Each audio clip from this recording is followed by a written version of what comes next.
Isis Audio presents an unabridged recording of The Sinner, written by Caroline England and read by Tamsin Kennard and Luke R. Francis.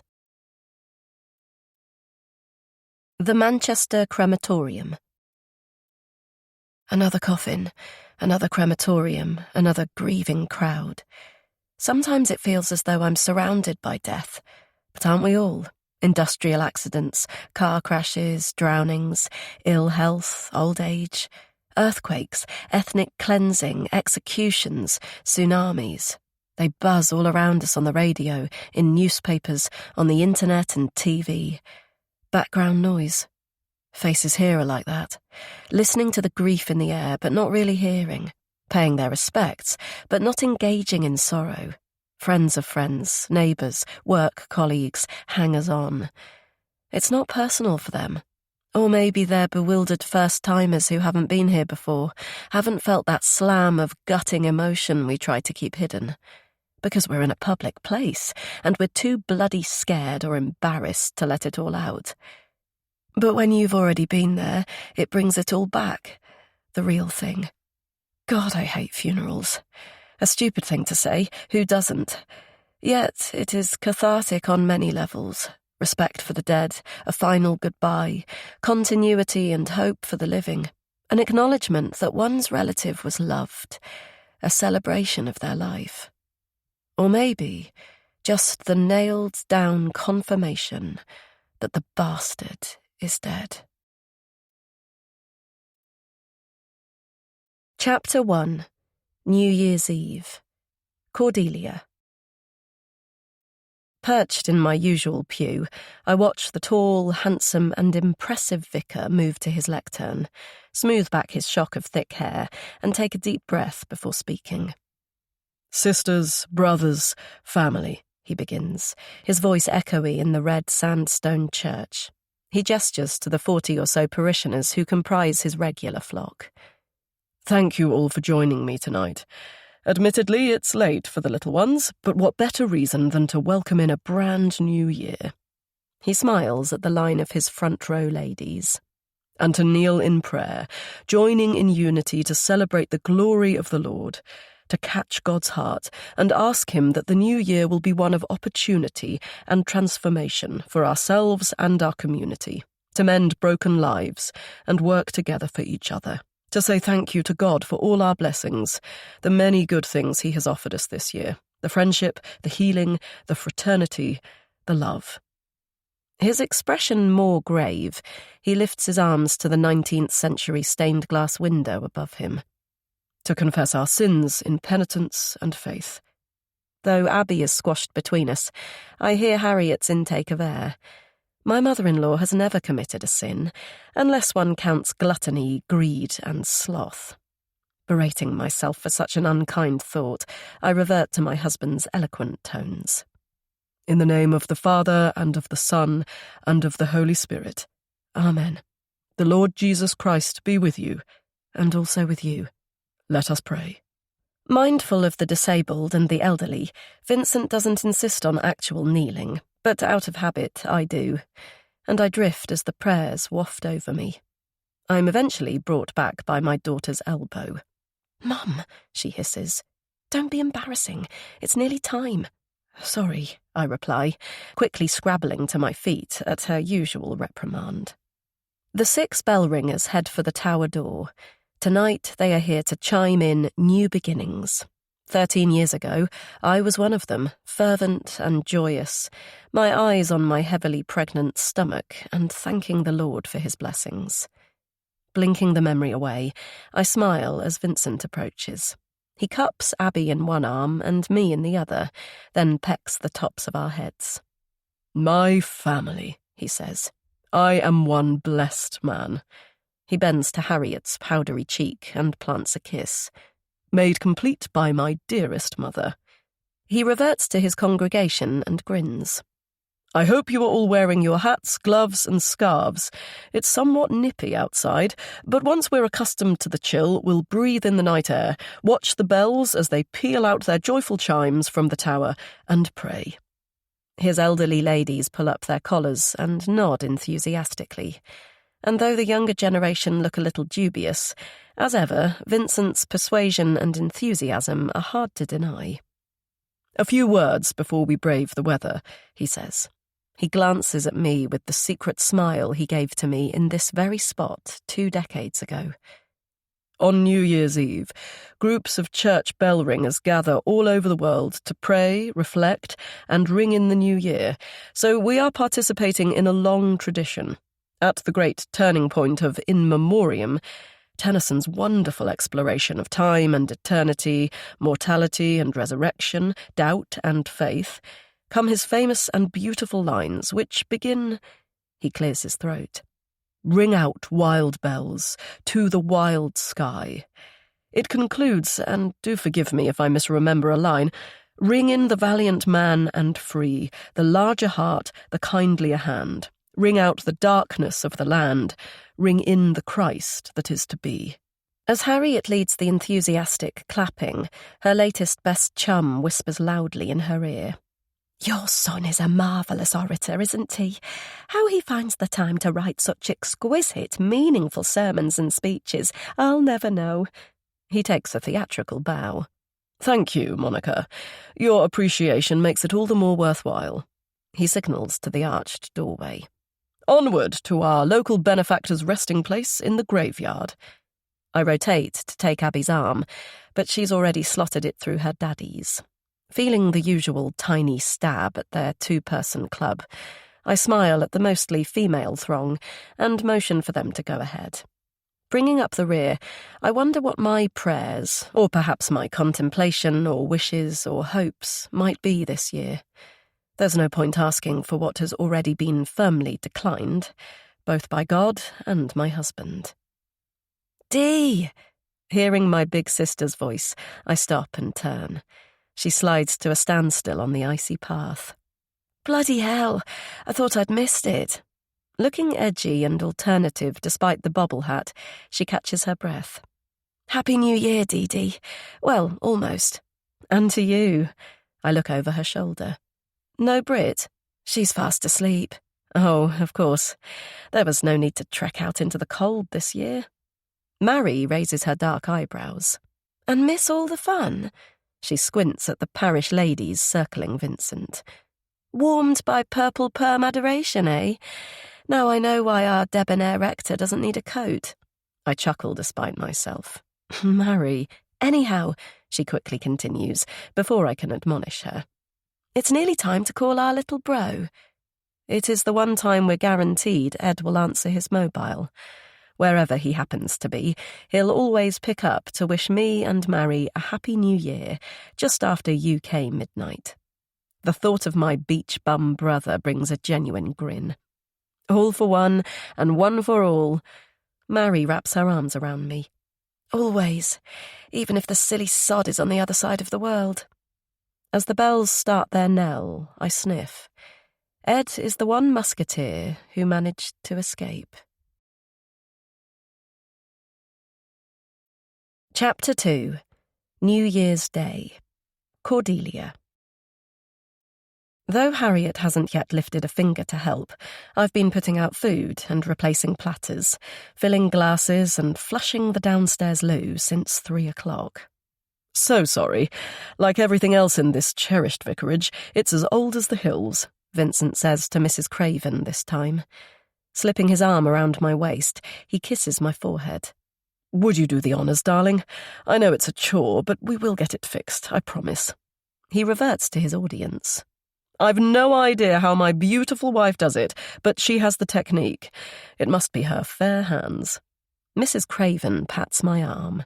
"Thank you, dear. I did close the lid." "No worries at all." Although Vincent only invited the ministry team and their partners, it feels as if all the congregation are stuffed in my kitchen, celebrating and taking turns to espouse their New Year's resolutions. What are mine? Communicating with my daughter would be a start. "I'll sort out the toilet, then look in on Abby," I say, to no one in particular. When I reach her bedroom, I take a breath before knocking. "How's Trix?" I ask. Her laptop open, she's lying on the new furry throw I bought her for Christmas. She mildly frowns. I'm just watching a prog, so... Oh, okay. Can I fetch you something to eat? She nods to the plate on her side table. Dad brought me up some stuff earlier, so... I withdraw at the loaded so... I know teenage years can be a challenge, but it feels as though I've been the recipient of that word ever since she could talk. I make my way to the stairs, but instead of going down to the clamour below, I climb up to my attic sitting room, step to the mirror and study my reflection. Am I still beautiful, as Vincent described? Is the feisty Dee Stevens still somewhere behind the sensible haircut and clothes? Or am I simply the servile, toilet-flushing vicar's wife? You're only 35. You're only flaming 35, I say to the pale woman staring back. And though I'm fully aware it was me who willfully chose this life 15 years ago, I'm suddenly overwhelmed by a need to escape, so I grapple with a hoodie and my trainers, grab my mobile and hurry down the hallway. I pause at the door. Should I take keys? Nope. This sprawling old house isn't just mine and Vincent's. It's everybody's. Portals and rooms open to all and sundry, whatever the weather. As if she's listening to my thoughts, Harriet's deep chortle echoes through. Yes, it's her home too, the controller and warder, ever bustling and busy and loud. Feeling a spike of guilt for my unkindness, I look at the sky and blow out my hot agitation. The rain has stopped, so that's something. I'll walk until the desire to bolt has receded, walk until they've noticed I've gone. Then I'll retrace my steps and retreat, climb from my angry body and morph back to what I signed up for. I glance up to my sitting room window and wryly smile. Yes, the woman in the attic, as Mary calls me. Wishing I'd brought gloves, I set a brisk pace and listen to my feet smack the suburban pavements.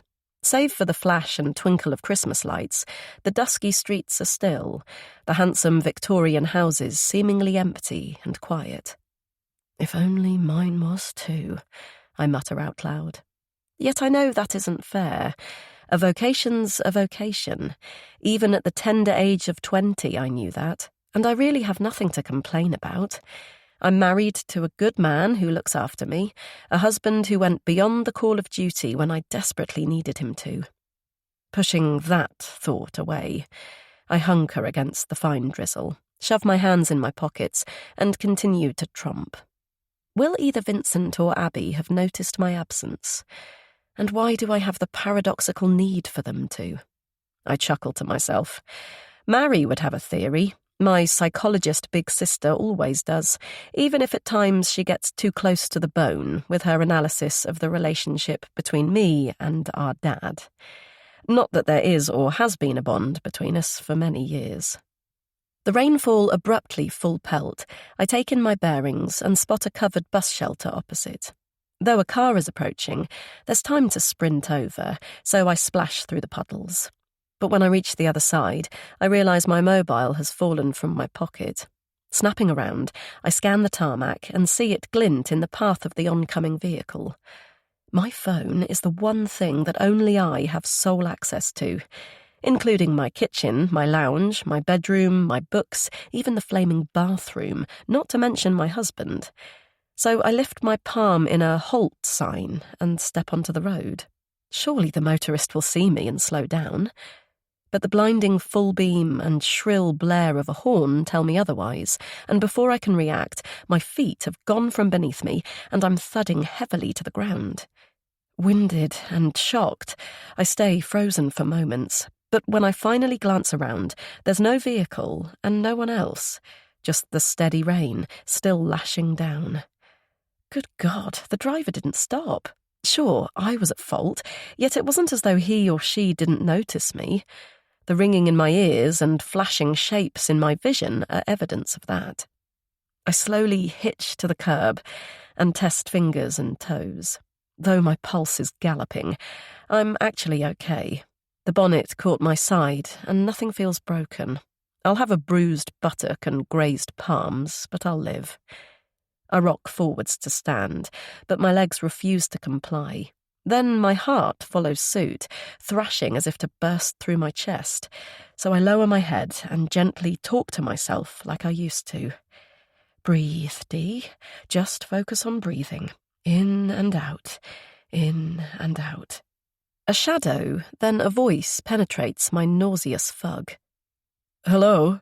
Are you okay?" A man's Mancunian twang. "Are you injured? Do you need any help?" "No, I'm fine." I briefly look up, but I can't quite focus. "Thank you, I just need a moment." The figure doesn't move. "You don't look it. What happened?" "No, I'm good." Feeling self-conscious and stupid, I will him to leave. "A car was approaching and in my haste I slipped, that's all.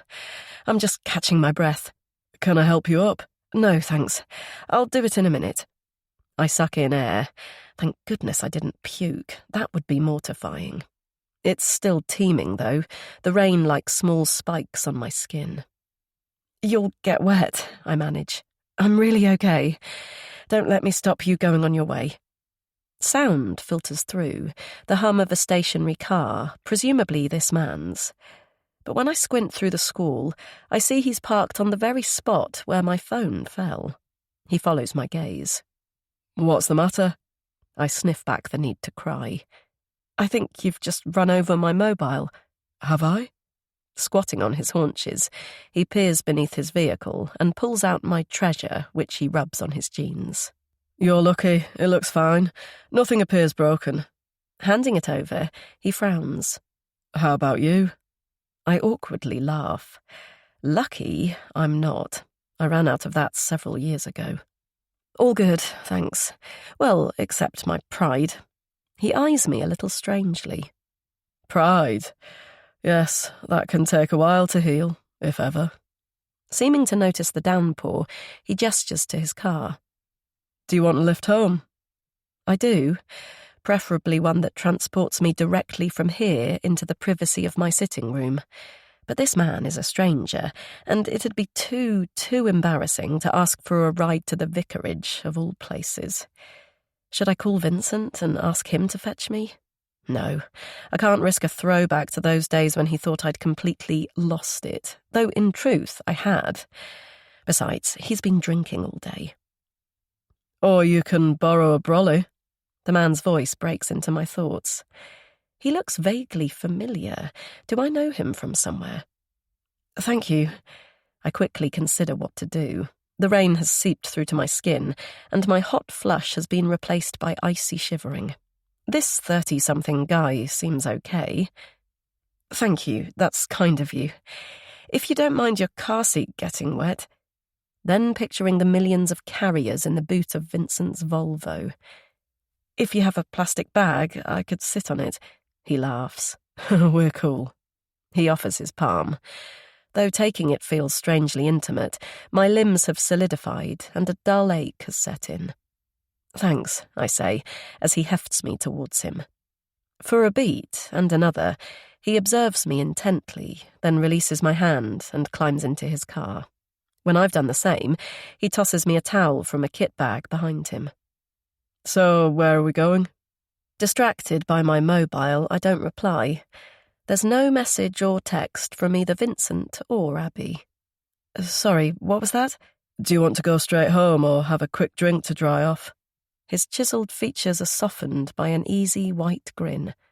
"The horse and jockey has an open fire." I go back to the blank screen. So much for family, but in all honesty, I've been invisible for years. Disgruntlement flaring, I study my saviour. His shoulders are wet, and his cropped hairs sparkling with raindrops, because he had the kindness to stop. Goodness knows how I appear, but right now I don't care. "We're both pretty drenched. Do you think they'll let us in?" I ask, with a shaky chuckle. He sheds his jacket and puts the car into gear. "There's only one way to find out," he replies. Chapter 3. Cordelia. The haunting sound of Chopin's nocturnes in the background. My new friend doesn't speak as he drives. Although accepting a lift from a stranger, let alone going to a pub, is a surreal and dangerous thing to do, there's a tight knot of rebellion lodged in my chest. So I blot out my jangling nerves and keep a careful eye on the landmarks we pass. I soon gather we're on our way to Chorlton, and if the guy is abducting me, I reason there are cameras everywhere these days. No one gets away with an illicit kiss, a red light, a drunken moment, or crime without the incriminating photograph popping up on Facebook or Twitter, except invisible me, in all probability. I inwardly sigh. Vincent will twig I've disappeared eventually, won't he? Still astonished that I said yes, I glance at my Good Samaritan and take in his sculpted profile. My eyes slide to his muscled forearms, and I smile at the image of Guido Reni's torso-toned Archangel Michael defeating Satan. Maybe he is a Malachim, one of Harriet's human-like messengers of God, swooping down in my hour of need. Did I really believe in all that biblical baloney once upon a time? Yes, pretty fervently. Or was the delirium simply my huge and obvious crush on the charismatic man who later became my husband? The one I couldn't get enough of back then. When I focus again, heat shoots to my cheeks. As though he's been reading my carnal thoughts, my chauffeur has parked on a residential side street, and he's studying me through the glow of streetlight. "What is it?" I ask, quickly averting my gaze to my sensible trousers. Though still damp, patches of dirt have started to dry. Oh, God, what a stupid idiot I was. Irresponsible, too. I might have injured myself badly, and I have Abby to think of. "You've bled. You must have hit your head." Taking the towel from my lap, he pads my forehead. Then he moves to my hair and explores my scalp with expert fingers. Detecting a musky aroma of deodorant or shampoo, I hold my breath and try not to flinch. Not just from the tiny stab of pain, but from this man's proximity and the startling stir of attraction in the pit of my belly. "Yeah, there's a small laceration from your fall. Grit, probably, but it looks clean. It's stopped bleeding, but it had seeps." He demonstrates with his own temple and smiles. "Well, it wouldn't be a particularly good look. Maybe for Halloween, but not New Year's." He abruptly turns away and climbs out. "It stopped raining. Come on then, let's go." "Right. Okay." Shaking myself back from the ridiculously sensual moment, I open the door and swing out my stiff legs. I'm achy all over, particularly my ribs, and I wonder if I have damaged them. But the thought is fleeting. Stupid though it is in the context of the shocking incident, the need for a mirror to inspect my appearance feels more imperative just now. Not quite rubbing shoulders, we stride to the Tudor-style building. Once inside, I gesture to the sign for the toilets. "I just need to—" "Are you all right? Do you feel nauseous?" "No, I feel my deep blush. I just need the loo." "Ah, okay. What are you drinking?" "A glass of wine would be great, thanks." His brief friendliness from earlier appears to have disappeared. "Anything specific?" "No, just House Plonk will be lovely, but red would be preferable." "Of course. Like Holy Communion. I'll find a table." The ladies' is empty, thank goodness. I take a much-needed pee, then turn to my injuries. My right buttock feels tender, but my whole left side positively sizzles. I drag off the soaked hoodie and pull up the sleeve of my vicar's wife blouse. My elbow and upper arm are grazed, and when I smooth fingers over my ribs, it's sore beneath my bra line. But both are manageable, so now it's just a question of my face. Smiling wryly to myself for caring so much, I step to the sink and examine my reflection. It's not a pretty picture. Any trace of blood has gone, but my usually neat bob is half frizzy and half matted, and the small laceration has stained it on one side. I'm perfectly aware a hit and run isn't something to laugh at, yet a peculiar mirth bubbles up to my throat. This type of mishap doesn't happen to sensible, passive Cordelia Hardy. Nor does popping to the pub for a drink with a good-looking guy whose name I don't even know yet. I'm almost tempted to take a quick snap for Mary's amusement, with the quip, "Pink streaks! Bet you a tenner you'll never guess what happened and where I am." But my saviour's comment from just now suddenly hits. What did he say about the wine? Holy Communion. What does that mean? My heart races at the phrase as I wash my face. Has he attended St. Andrew's at some point? Is that why he seems familiar? Please, no. That would be too humiliating. I routinely make the effort to remember the features, name, and backstory of every churchgoer. But if it was 13 years ago... Brought back down to earth, I take a steadying breath and enter the heaving front bar. Clearly a gastropub.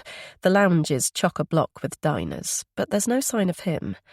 Half hoping he's gone, I thread through a line of people waiting for a table and find another room.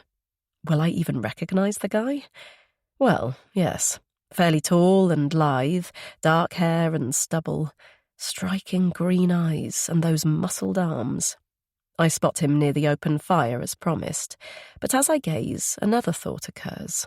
Was his Holy Communion comment actually menacing? Should I bolt whilst his head is down to his mobile? As though reading my mind, he looks up and smiles that compelling white smile. So I make my way over and perch opposite him. "All okay?" he asks. "No headache or dizziness?" "No." "No nausea or vomiting?" "No, but—" I didn't intend to say anything, but the question flies out. "Do you know me?" He eyes me for a little too long for comfort. "I was at Grasmere Road the same time as you," he eventually says. "My primary school? That throws me." "Oh, really?" "You don't remember me?" I was only there for 1 year before high school, and no, I don't recall him at all. My cheeks burn again. "Sorry, I don't recollect your name." Frowning, he takes a swig of his honey-coloured drink. "It's Calvin. Cal Rafferty." The hot flush spreads. "Sorry, I have a dreadful memory. Please tell me you weren't in my class." He shakes his head. "My brother, Ed's?" "Yup." He nods to the glass of wine on the table. "It's Australian Shiraz. Hope that's all right." "Yes, thank you." Then, still needing to know, "Do you go to our church, the Anglican church in Didsbury, St. Andrew's?" His demeanour relaxing, he throws back his small measure and grins. "Religion? Hell no." "I take it you're not a fan?" "I'm not. You only have to glimpse the world news to see it does far more harm than good." Sipping my drink, I don't reply. Vincent would have a well-reasoned, equanimous and charming answer to that, but I gave up on trying to defend God's actions long ago. "On a personal level too," he continues. "The helping clergy, for example. Help isn't praying or asking some divine being to assist. It's hands-on doing it, being practical, grounded, effective. And even those few do-gooders who don't have a less-than-devout agenda, they never stop to consider who they're doing good for." He lifts his arms. "It's for themselves. All altruism is, which is fine to a point. But too many let it spill over into sanctimonious control, and the recipients have to be oh so bloody grateful." He peers at me then. "Am I being offensive? In all likelihood, you're one of them." Sanctimonious control. Yes, that's my mother-in-law to a T. Picturing Harriet's sucked-in cheeks, I chuckle. "A do-gooder? Me? Unlikely these days, and if I was one once, I failed miserably." "You don't look or sound like the failing type." "Type? Well, thanks for that." "So, I have offended you now." I consider asking what kind of person he assumes I am, or even letting out the old DD and challenging him. But he rubs his head. "Sorry, rant over. Are you still feeling well? Not dazed or confused?" In all honesty, I feel both, but from his soft gaze, I gather he's talking about the bump to my head. "I think I'll live." "Glad to hear it." He nods to my glass. "Drink up, and I'll drive you home." "Only if it's all right. I can always catch that—" "I wouldn't offer if it wasn't." "Okay, thanks. You could drop me at the Didsbury Lights if it's no trouble. I can walk from there." Chapter 4. Cordelia. Avoiding street lamps and pitted puddles, I grip the umbrella and yawn as I head for the park. The glass of wine has sapped me, and the accident, of course.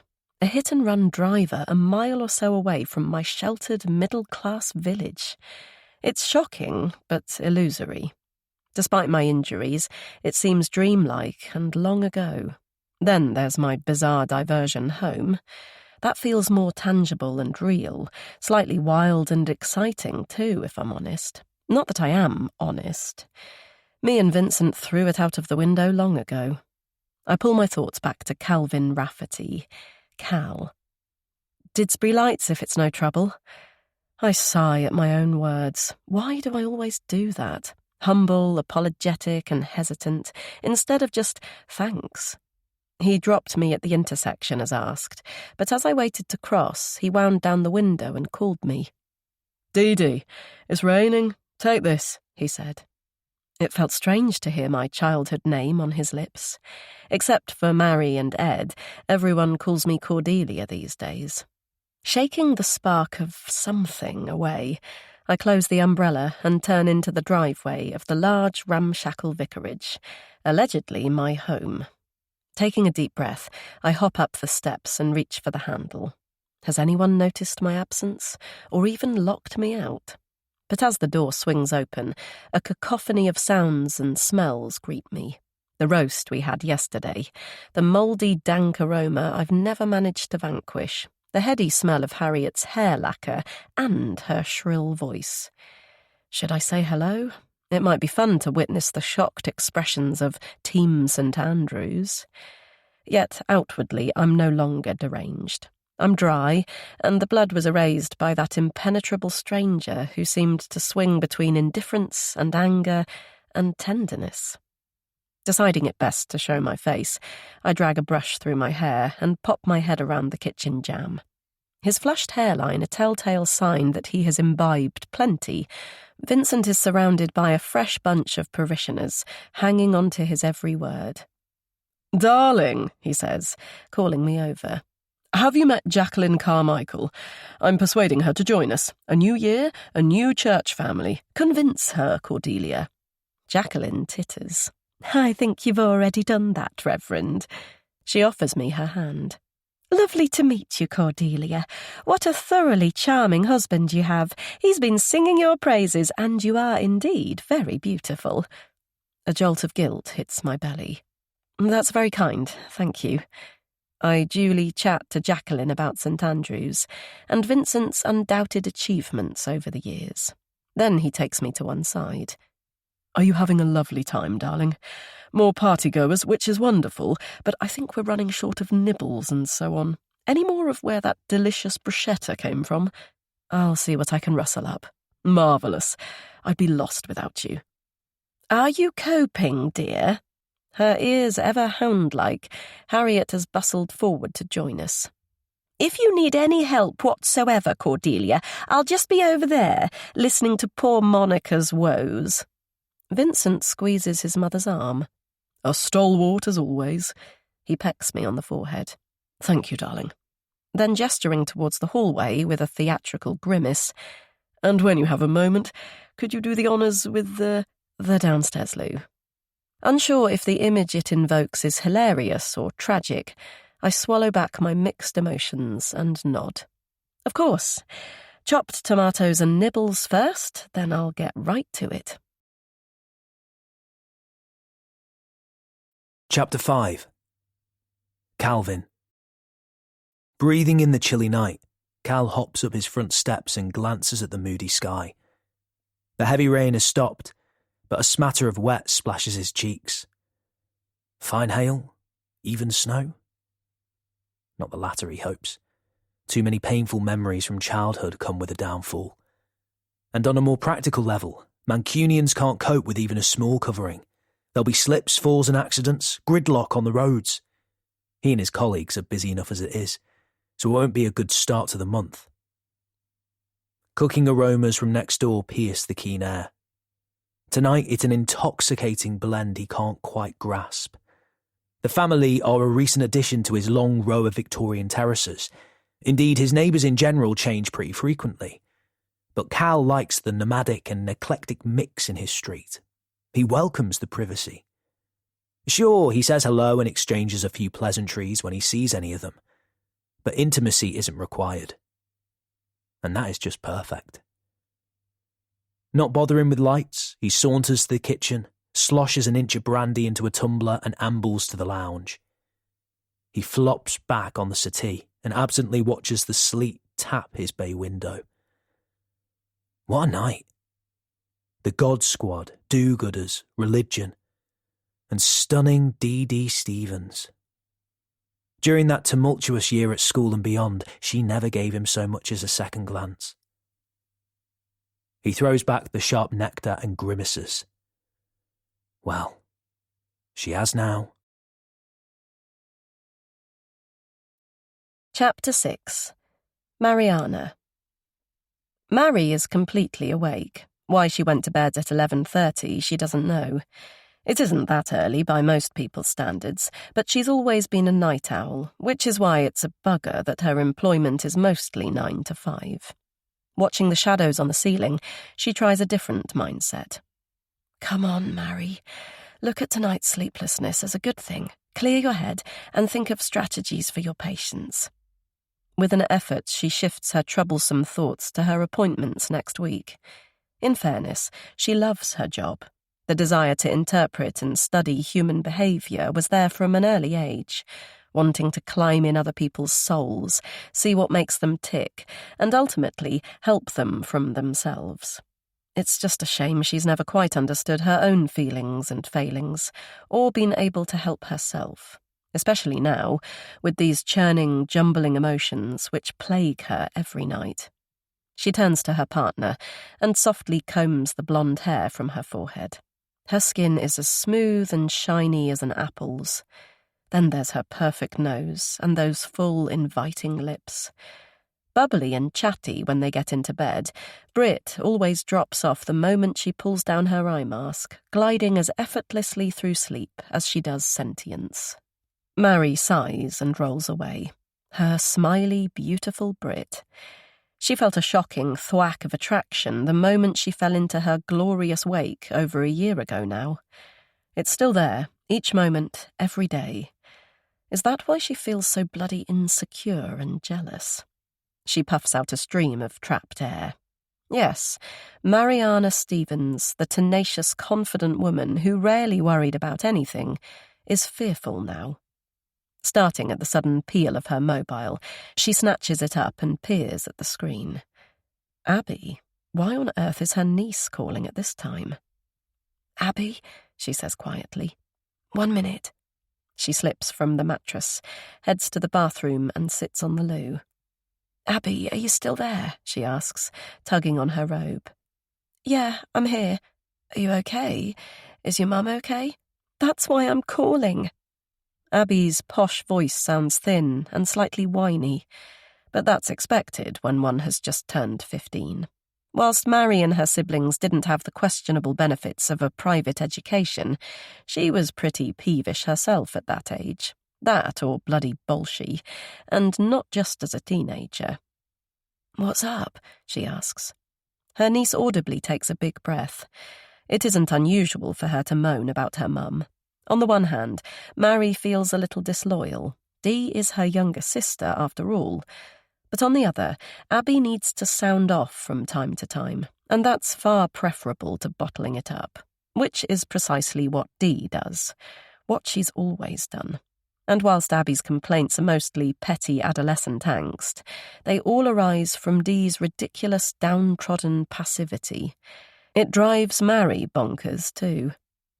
So I needed stuff from the bathroom, and Mum was in there, Abby starts. Mary cringes. Poor Dee. Lack of privacy or what? That bloody vicarage doesn't even have a lock on the downstairs bog. Sorry, Mary, health and safety apparently, Dee explained when the bolt was removed, barely even rolling her eyes. She was having a bath, and though the water was bubbly, Mary resists the urge to laugh. At least Dee wasn't masturbating, though would she anyway? Certainly not with a vibrator. Where the hell would she stash it? She prompts. Well, she tried to slip further down and conceal them, but she had these scratches on her shoulder and down her arm.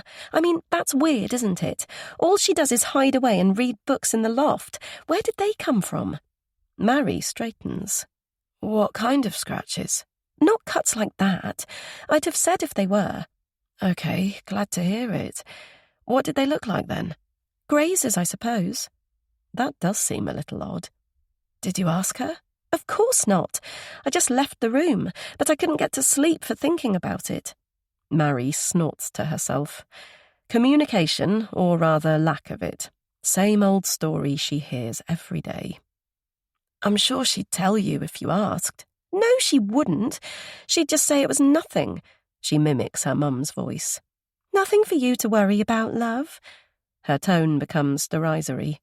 Like terrorism, global warming, nits, bullying and the rest. All the assurances mums give to protect their kids, to stop them from fretting. Maybe when they're 5, not 15. The sulkiness goes up a notch. Why does she have to be that way? My friends' mums aren't. It's embarrassing, and I hardly need protecting. I'm almost an adult. True. Perhaps you need to tell her that. Explain how you feel. One thing's for sure, it's born out of love. A dramatic teenage groan. I knew you'd say that. But?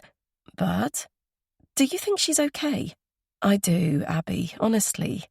And if I was worried, I'd tell you, okay? Okay. At least I'm tired now. Night-night, Aunt Mariana. Night, kiddo. Making her way to the bedroom, Mary smiles wryly.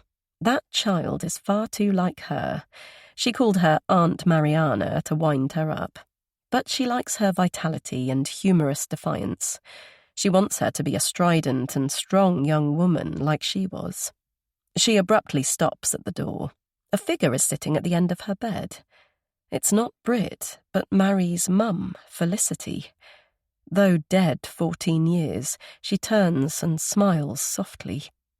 You are brilliant, resourceful and brave, Mariana, and still so young.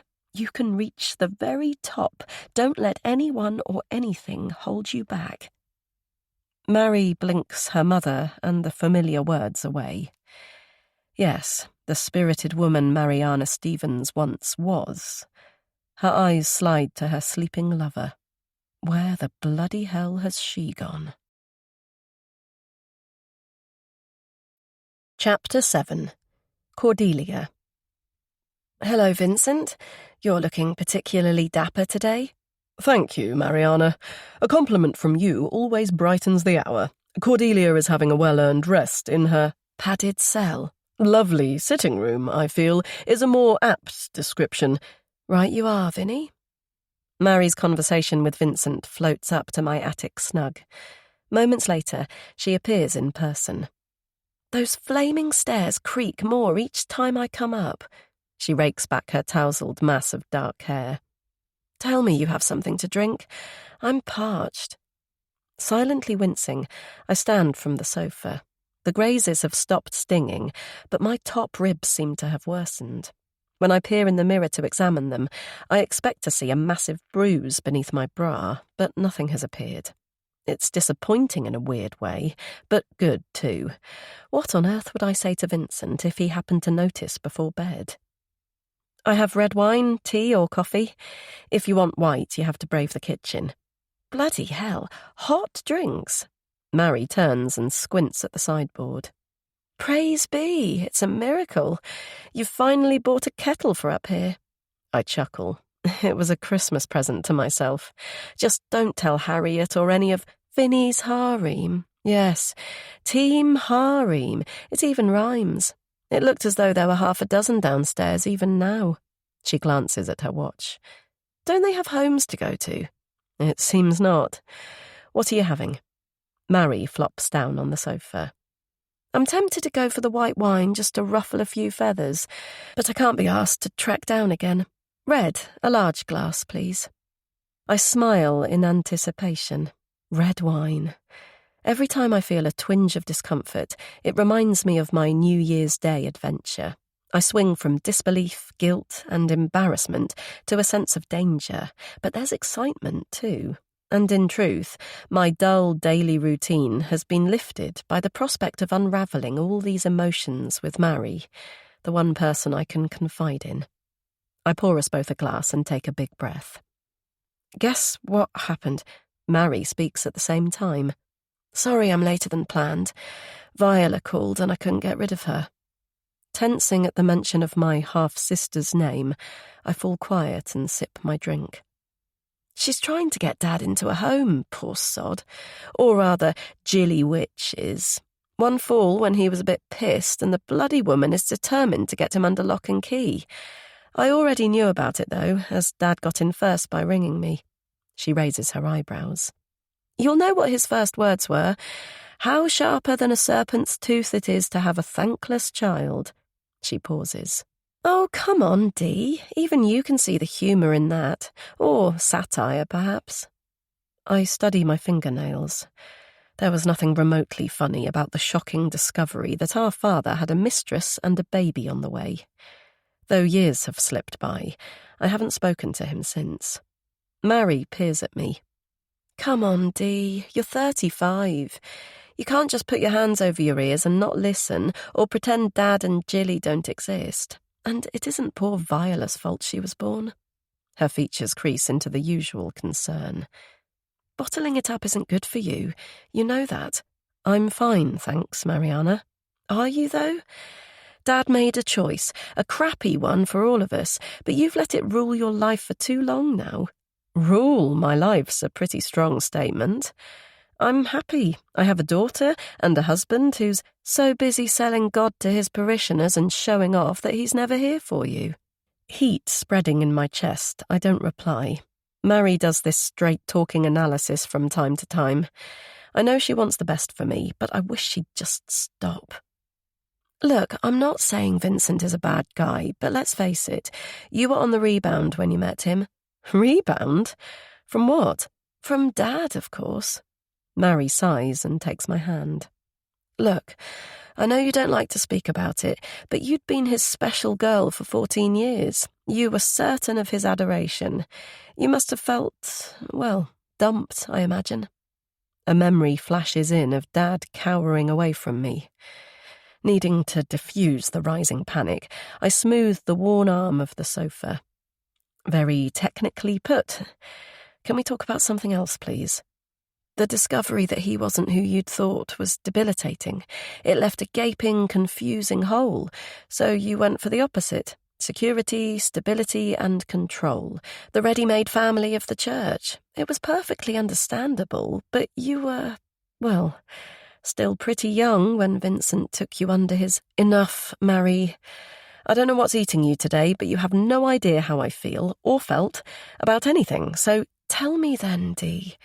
Perhaps it's time to talk properly about, well, everything.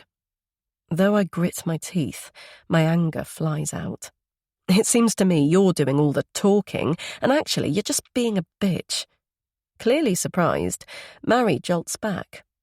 Well, that's silly. I'm simply endeavouring to help.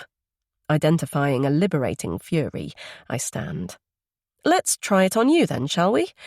After Mum protecting us from the truth for years, we discovered Dad had shagged anyone and everyone who wore a skirt. So what did you do? I put a finger on my chin. Let's see. You went off to university and emulated him by shagging anyone and everyone who had a penis, then you moved on to the skirts. Mary stares coldly. There has only ever been one skirt, as you put it. You know that. Sighing, I flop down again. Where the hell did that tirade come from? And at my sister, of all people. Sorry. I know. Brit isn't a skirt. She's a person, and a very lovely one too. I reach out a hand. I was completely out of order there. Sorry. You were. The icy gaze is splintered by Mary's infectious laugh. But go D.D. Stevens. The legendary temper is back. Have you banged your head or something? Finally, now's the moment to share. But Mary squints. You have. I can tell. I frown. The laceration, as Cal put it, is hidden by my hair. None of my other injuries are visible. Ah, so you've been talking to Abby. She was worried about you. I know I sound childish, but I can't help myself. Yeah, so concerned that neither she nor Vincent noticed I was gone for, well, ages. Gone where? When? Nowhere important. I try to push the hurt away. It isn't Mary's fault she and Abby are close, far closer than I and my daughter are. I popped out for some fresh air a few days ago, slipped when it rained and fell. I had a few grazes, but I didn't want Abby to worry by mentioning it. Maybe you could have just told her that? Stopped her from imagining it's worse? Because that's what kids do, don't they? Blow up a tiny unknown into something huge. Her expression sympathetic. Mary rubs my arm. What about confiding in her more? In each other, in fact. Perhaps you'd both feel less pushed away. Surprised at the ease of my own lie of omission, I smile thinly. I expect you're right. But she's 15 now and has been a daddy's girl since the day she was born. I think I've left it too late. Don't you? Chapter 8. Epiphany. Mariana. Mary squints at the bedside clock. No, it can't be 7 already. No, it can't be a whole new year of dragging yourself out of the sack when she's only had 6 or so hours of sleep. But focusing on work will be a good thing, even better than the buzz she gets each time she says goodbye after the hour's session with a client. Well, mostly. Has she made a difference to this person's life? That's the test. However minute, has she made one? After 2 weeks off, she has to shake herself down and get back in the zone. Her caseload is eclectic, and she likes that. From severe anxiety to OCD, from eating disorders to postnatal depression. Sadly, paperwork is part of the job too. How nice it would be to dictate her sessions to a shorthand typist like her dad used to, rather than input it herself with 2 unwilling fingers. She glances at the end of the bed. Her mum only visits occasionally, and always in the dead of night, but she still hears her eloquent tones. Having fun, darling. So proud of my brilliant girl. A wave of sadness ripples through her. The shorthand typist was her mother, a woman she admired, respected, adored. They were so very close, Felicity gently pushing her eldest to take advantage of the opportunities that weren't available to her, to work hard and focus and strive for the top. Mary still misses her enormously. Undoubtedly the reason why some part of her psyche sees her, isn't it? Pushing that particular discomfort away, she drags her thoughts to her sister.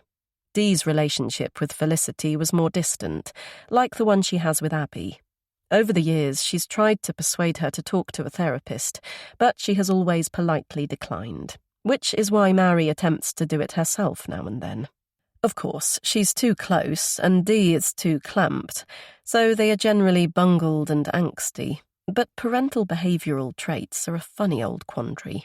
The more one dislikes them, the more one seems to do them oneself. Felicity shielded all 3 of her kids from the bad things in life, including their father's regular liaisons with his students, and Dee is doing the same. Then there's the tight, all-consuming bond she had with Bill, their dad. Paradoxically, it has been replicated between Vincent and Abby. Poor Dee. No wonder she's so unhappy. Not that she'd describe her busy but empty existence as that. The tinsel on the Christmas tree twinkles through the gloom. Only Brit would decorate every room in the house with joyful, trashy spangles and fairy lights, their downstairs toilet included. But today is 12th night, so she has faithfully promised to take them down. Every single one, Mariana, I promise, she sweetly said before bed last night. Mary frowns at the thought. Why is it so important to pack them away today? She doesn't believe in the spiritual, be it mystical, authoritarian, or intellectual. There are no gods or higher deities, and yet she's superstitious. Very. It's just one of her many anomalies. Propping her head on an elbow, she absorbs Brit's still face before it animates with her enthusiasm for he, she, or it. Will she remember? Will she have time in her busy la-la day? The stomach-churning wave of anxiety hits again and makes her groan. Is this how her mum felt each waking morning? Did Felicity turn to Bill and feel overwhelmed by this crippling insecurity? She pulls back the duvet and reprimands herself. These unhealthy thoughts have to stop. Mary Stevens is the she, the one Brit has chosen. And wasn't it her flirtatiousness, enthusiasm, and vitality that knocked Mary off her feet in the first place? That, and her eager plans for their future. Ironically, it was Saint Bloody Vincent who brought them together. Though, is he really so bad?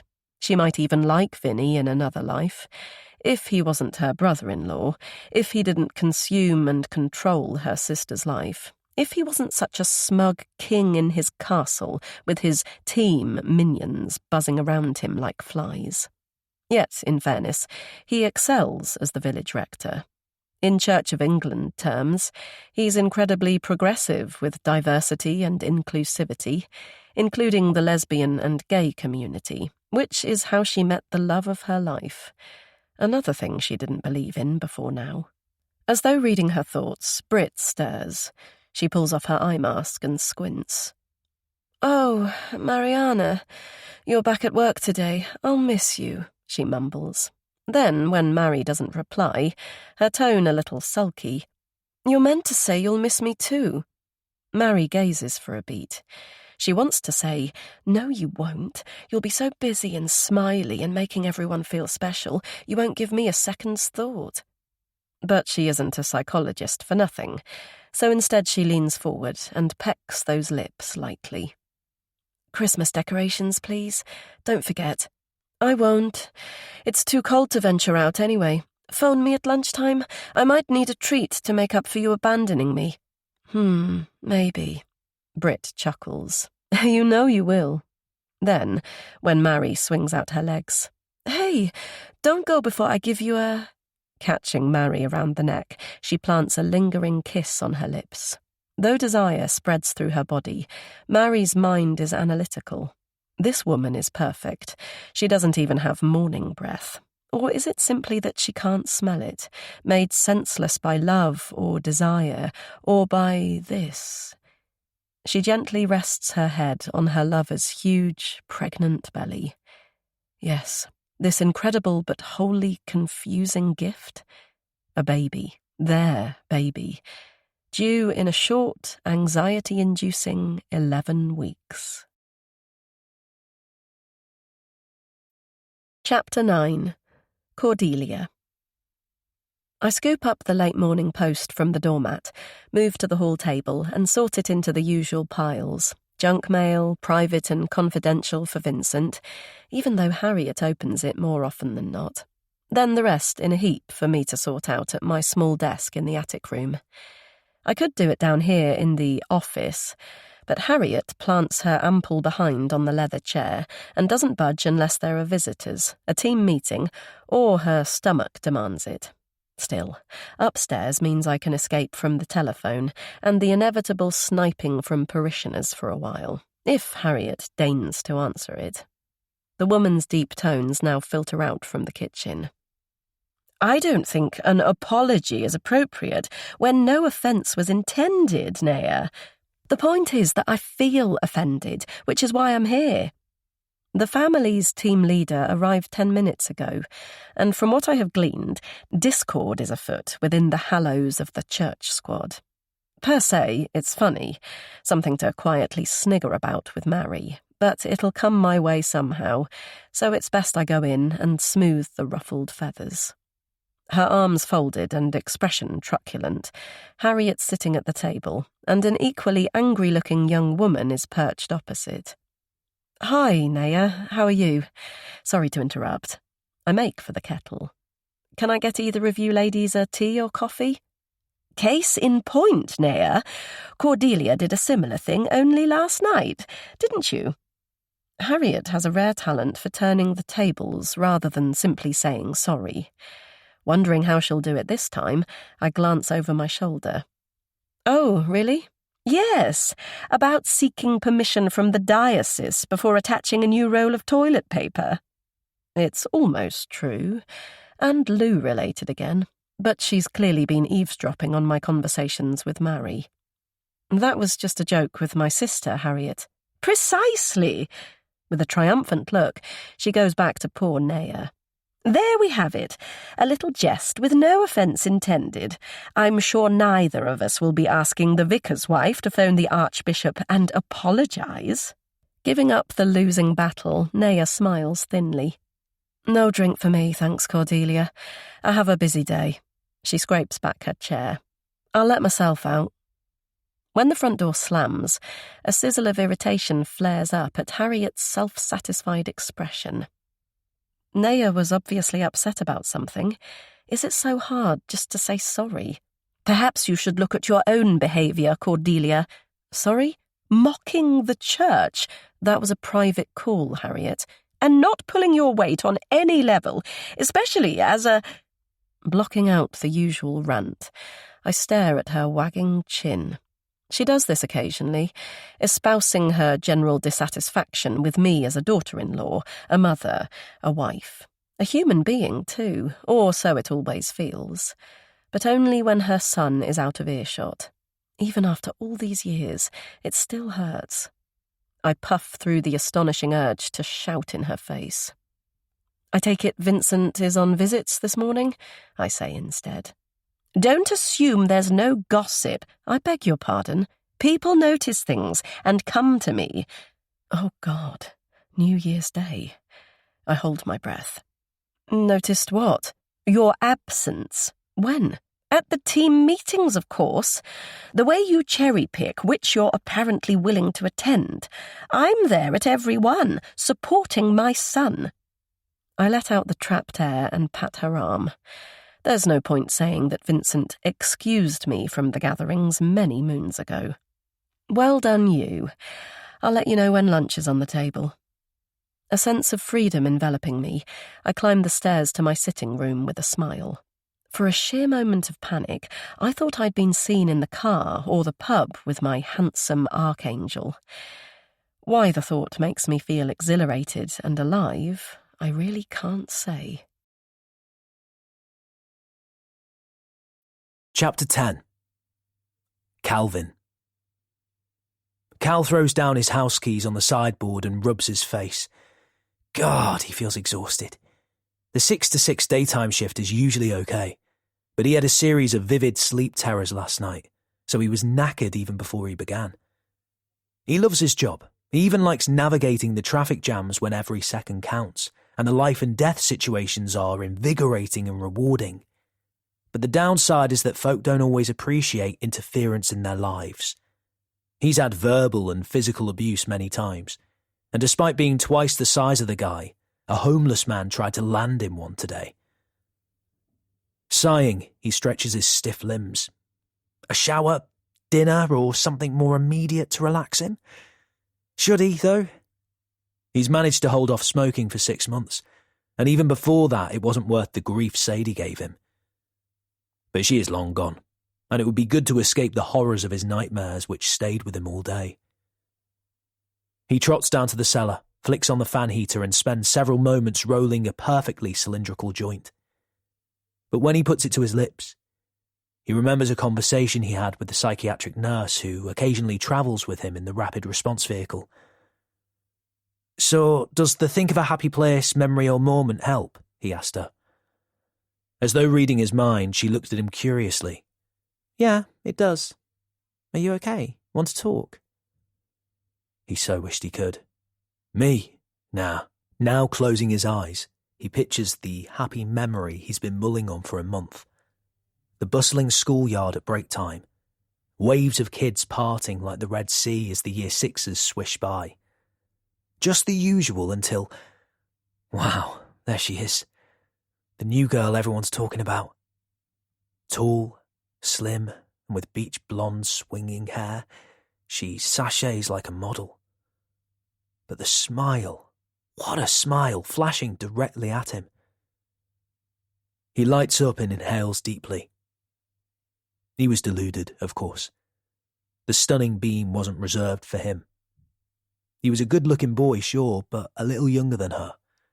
And even if he wasn't, would a posh middle-class girl look at him twice? Nope. Not even as teenagers when they rubbed shoulders at a party or passed on the street. Hope. Stupid hope. How he'd hated it. Still, she noticed him on New Year's Day. The question he's still debating is, should he do anything about it? Chapter 11. Cordelia.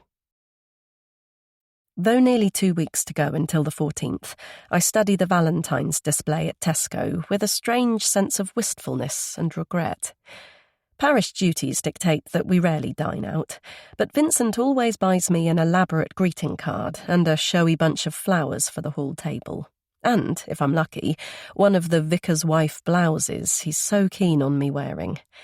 He likes to make a fuss of the day at church, too. How did his sermon go last year?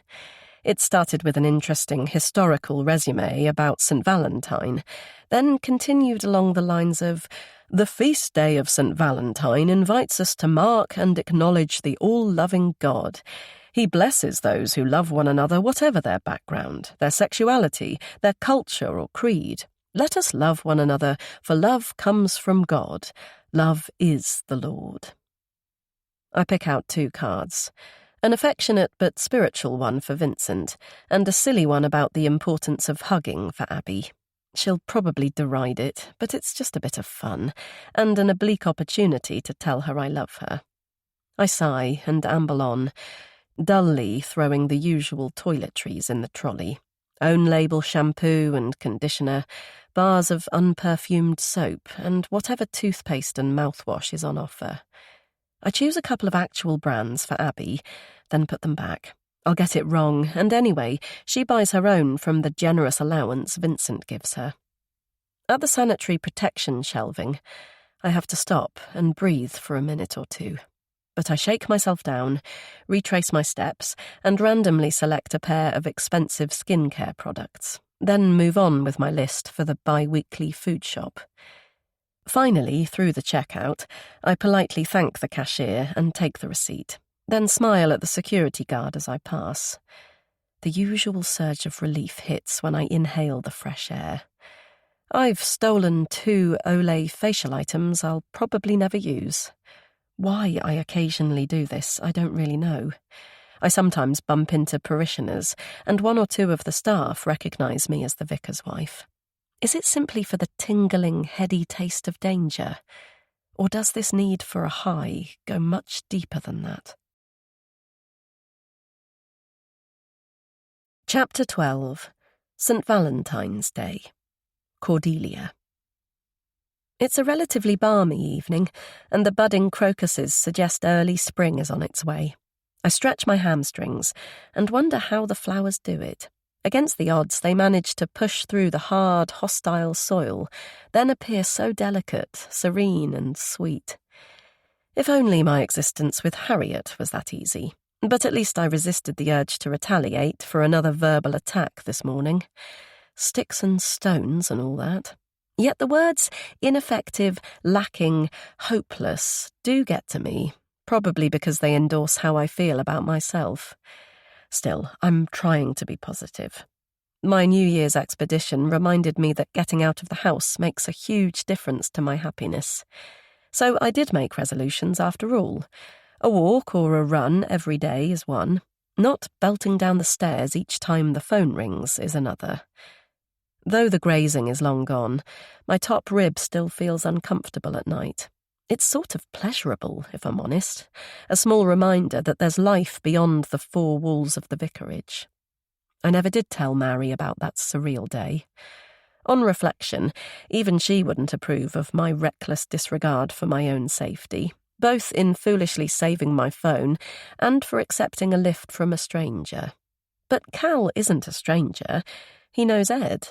The next time my brother appears on the doorstep, I'll ask him. If he ever turns up again. Mary met him in Singapore 2 or 3 years ago, but I haven't seen him in person for 5. We speak by FaceTime occasionally, yet my mental image of him is always at 18, handsome, lanky, and saying goodbye to the UK with a grin and 2 raised fingers. Yes, Edmund Stevens did escape all those years ago, and pretty damned effectively. Setting off at a slow pace, I jog towards the park, but rather than lapping it as usual, I take the gravelly poppy path at the rear, heading up the slope towards the bridge. It's fairly dark, but the track soon opens out to a dog walker and St. Chad's beyond. Picturing my mother-in-law's sneer, I chuckle. Though they worship the same God, the local Catholic Church is the enemy in her eyes. Not a fight over the body and blood of Christ in this instance, but the number of bums on seats, as her son puts it. St. Chad's outdoes St. Andrew's on that front every time. But at least Vincent has played a masterstroke with his diversity projects. His Toleration, Love and Celebration events have been well-deserved successes. He's very much welcomed the LGBT plus community and has instigated a feminist youth choir for both boys and girls. He might have hit 52 years of age, but he has his finger on the pulse, and I admire him for that. Admire him? A little shocked at my own choice of word, I almost stop. What happened to love? At 15, I was beyond besotted, keenly volunteering for local projects and thrilled to travel in the front seat of his car when he drove me home. Still a curate then, he was steady and kind and attentive, extremely handsome too. Then at some point he said, "We're passing my digs, Cordelia. Fancy coming in for a cuppa?" Feeling myself flush, I ignore the steady stone gaze of Our Lady and trot past. Whatever Mary says, I was definitely 16 before doing the full dirty deed. And if anyone pushed our relationship further, it was me, with that mix of adolescent horniness and desperate need. I pull down my cap and increase my speed as I run past the mix of shutters, blinds and curtains. I admit to myself that this is the route I took 6 weeks ago, but it isn't as though I haven't run this way before.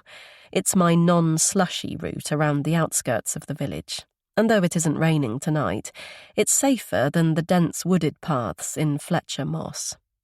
Safe. I was far from that the last time I ventured this way. My foolishness still invades my dreams, waking me with a jolt as I'm unexpectedly caught from behind. I did have a bruise on my bum, but Vincent didn't notice, which is hardly surprising.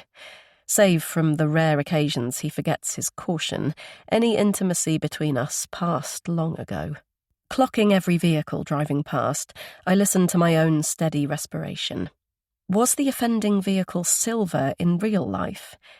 It is in the nightmares, but perhaps that isn't the car that I'm looking for.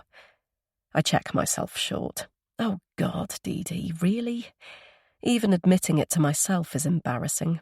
Cal was my saviour, that's all. He was there when I needed someone, caring but not intrusive.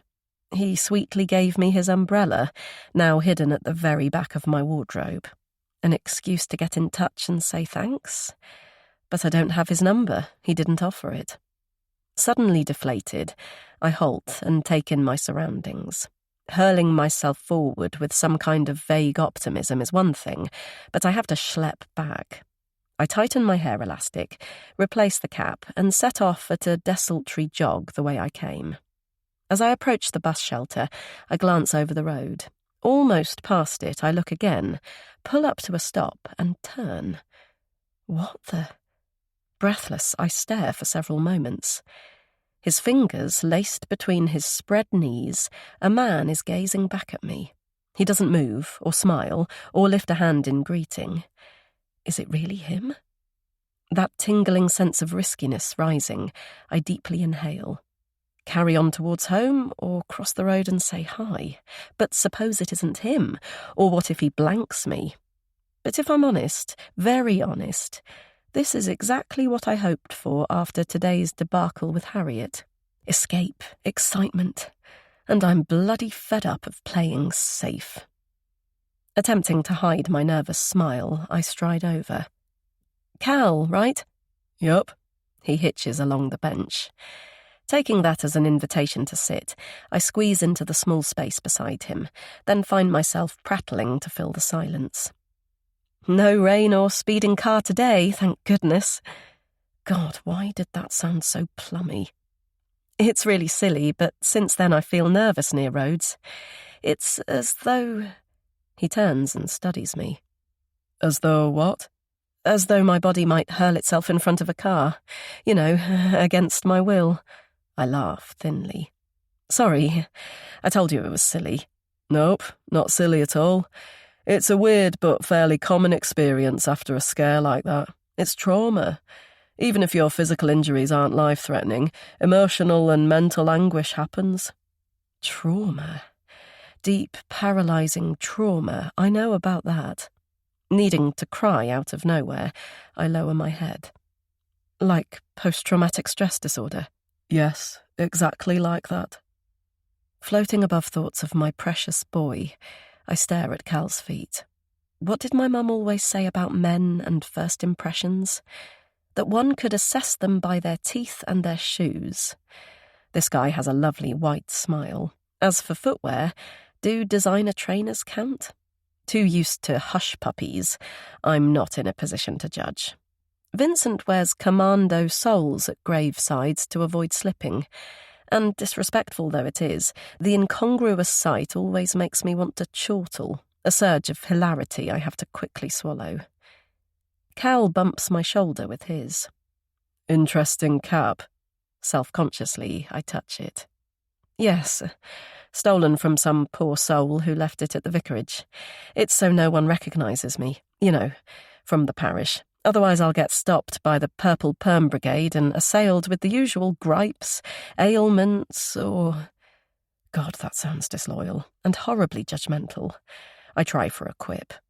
But I'm probably safe from them here, you know, over the Didsbury border. In lowly Burnage, you mean? No, not at all. I meant that... I glance at his set jaw. Oh, God, he comes from here, doesn't he? It's just an in-joke at the vicarage, but yes, a snobbish, insular one. Sorry, a bad... I'm just nervous and talking too much. Feeling foolish and chastened, I stand. I'd better get off anyway. I begin to move away, but Cal catches my hand and gently tugs me towards him. I'm parked just up there. Do you... You came in the car. Don't you live around here? Nope, I was passing and... He shrugs. Do you fancy going for a ride? Surprised and conflicted, I don't reply for several seconds. What does go for a ride mean? To talk or something more? I'm a married woman, and to the local vicar, for goodness sake. Yet I feel a stirring sensation deep in my belly, a surge of heat that I'd almost forgotten. Freedom, excitement, pulses through my head. And yes, I am bloody fed up of playing safe. Chapter 13. Calvin. His gaze fixed on the road, Cal heads the car towards Stockport. Why he suggested a drive, he isn't sure. Taking Dee to a pub was spur of the moment, and if he saw anyone he knew, there was a perfectly good reason for it. He was keeping an eye on someone who'd had a head injury, and her appearance confirmed it. But his mind is now refusing to think. All he knows is that he wanted to keep her a little longer, so he had to do something to stop her leaving. So when his suggestion rushed out, he surprised himself. Finally getting a grip, he indicates right and trundles down the hill.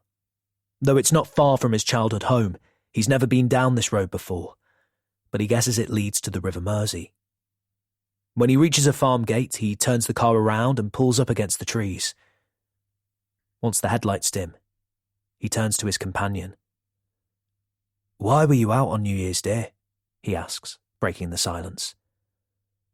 Surrounded by the woods, her face is all shadows.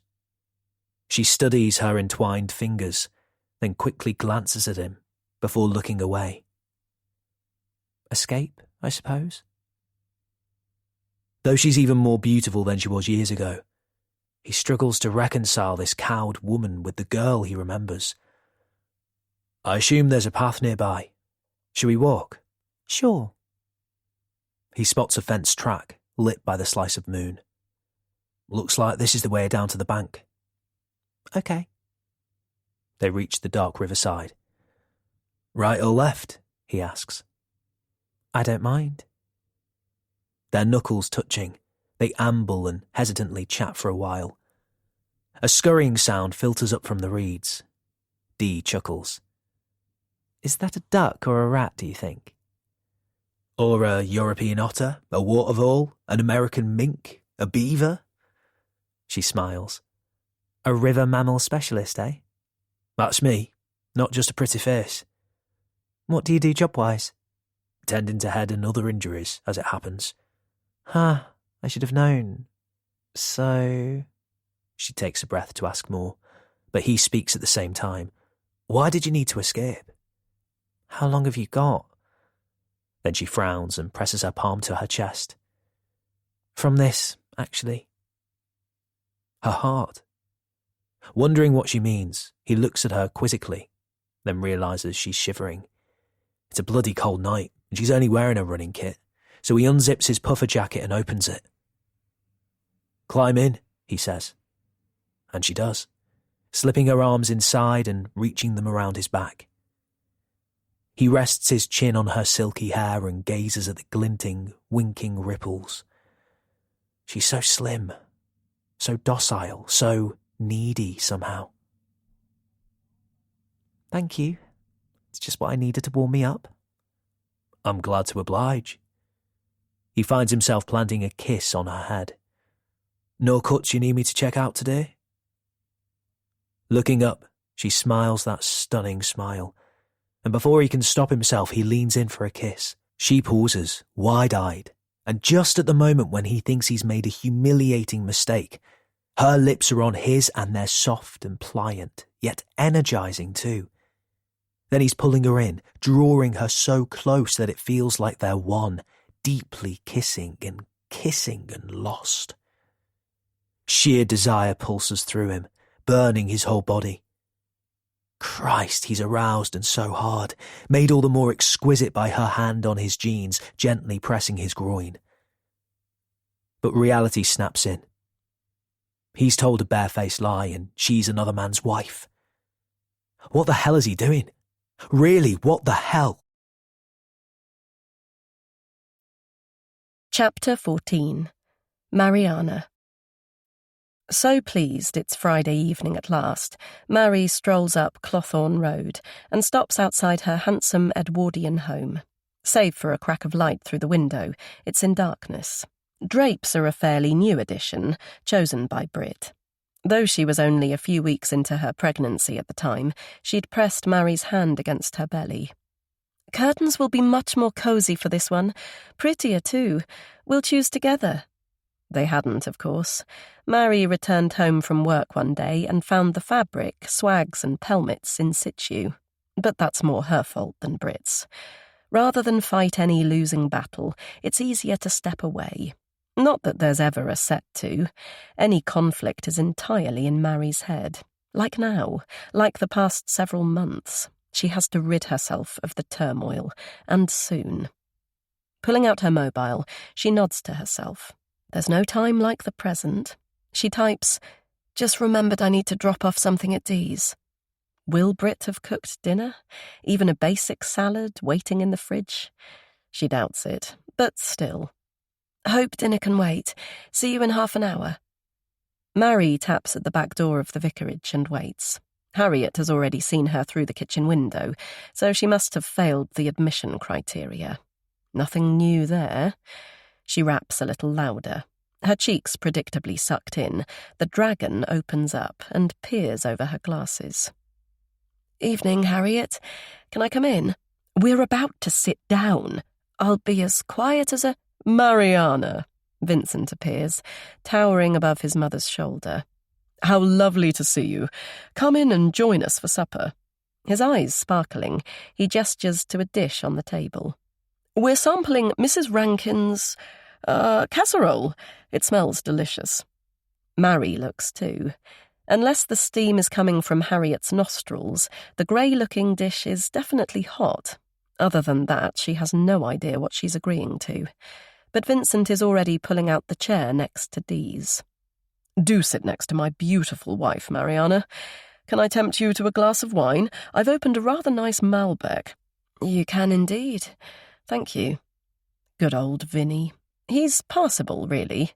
Offerings from his parishioners are a regular occurrence, and not everyone would attack each and every delicacy with such gusto. Yes, in fairness to him, being the satisfied emperor of his domain can't always be fun. But on closer inspection, his hair's looking a bit too russet today. Oh, heck, that's funny. He has taken to dyeing it. She high-fives Abby. Loving the edgy, off-the-shoulder look. I might have to borrow it. I'll trade you for that leather jacket. You'll be the first to hear when I'm bored of it. Mary raises her glass. She plans to drag Dee upstairs to talk, but a minute or two here will be fun. Cheers, everyone. Harriet ladles lumps of something into bowls. Turnip dumplings, apparently, Vincent comments. Dee smiles at Abby. Perfect for you, love. There's nothing wrong with being vegetarian, Mum. I know. I didn't say there was. You don't need to say anything. It's obvious from your... Quickly interrupting Abby's swipe, Mary turns to Harriet. It looks very tasty, and thank you for offering, but not for me. Brit's cooking tonight. Dee's eyebrows rise sceptically, but Vincent puts a hand to his chest. Ah, our beautiful Brit Marie. Such a talented young lady. Gritting her teeth at the man's usual Mary helps herself to crusty bread and dunks it into his bowl. Just testing. She takes a bite. Actually, it's not bad. She gives him a friendly tap on the shoulder. You're looking even more dashing than usual, Vinny. I can't put my finger on it. Your hair. She cocks her head and pauses dramatically. Got it. I know what's different. You've had it cut. Finally upstairs in the snug, Mary flops down in the old armchair. Dee curls up on her sofa and throws a cushion. You are rotten to Vincent, you know. He's very proud of his hair. Precisely. And whatever you think, he doesn't dye it. If you say so, she chuckles. It's so thick and luscious, I can't resist teasing him. Thing is, she pauses, why does she take such pleasure in goading the poor man? Is pleasure even the word? Certainly not when he tries to claim Brit as his in that avuncular way, though he does it to everyone in his congregation. Matthew or Peter or Gaynor, as though he's God rather than just working for him. But she won't say that to poor Dee. She has to live with it. He takes it so well, too well. Maybe I'm looking for the chink in his smarm. Clapping a hand to her mouth, she guffaws. Sorry. Charm. Dee doesn't smile. Too far, Mary. You always go too far. He's my husband, the father of my child. His job is full on, and he helps people in all sorts of ways. Not everyone is willing to work 6 until 10, pretty much 7 days a week. It doesn't hurt to be kind every now and then. Mary reaches out. Sorry. You're right. She studies her sister's flushed cheeks. Dee hasn't been this defensive of Vincent for a long time, and she isn't quite meeting her eyes. Are you okay? Yeah, fine. The New Year's bump to your head? The blush seems to deepen. Something like that. Though Dee always struggles to share what's really going on behind her pretty features, Mary sips her wine, hoping for more. When nothing comes, she puts down her glass and takes a deep breath. She just has to say it, let the ugliness out. I wanted to talk to you, actually. More like needed to, I guess. Concern flooding her face, Dee pulls down her long legs and leans forward. Oh, Mary, are you all right? She peers for a second. Is it Brit? Or the baby? It's both of those things, plus panic, paranoia, anxiety, stress. Shame, too. She's ashamed about her jealousy, bloody terrified about how it might affect her when the baby is born. She rubs her hands. So, You know, Britt and I discovered we both wanted kids, talked about it more seriously, and decided to... Was it really that way, though? Mary thinks back. For her, it began with a drunken conversation very early in her and Britt's relationship, one that planted a seed she couldn't quite let go of. So you never fancied having kids, Mariana? Quite the opposite, but I think I've missed that particular boat. Oh, sweetheart, don't look so sad. We could have a baby, you and me. In fact, oh wow, wouldn't it be amazing? She goes back to her sister, patiently waiting. Well, it was fun. Exciting. She searches for an analogy. I don't know, like planning the best Christmas ever, going to the clinic and talking through donor options, tall, short, fat, thin, black, white or blue, British or Swedish. In truth, I didn't care about any of it so long as the sperm was screened and healthy, you know? Oh, of course. So then there was the discussion about which of us would go first. Britt was the obvious choice, you know, younger, prettier, kinder than me. Dee squeezes her hand but says nothing. More fertile in all likelihood. In the end, we agreed we'd both do it. Sort of involve chance, fate, Vinnie's god or whatever. If we both got pregnant, we'd cope with double trouble. But... Hoarse from the effort of finally spitting them out, the words emerge splintered and cracked. She takes a gulp of air. But Britt... But she... Hot tears soon follow. Oh, God, is she really crying? Dee passes her a tissue, then speaks. But Britt got there first, and now you're beating yourself up because you feel envious when you're supposed to be the proud parent-in-waiting. Wiping her nose, Mary nods. Cordelia, dear Dee, the only person in the world who instinctively knows how she feels. Inhaling deeply, she tries to breathe through her clash of emotions. I love Britt, and any decent person would tell me to get a grip. Next time will be your turn, they'd say, and you have a baby on the way. You are incredibly lucky. And they'd be right, but... She meets her sister's soft gaze. It's a classic case of physician, heal thyself. More than anyone, she knew there could be issues of non-biological mother identity or feeling ostracized from in-utero bonding. But as much as she's tried to look at the situation objectively, she can't stand back from her own terror. She takes another shuddery breath. But suppose I don't bond with this baby? What if I feel totally detached? Even worse, suppose this horrible, dreadful... She gropes for the word. Resentment is still here when he or she is born. Is this what the future holds, feeling completely set apart from Britt and her baby? Dee holds out her arms and folds Mary in. When she kneels back, she smiles thinly. Maybe men go through this. We never stop to ask, do we? That's true. The wave of worry hits again. But what if the baby senses all this? And who will I be? Mariana? She sighs. Let's face it, I won't be Mummy. Dee's smooth forehead creases. Oh, Mary, I don't know the answer. Life can be so unpredictable, uncertain, cruel. But my gut feeling? You'll both be great parents, but I don't think either of you will get to decide. Her gaze slides away. The child does that. Acknowledging her sister's own struggles, Mary doesn't speak for a while. A burst of shouting and a slammed door eventually splinters the silence. Dee abruptly laughs. Oops, and it wasn't even my fault. She lifts her pale eyebrows. Not yet, anyway. Mary returns the smile. Glimpses of the old Dee are so lovely to see. She inhales the lemony smell she's always associated with her sister. Why didn't you try for another baby? She asks quietly. It never felt appropriate to ask before now. There's no reply for several seconds. Has Mary gone too far? But finally, Dee speaks. After Luke's death, Vincent wouldn't allow it, she replies. Chapter 15. Calvin. The gym air feels solid and smells of sour sweat. Cal strides to the treadmill and programs in a 10-minute blast. The guy leaving the next one dips his head. "Not seen you in a fair while, mate," he winks. "Best take it easy, yeah?" Cal doesn't bother to reply. He hasn't fancied schlepping here of late, but that doesn't mean he's neglected his body. He's done his hit at home.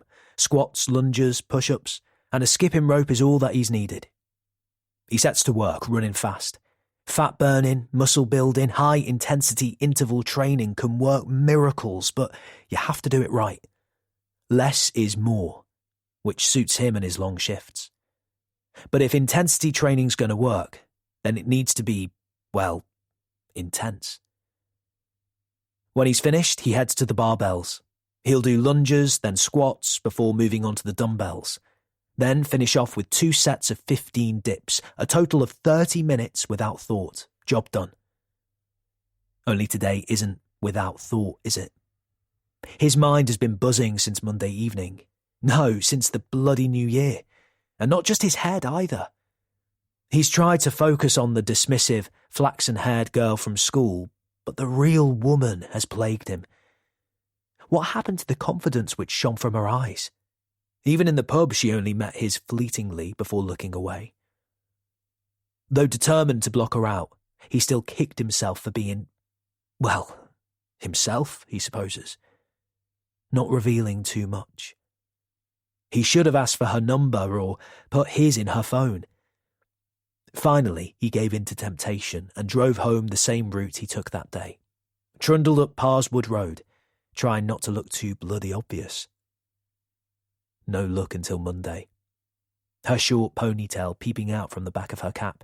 He might not have recognised her, but the long, slim limbs, he did. So he turned back, parked up and waited at the bus stop. Would she look over and see him when she passed? She did. And that smile especially for him. He had to remind himself of that old, stupid hope, the disappointment and anger. But later they kissed, really kissed, and he ached with pulsing desire. He's thought of nothing else since. He throws down the barbell and groans out loud. What the fuck is he doing? Chapter 16. Cordelia. It's Monday, so I dutifully scroll through the church Facebook page, liking posts and comments from the weekend, and adding suitably upbeat, sympathetic or joyful replies.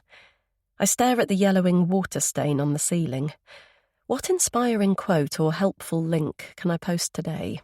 It was biodegradable refuse bags last week, a Venn diagram of belief the week before. Despite my alleged failures, Harriet graciously nominated me to be the group administrator several years ago.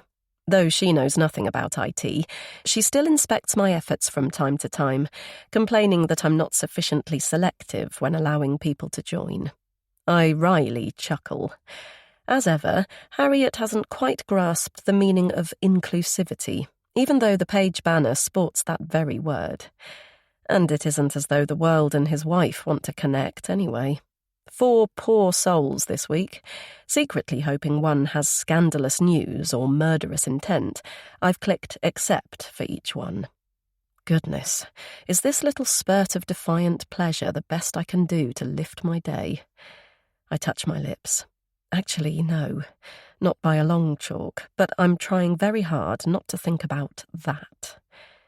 Reverting to the screen, I open a fresh document, then sit back to think of ideas for this Sunday's sermon. I've been writing them for Vincent for the past 10 years. Each week I compose 1,000 considered, all-embracing, thoughtful, and duly sandwiched words, then collude in his pretense that they're just concepts he'll develop. He doesn't, nor does he disclose my speechwriting role to Harriet. Our little secret, as he says. I shudder, and not the only one. Matthew 5:7, Sermon on the Mount, I type. Not everyone entering heaven. My heart races again. However much I try to distract my febrile mind, it comes back full circle to him, Calvin Rafferty, and our fervid kiss. Yet something went wrong. 1 minute we were kissing, and it was as if we fitted, not just our lips, but our bodies too. Like a form of CPR, it felt as though he was breathing in life from my head to my toes and the tips of my fingers. Then he abruptly pulled back, shoved his hands in his pockets, and stalked away so quickly it was hard to keep up. What happened? Do I have bad breath? Am I a crap kisser?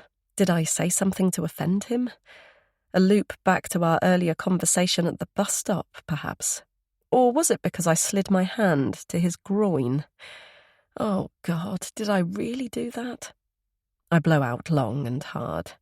I hate uncertainty, dread feeling in the wrong, loathe that old replaying of events frame by frame, desperately trying to work out where life went awry, what I could and should have done differently. Of course, some things one can't change. Like my boy's death, which is horribly, irreversibly set in stone forever. But this escapade with Cal, it's preferable just to know, surely. Once we'd returned to his car, he drove back to the village in silence and pulled up outside the cricket club. I duly tugged the door handle to get out, but he muttered, "Hold on," rummaged in the glove compartment and found a broken biro.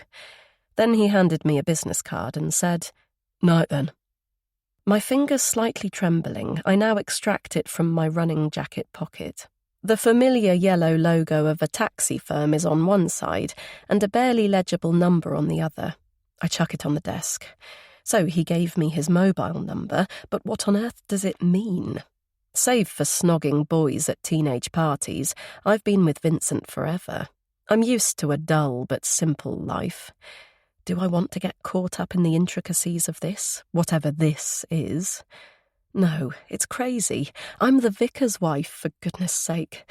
I've already been incredibly stupid, reckless, in fact. Climbing into his car, walking into the black night, quickly becoming intimate, kissing and yearning for... Cringing at the thought of my unexpected and heady surge of desire, I go back to my laptop. A new post has appeared on the Facebook page from Audrey Goodwin, a nice lady. A bishop prayed for her at a gathering, and her thyroid medication has since been decreased. Audrey is thankful to God for her healing. Praise the Lord. I gasp at the sharp stab behind my eyes. It's a lovely contribution. The power of prayer has made Audrey a more contented person, a healthier one, in fact. But is this existence, this marriage, this life really for me? Mariana was right. When the rug was brutally pulled by my dad, I spiralled hopelessly in that huge black void. Then I discovered the fellowship and support of the church, people who were smiling and supportive and offering their hands. But most of all, I found the love of the Lord. God was constant. He wouldn't leave me. So I transferred my devotion from my Father to the Father, healing that chasm overnight. Heaven, dedication, conviction, complete and utter faith. When Luke died, it fell away as quickly as it came. I so wish I could still sense it, but I can't feel anything these days. Yet that kiss? Yes, I felt that, and his erection against me, hard and urgent behind the denim. Taking a deep breath of resolve, I pick up my mobile and punch in Cal's number. I quickly type and send, "Did I do something wrong?" I return to the sermon and delete my notes so far. Corinthians 13, I type instead. God is faithful. He will not let you be tempted beyond what you can bear. A minute passes, then another. What have I done? Half expecting the gratification of an instant reply, I scoop up my phone. Unlike when Luke died, the screen stays empty. I scoff at the memory of Vincent's hourly inquisitions back then. How are you feeling? Have you eaten? Has anyone called? What are you doing? Where are you? As though I'd be anywhere other than here. Well, right now I need to get out. Somewhere far away would be infinitely preferable, but a quick run will have to do. Chapter 17. Mariana. Work is the best thing to distract her, but even so, Mary knows she isn't firing on all cylinders. Mary? It takes a moment for Sanjay's voice to filter through. Mary, are you with us? She looks at her team leader. I am, absolutely. So, which do you want? He wafts 2 buff folders. The PTSD or perinatal depression? Though the numbers are depleted, it's the usual staff meeting to start the day. With half the department off with flu, it's good of Sanjay to offer her the choice rather than dump both on her desk. He briefly described each case, but the moment he said the words perinatal and depression in the same sentence, she felt breathlessly anxious. Almost like having bloody PTSD, she grimaces to herself. A bad joke, of course, as both conditions are debilitating and ruin lives. She's just attempting to give her own self-indulgence an almighty shove by using humour. She does not have depression, perinatal or otherwise. She's just feeling the natural apprehension many people have when parenthood is impending.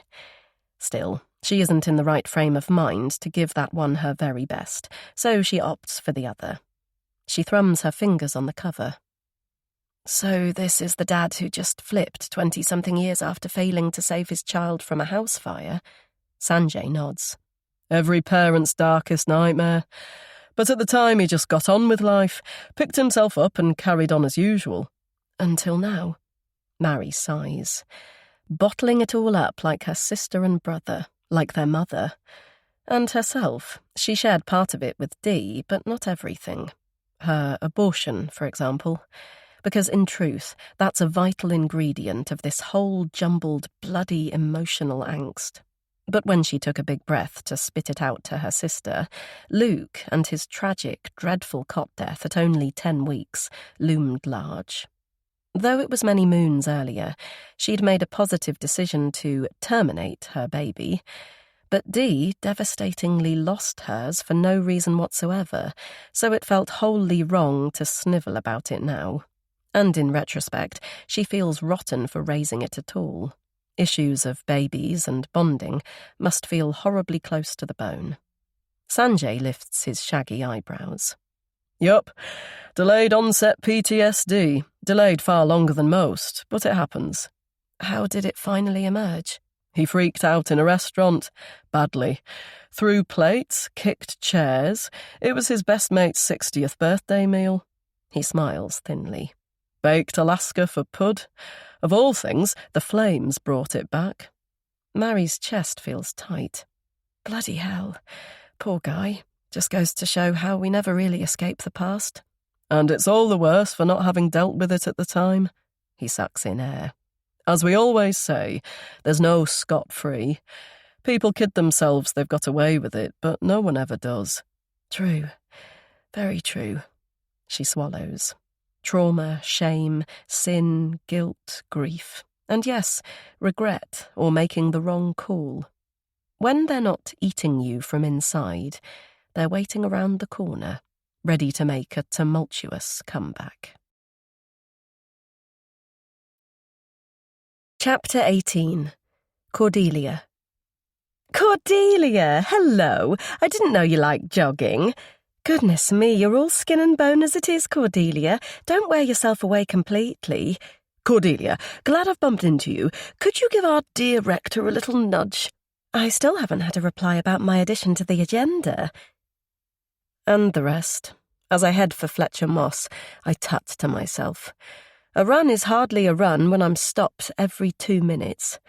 My own fault, though. I usually choose the least busy times to deal with the office mail, but I found myself in a long queue at the post office with no means of escape.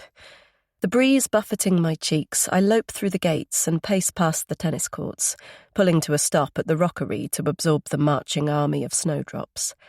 The sight usually brings a smattering of pleasure, but my stomach is churning. Why did I send Cal the flaming text, and why so direct? It didn't leave much scope for an equally pointed and possibly hurtful reply, though he hasn't responded at all, which is preferable. Ghosting, as Abby calls it, or honesty. One thing's for sure, neither feels good.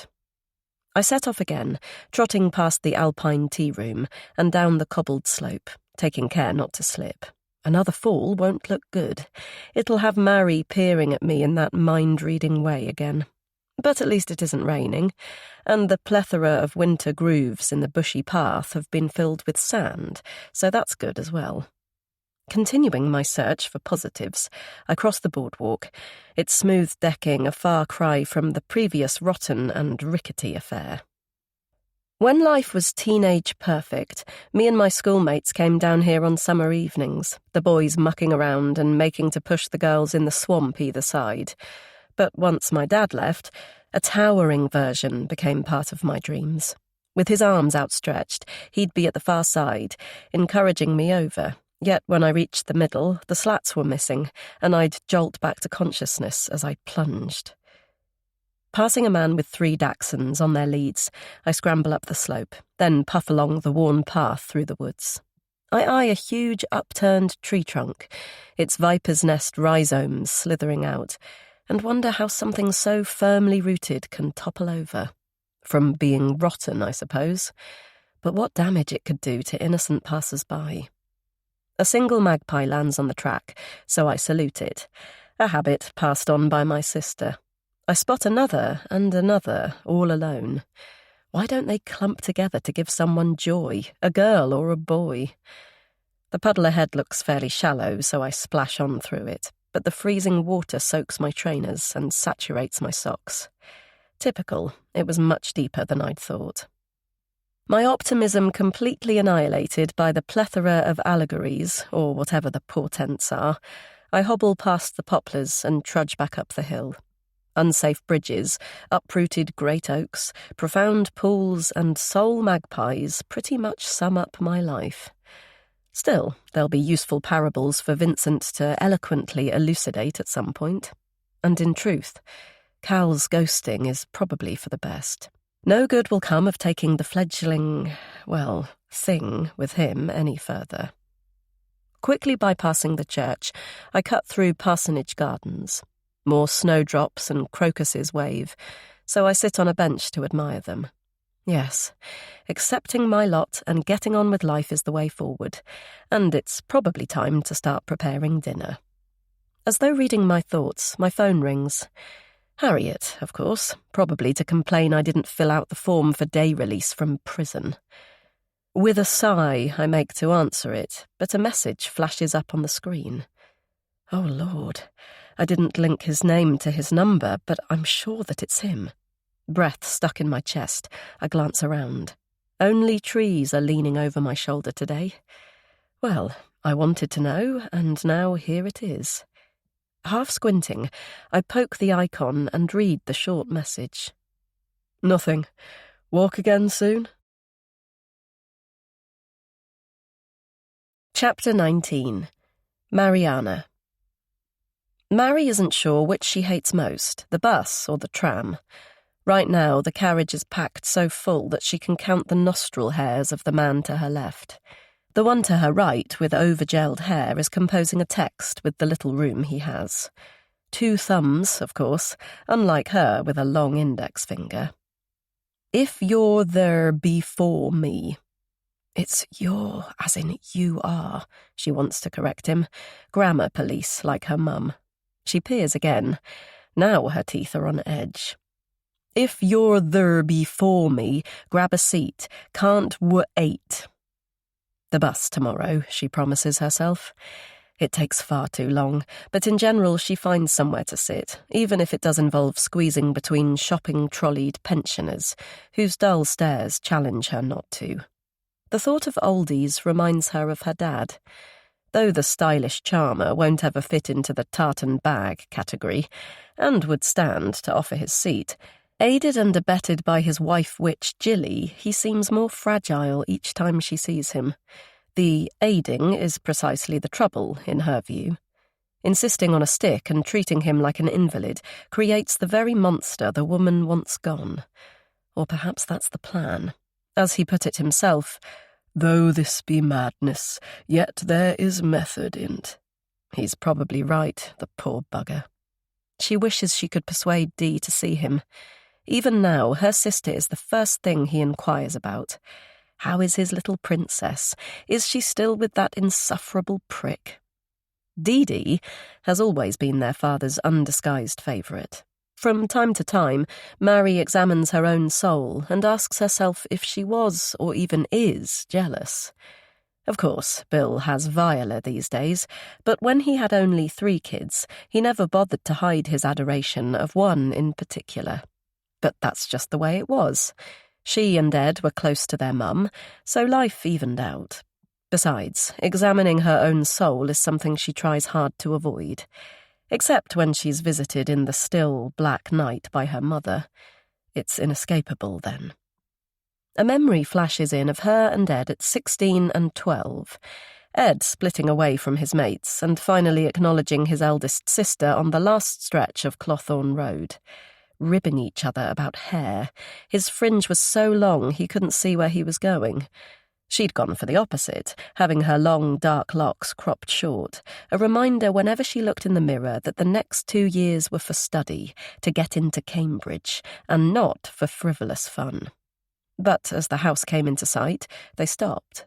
Even though their dad had been banned from visiting their home, his vintage Mercedes was on the driveway, and he was opening it up to leave. But something was off. Why was his navy shirt stuck to his chest, and why were his forearms wrapped in towels? By the time they reached the door, he'd gone, but sudden panic consumed Mary. Felicity, her mother, was she okay? Had he hurt her? Terror pumping through her veins, she tumbled to the kitchen, but her mum was turned away, slotting the carver back in the knife block. Ed collided behind her. "What's going on? God, it reeks of disinfectant in here." Their mother spun round, her startled expression replaced by a smile. "I've just washed the floor, so don't come in. It's slippy." Even then, on some level, Mary knew her dad's top had been sticky with blood, and that the coverings hid defensive injuries. But she didn't want to imagine, let alone know, what had gone on between her parents. And right then it felt more important to make Ed promise not to say anything to Dee Dee when she came home. Blinking away her father's shattered look, she replaces it with a more recent image of him. Though an easygoing liberal, she thought it best to tell him in person about her relationship with Britt. "Darling girl," he said, when the telltale Viola had finally allowed her into his too-hot front parlour. "I hear you've become a lesbian. Good on you." His phrasing made her smile. But is that what she is? Or bisexual, pansexual, fluid, or any other sexual orientation? A colleague at work welcomed her to the Diner Club the other week. The woman laughed at her obviously bemused expression. "Get with it, Mariana. Be prepared for the questions," she advised. "They'll come whether you like them or not. You'll find the number 1 spot belongs to, 'Which of you is the guy?' Neither is how I usually reply. We're both girls, which is kind of the point." In truth, she doesn't identify with any label she's found. It's a question of love and need, she supposes. Apparently, the number 2 hot hit is, "Have you always been a lesbian?"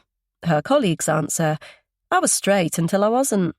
Well, she was die-hard straight until she met Britt. Tuning into the rain-stained world outside, she notices with a jerk that the tram has almost reached her stop. She has a last peep at Gel Boy's phone to see if his lover has replied and corrected his syntax. Then she steps to the doors, homeward bound. When she reaches her sodden street, a sigh treacherously escapes. She had to look up what the diner was. Back at university, she was the life and soul of any gathering or party, and she still likes a laugh, a drink or a bop with Abby. But the largest lesbian event in the world would not be her thing, nor are festivals or raves, excess alcohol or drugs anymore. But that's one layer of her complicated feelings. She knows someone who's seen it is. Chapter 20. Calvin. His heart clattering against his ribcage, Cal forces himself to consciousness. Bloody hell, the shrill siren from his dream is actually his mobile alarm. How can it be 4:30 already? Cutting the noise, he falls back against the pillow and catches his breath. As usual, he's drenched with sweat from the terror, probably one of the million reasons Sadie moved out. It's a February Wednesday, a 6 to 6 shift. Though solitary at times, he likes handling the fast response vehicle and being the first at the scene of an emergency. The need to drive carefully at speed, then immediately put life-saving skills into action, gives him an adrenaline high which leaves little room for other thoughts. He likes his job, and more importantly, he's bloody good at it. Inhaling sharply, he throws off the duvet and feels the perspiration turn to ice. Right, shower, eat breakfast, make a sandwich for lunch and iron his uniform. Then drive to work, bag his favourite RRV and check it has the Lucas machine, defibrillator, gas and drug bag. He likes the systematic start to a working day. It suits his robotic personality, as Sadie so kindly described it. But like the chicken and the egg, which came first? His work or the detachment? Because one has to be professionally distanced to do a good job, right? And doing his best is hugely important to him. You're like a flaming robot. You don't feel anything, Sadie complained regularly before the final time. The criticism hurt, not the machine-like part so much as not feeling anything. It showed she didn't know him at all. Chapter 21. Cordelia. Thumping awake, I jerk upright and turn to Vincent's side of the bed. It's empty already. The poor man seems to rise earlier each season that passes by. I nod in an acknowledgement, a labour of love, a vocation and meaning. The dream rushes in. It was so very vivid. The tears which pushed through to reality are still blinding my eyes. A speeding car and a thud yet again, but this time the victim was Abby and I was the driver. Culpability swamps my chest at the tangible memory. Why is my subconscious taking me to such an awful place? Mary would have a theory, but I won't mention it to her. Her interpretations are never uplifting, and besides, I feel too culpable. It's as though I've deliberately harmed my own daughter. Deeply sighing, I fall back against the mattress. I can't pretend I don't have a difficult relationship with Abby. Not even difficult, more distant. Nitpicking and angsty on Abby's part, and passive on mine. Like me and Mum, if I'm honest. Can a child be blamed, though? I was a willful adolescent, and that's what kids do. It's what I've always inwardly said to assuage feelings of guilt, but in truth, there were times I callously pushed my mum away or belittled her attempts to show love. And that's precisely my relationship with Abby. I picture my graceful mother. Her behaviour with Mariana and Edmund was so smooth, so natural, so instinctive. Maybe a little dominating, too. Yet with me it felt as though she was acting. If I sat opposite her now, what would I say to improve our relationship? "Don't make such a fuss about peripheries that don't matter, Mum," I say out loud. "Be chilled. Let things be. Don't allow your face to reveal your true feelings. The worry, the concern, the alarm." I frown in thought. "But don't let me get away with being rude or disrespectful to you either. Be more assertive and show me you're hurt." I look at the bedside clock. That's actually a good idea. I can catch Abby before she flounces off without breakfast. Harriet's at the kitchen table, but she doesn't bother lifting her head from the newspaper. "You're up early," she comments. "No earlier than usual," I lightly reply. "I've come down to make Abby something to eat before school." And though evidence of Harriet's usual fry-up still pervades the air, "I'm toasting her a bagel. Can I get you one or anything else?" The woman's saggy chin wags. "She's not a morning person. I think you'll find it'll go to waste." "That's fine. I'll eat it if she doesn't." She replies, scraping back her chair and making a loud show of clearing her son's dishes. I go about my business with a wry smile. Harriet professes to be 99% vegetarian. A large portion of Danish bacon and several Cumberland sausages each morning clearly don't count. Nor do the lashings of roast beef she piles on her plate every Sunday lunch. But when Abby mentioned her vegetarian-free breakfasts, Harriet replied with a sigh, as though it was her penance. "Somebody has to be up, look after Daddy and keep him company. It wouldn't do for him to waste away now, would it?" Heroically ignoring her raised eyebrows as I sprinkle on seeds, I finish my chore, then climb the stairs with a tray. I almost knock on Abby's door, but catch myself just in time. "Morning, love," I say, striding in. I yank open the curtains and sit in the wicker chair. "Tea and Marmite on bagels for two?" She looks mildly surprised, then narrows her eyes. "It had better not be that disgusting margarine." I take a bite. "I guess you'll soon find out." Apparently accepting defeat, Abby hitches up and tucks into her food. No thank you, of course, but that's fine. It's just nice to have companionable silence with her. But after a couple of minutes, she swings out her legs. "Oh, God! Just remembered. It's music today. I need to straighten my hair." I wipe the butter from my fingers. "It'll be quicker if I do it." Then nodding to the raindrops, patting the window. "And if you're a good girl, I'll give you a lift to school." Smiling to myself, I amble to the hallway for the key to my car. I've had a really pleasant half-hour, finishing the pot of tea over a leisurely chat about algebra and equations, then tending to my daughter's thick copper hair. Until recently, Abby loathed being a ginger, and frequently demanded she be allowed to dye it, but I suspect the light bulb moment has finally sparked. So many of her friends are pretty too, but Abby's vibrant locks stand her out from the pack. It's a nice feeling I can remember myself. In my case, it was height. I'd hated it for years, then realised its benefits when I joined Grasmere Road School in Year 6. Strange now it seems, I turned heads. The attention was a new and exciting experience. It was addictive too, not always a good thing. Lifting today's pile of posts to search for my fob, a thought abruptly hits. Music and straightened hair. My heart sinks. Could she have a crush on a teacher? But I blow out my alarm.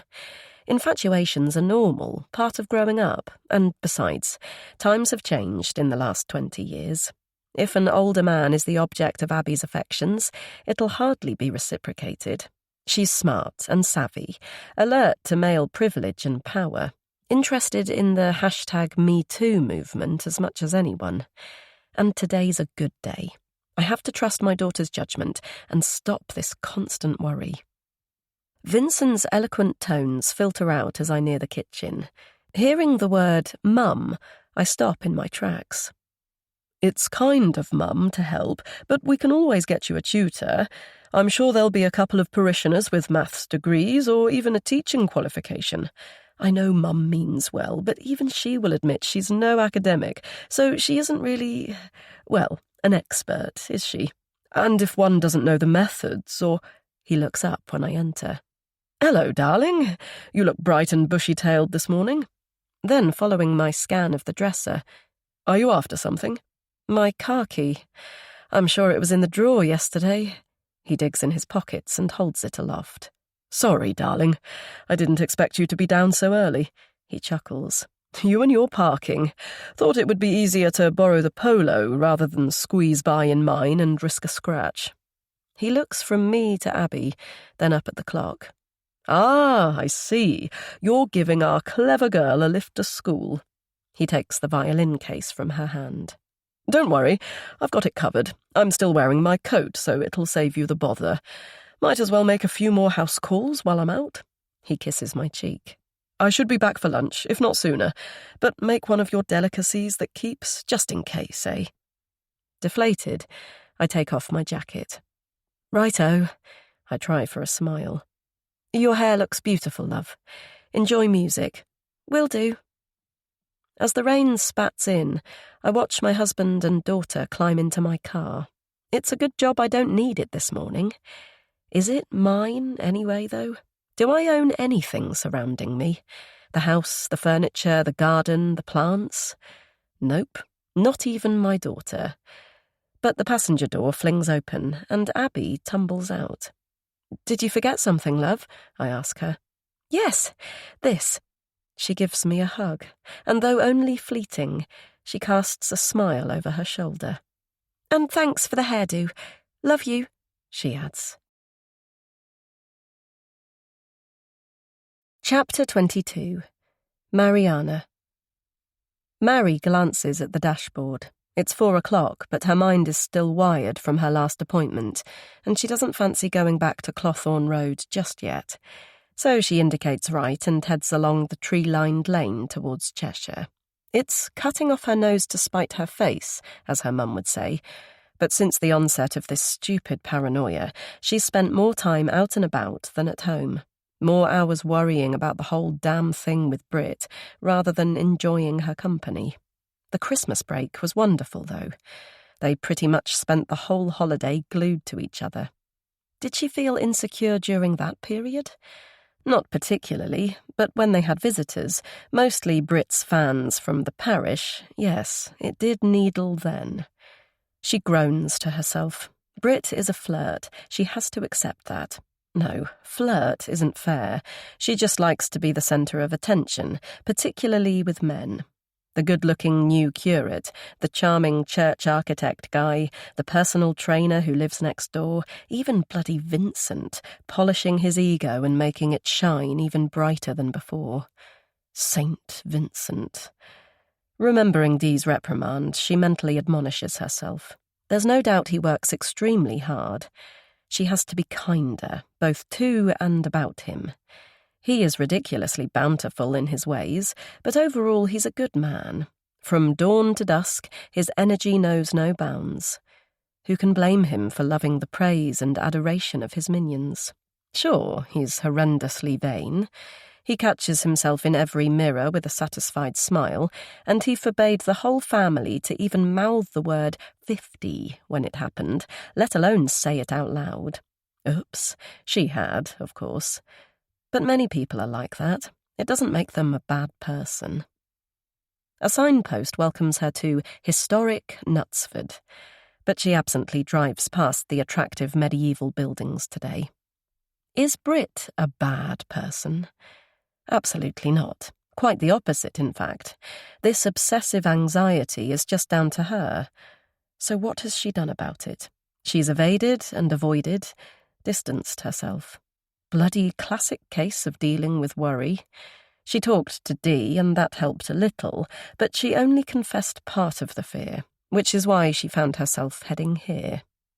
Finally arriving at her dad's, she peers at his pretty 18th-century cottage. The thatched roof, picket fence and garden are as pristine as always. Though half the size of her home, it's worth a bloody fortune, so it's no wonder Jilly Witch is trying to farm the poor bugger out. A thought occurs. This visit is on the spur of the moment. Will the coven be in, casting spells? Will he? Hoping for the best, she slams the car door and takes a minute to work out the flaming gate latch. When she looks up, Bill's already at the porch-covered door, his eyebrows raised inquisitively. He chuckles and kisses her cheek. "No, you're safe. College and God knows where. This is a nice surprise. Come on through and I'll make us a drink." Following him in, she notes he's not using a walking stick, so that's a good start. And though a little stooped these days, he reassuringly still has to dip his head to avoid bumping the kitchen door frame. "Will this muck do?" he asks, lifting a jar of instant coffee. "I'm parched, so yes." He spoons granules into teacups, places a selection of shortbread on a china plate, and heads for the front parlour. "Let's sit by the fire and risk wrath via crumbs." When they're settled, he studies her. "How's life? Is all well with Brit and the bump?" he asks, his hand a little shaky as he takes a biscuit. Mary tries not to stare. It has only been a couple of months since she last saw him, but he suddenly looks older, his taut skin glued to his angular face. but his eyes are still twinkly and blue, and somehow his flowing hair still looks blonde. "Busy," she answers, sidestepping the Brit question. "I've just visited a client in Wythenshawe, so thought I'd drive on and skive an hour to see you." He nods, so she continues to speak and evade his query a little longer. "I'm glad to see you're still here, and not in the stifling front room of some care home or other." "I'm made of sterner stuff. Besides, have you seen the cost of those places? It'd be cheaper to live at the Ritz." He cocks an eyebrow and rakes a hand through his fringe. "Rather think that would suit me, though. Live out my final years in a hotel room where I can read books in peace and raid the minibar without censure." Like Lady Thatcher? His lips twitch. "Perhaps not the best example, but there's a long tradition woven from the glamorous and distinguished." "Then it's clearly a must for you." Tennessee Williams, Richard Harris, Omar Sharif, then there's Coco Chanel, who moved into the Paris Ritz during the war, along with several Nazi officers." She smiles. "Maybe stick to hiding your favourite tipple in your old penny loafer shoebox, then." "Did I tell you about my secret stash?" "You did, but don't worry, my lips are sealed." Bill leans to a wicker basket, selects a chunk of wood and throws it on the grate. He spends a few moments settling it in with a poker, then he turns, his eyes piercing. "Why are you here, Mariana?" he asks. "What's troubling you, love?" She rubs the polished arm of the chair, then laughs. "Was I always so transparent?" "Yes, but that's a good thing, isn't it? What you see is what you get with my eldest."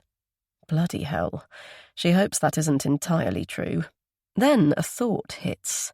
Oh, God, is she being see-through with Brit? Is that the real reason she's keeping her distance? Fear of being caught out? "Jealousy," she states. Then after a sharp breath, "How did Mum cope with it?" He looks at the flames. "As you know, Felicity didn't." "No, before that.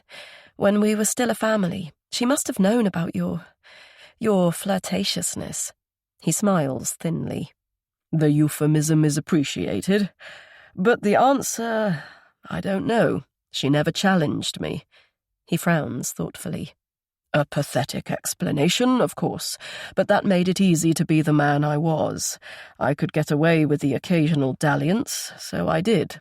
If she'd told me to stop, then I—" "That's a lousy excuse, Dad." "I know, and it shames me." He tilts his head. "You want honesty, don't you?" Yes, I do. So why did you do it in the first place?" "Immaturity, insecurity, selfishness, simple lust. I've never quite worked it out. Your mother was the one woman I truly loved. When she finally stood up to me, it was all too late." He sighs. "Better 3 hours too soon than a minute too late." Let's take a brief pause together to let everything we and Appos V heard sink in. Coming up is a gentle, relaxing melody. Let your mind loose, breathe evenly, and allow the music to guide you into a state of complete comfort.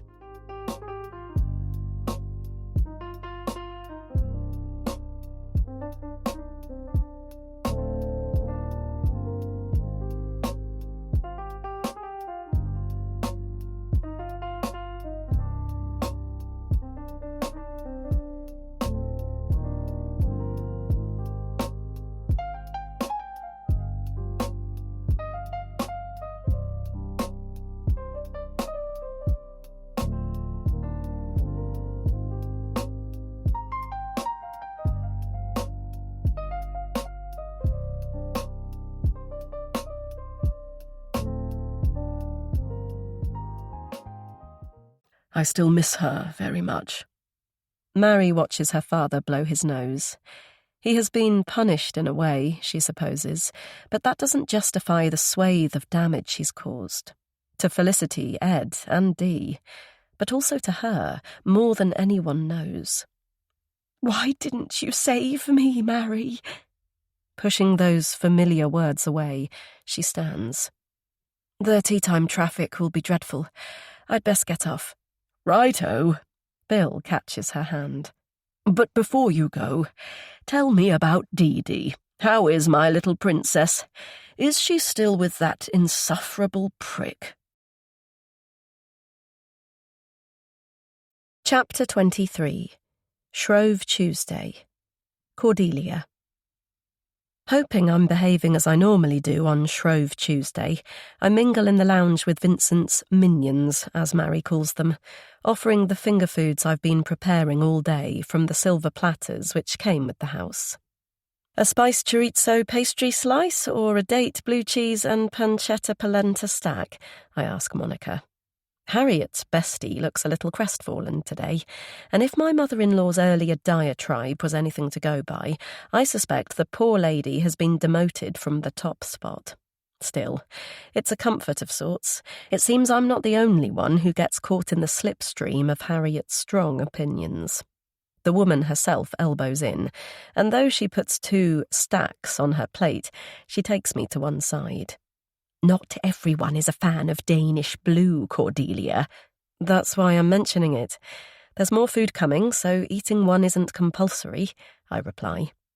I move away, offering the day before Lent delicacies to the other members of the church team, who are both appreciative and a little tipsy. When I return to the kitchen, I switch off the oven and carefully pick the mini carbonara quiches from the tray. "Shall I carry those through?" Rotating to my daughter, I take in her usual crop top and extremely short skirt. Fashion is understandable, but this house is so cold. I manage to bite back any comment. "Yes, please, love." She lifts the tray. "God, this is heavy." "I know. I think they're solid silver." I raise my eyebrows. "Good job Mrs. Fairclough's handbag isn't big enough to half-inch one." Abby laughs. "That's actually lol."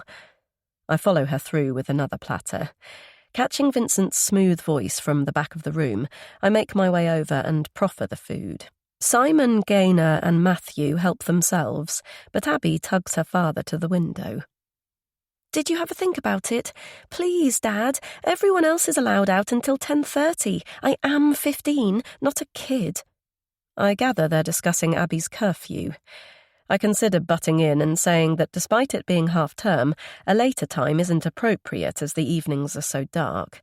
But would that appear odd when I hope to go out in the inky night too? Feeling torn, I take a breath, but Vincent replies. "We'll compromise at 10 o'clock, but you're not to wear that skimpy outfit, Abby. It isn't midsummer. Trousers, a jumper and a coat are in order. It's non-negotiable, yes?" A groan and a sigh, but she eventually replies, "Thanks, Dad." "My kitchen queen." Slipping an arm around my waist, Vincent peers at my offering. "What have we got here?" "Halloumi and courgette kebabs, or smoked salmon pancake rolls." He pops one in his mouth. "I'm detecting a smattering of creme fraiche. Delicious. Cooking is most definitely your forte." Then, when he's swallowed and padded his mouth with a serviette, "Our little girl is fast growing up, eh? You don't mind her having an extra half hour, do you, darling?" Trying to cover the usual prickle of alienation, I begin to shape a reply, but he kisses my forehead. "Of course we don't mind. We discussed it, didn't we?" "I don't think we—" "You and your terrible memory. But never fear, the forecast is mild, with no rain, so all is well."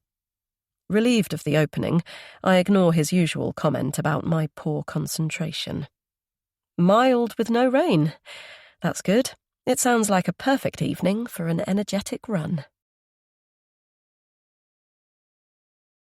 Chapter 24. Calvin. His whole being clenched from a blend of excitement and agitation, Cal sits in his car and stares at the dusky sky through the windscreen. It's gone 7 o'clock. Where's Dee?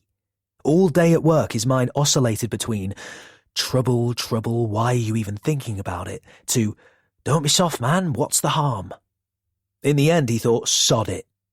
The guys on his team were rushing home to eat pancakes with their loved ones. Why the hell shouldn't he have fun? Smiling, he closes his eyes. His last meeting with Dee wasn't just fun. It was erotic, arousing. Her sweetness, her smell, her eager, soft lips. and her hand on his erection, that knowing, firm pressure. He feels himself stir. Christ, she is coming, isn't she? He's waiting just over the border, so she has quite a way to walk. Or run. He didn't know where else to suggest. He can hardly pick her up outside the vicarage, wherever it is, and he knows her situation is difficult. He'd like to take her somewhere nice and show her off, but is that feasible for either of them? She's a married woman with a kid, the bloody vicar's wife, and he wouldn't want to be spotted either. Turning on the radio, he flicks through the frequencies, listening for only a moment before moving on to the next. He likes classical to relax, but he's selective, so generally not the populist stuff they play on Radio 3. But today, he stops there and lets the exquisite strings swamp him. God, he loves and hates this composition in equal measures. But emotions are a good thing, aren't they? Not fucking robotic at all. The opening passenger door interrupts his contemplation. Hi, Dee says, climbing in. Sorry, he says, shaking himself back. I was miles away, listening to Adagio for strings. He can't quite interpret her expression. It's sad, almost broken. You know it? Yes, it's beautiful, but it's often chosen for... They played it at Grace Kelly's funeral, apparently.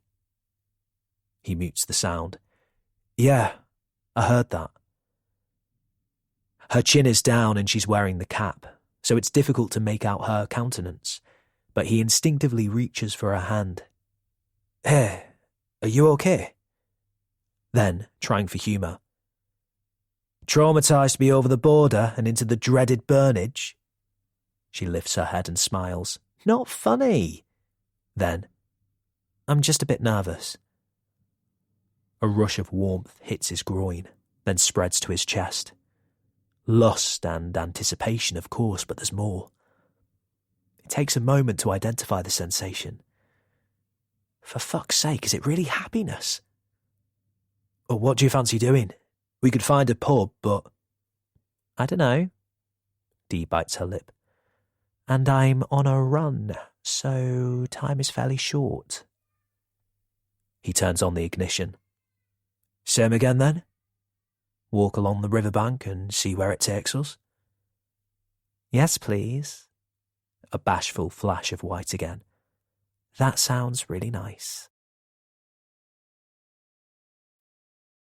Chapter 25. Cordelia. Breath caught in my chest, I stare through Cal's windscreen as we trundle down the hill towards the Mersey again. What on earth am I doing?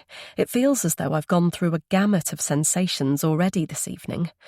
There was worry, of course. The pre-fasting gathering was still in full swing, so I couldn't leave the vicarage as early as I'd hoped.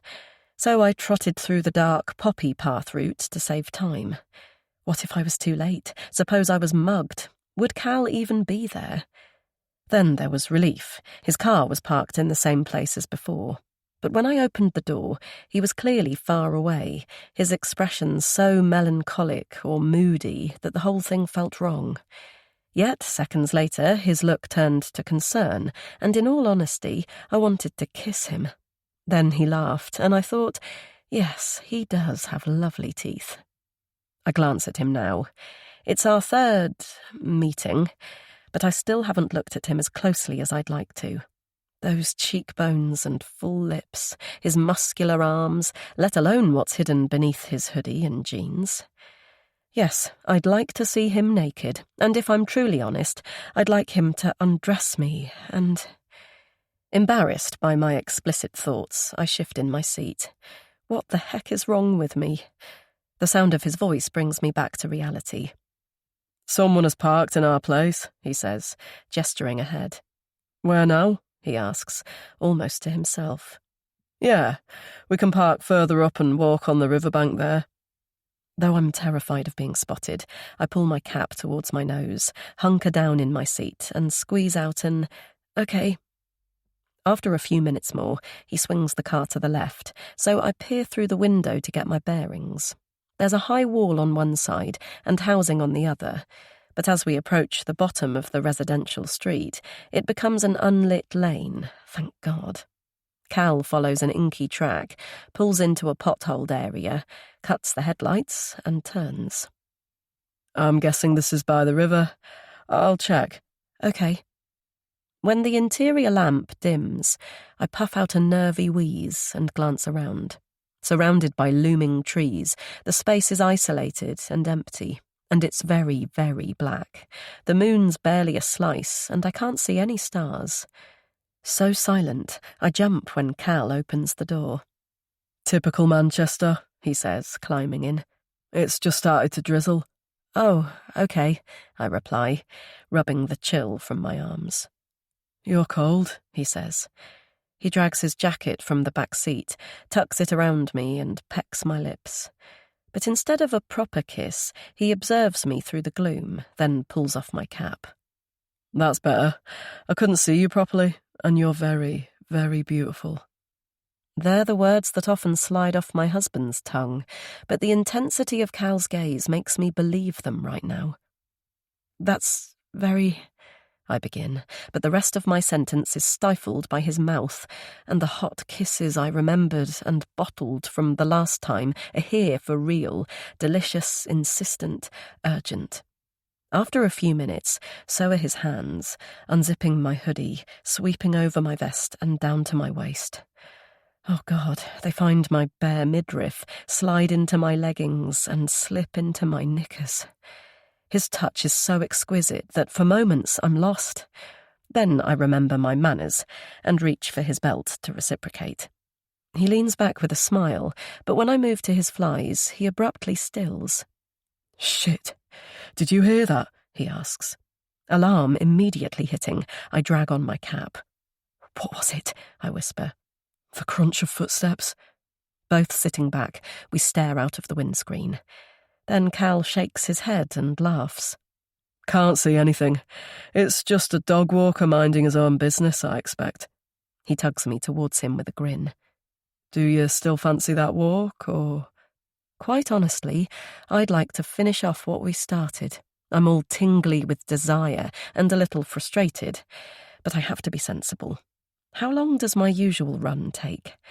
Knowing my luck, tonight my family will be watching the clock. I give him a final soft kiss, then peel myself away with a rueful smile. Much as I'd like to stay, it's probably best I get back. Wiping off the inane grin, I fix my face into a neutral expression and enter the vicarage. Sound filters through from the lounge. Should I go in or escape upstairs for a bath? As though answering my thoughts, Vincent's voice echoes through, shortly followed by a wave of laughter and...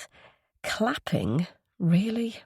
I suspect my husband and his henchmen are now the worse for wear. A somewhat different evening from mine. I still feel hot and musty and touched inside, a sensation I haven't experienced since I was one of those adorers in there. I have no idea who that besotted girl was, but at some point the glow finally and truly rubbed off. Shrove Tuesday, a day to shrive or confess, an occasion for self-examination, penitence, self-denial and preparation for Easter, and yet here am I. I briefly close my eyes. Calvin Rafferty, his smell, his lips and his skin are still there. And that thoughtful frown. One more cuddle before we go, he said. We can start where we leave off the next time. Yeah? Chapter 26. Mariana. Hearing the rattle of keys, Mary snaps shut her laptop and takes off her glasses. She has nothing to hide, but Brit's been nagging her about spending too much time on work-related stuff.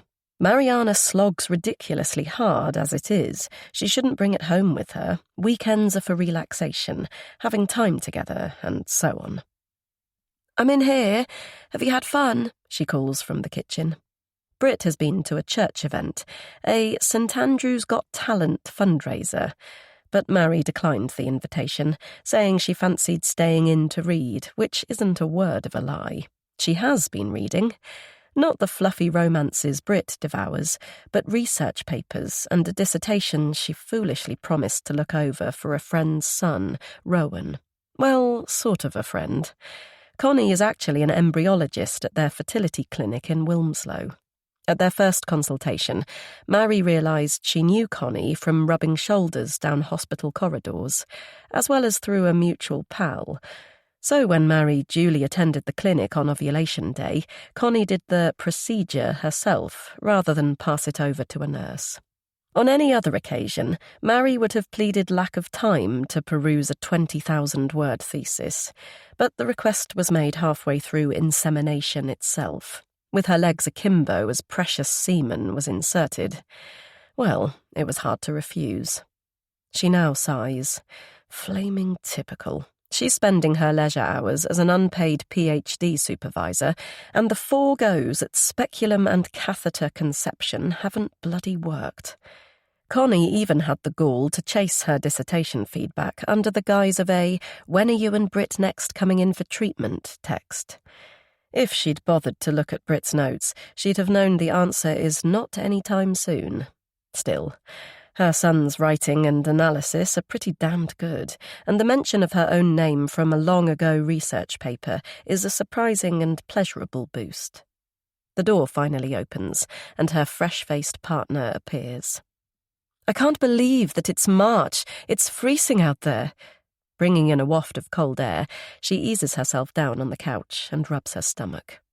"I don't mind the cold, but none of my coats button or zip up over this," she groans. "I'm bored of it now. When's it coming out?" "Believe me, 3 weeks isn't long. It'll fly by." Brit's moaning about her 3rd trimester seems to increase every day. That, and all her other pregnancy-related complaints, Mary usually finds irksome, but the tip of her nose is sweetly pink, as are her apple cheeks. True, she has a huge bump, but pregnancy suits her. She looks as pretty as ever. Rearranging the bright cushions, Mary squeezes beside her and leans in for a kiss. The smell of alcohol breathes back. "Have you been drinking?" Brit rolls her eyes. 3 sips of Guinness won't hurt the baby, Mariana. On the contrary, he said it was full of vitamins, and, as you know, I've been low on iron." Mary finds herself nodding when she wants to protest. This isn't the first time Brit has had 3 sips, undoubtedly more during the 1st trimester. Doesn't she realise how bloody lucky she is to be pregnant? What about the baby's development? And though Mary knows it's a stretch, how about fetal alcohol spectrum disorder, or any other condition the experts haven't discovered yet? Another thought hits, but this one pops out. "Who is he?" Brit lifts her shoulders. "An Irish guy with curls called Mayer. He said his mum was prescribed it back in the day. Guinness, that is. You know, when she was with child." Mary pictures the pile of green and blacks in the cupboard. "Dark chocolate contains iron. Yeah, thanks for buying those, but it's revolting, so I'm not wasting calories." "More revolting than Guinness?" But Brit doesn't reply as she's already chortling. "The event was such fun. You should have come. Vincent was brilliant. He became Simon Cowell. Even Cordelia looked happy for once. Well, when she wasn't checking her phone." Mary frowns. Though she and Brit natter about everything, she's always been careful to avoid discussing Dee. "Who said she isn't happy?" Brit raises her fair eyebrows. "You, mainly. But she was smiling and chuckling today. Anyhow, Maya did 5 minutes hilarious stand-up, and did you know Matthew could sing?" She laughs. "Well, maybe it is a requisite for a curate, but he was Robbie incarnate. Then Simon played jazz, if you can believe that. Oh, and did I mention that Steve's a member of the Magic Circle?" "Wow, really? Sounds great." Mary snorts to herself. Of course St. Vincent became Simon Cowell. Who else? And Matthew or Mark and the rest of his apostles are all inevitably fabulous. But that's fine. Absolutely. Brit has had fun, and Dee is contented. Her dad's eyes still sparkle with mischief, and Ed has promised to visit before long. Family is what matters. and very soon there'll be a brand new edition. Chapter 27. Mothering Sunday. Calvin. Cal hoofs the ball from beneath the striker's feet. It's a perfectly clean tackle, but he still lifts his arms and looks at the referee. He gives a corner kick, so that's fine. Today, at least. The other team's number 7 has always been a diver, but some refs are just blind and see what they want to. Like some people. In fairness, the guys are pleased to have him back. They know his 5 days on, 5 days off shifts mean he can't always play anyway. But for the past few Sundays, he hasn't had the what? The energy, the inclination, the fire? Yeah, all those things. Still, this morning he feels great, and it's nice to shine. A big fish in a small pond rather than his academy days when everyone was bloody brilliant. Not that he wasn't pretty damned hot. Life just went to shit. As Brando's Terry Malloy says, I could have been a contender. But he doesn't want to think about that. Today's a good day. Tonight he has a date. Hearing the final whistle, he stops running and shakes hands with the opposition players. Then, chuckling wryly at the misplaced word date, he heads towards the showers. Walk, drive, assignation, sex. Because that's where it's going, isn't it? Sex. Sweet bloody sex. The thought makes him stir. Well, that's already a result. After months of zero interest, the anticipation, the build-up and excitement are more than just brilliant. They're a fucking relief too. Last night he struggled to chill after a full-on shift, so he went down to the cellar and rolled a joint. But instead of smoking it, he sat in his battered chair and listened to Debussy. Then he picked up his phone and fired off a text. Thinking about you. For minutes, Dee didn't reply. It wasn't surprising with a husband and daughter. Presumably Dee was doing all the churchy stuff that churchy people did on a Saturday night. But still he kicked himself and played a round of self-flagellation in his head. Then his mobile beeped. Snatching it up, he peered at the screen. Oh yes. Only 2 words, but somehow they said everything. He had to adjust his boxers, and though tempted to satisfy himself right then, he wanted to hold back. After all, he'd waited for how long? Perhaps his thoughts weren't quite so specific at 10 years of age, but definitely later when he saw her with a group of laughing girls in the village, or at a teenage party and surrounded by boys like ants around sugar. D.D. Stevens, the pulsing heart of the room, seeming to say hi and hug everyone except him.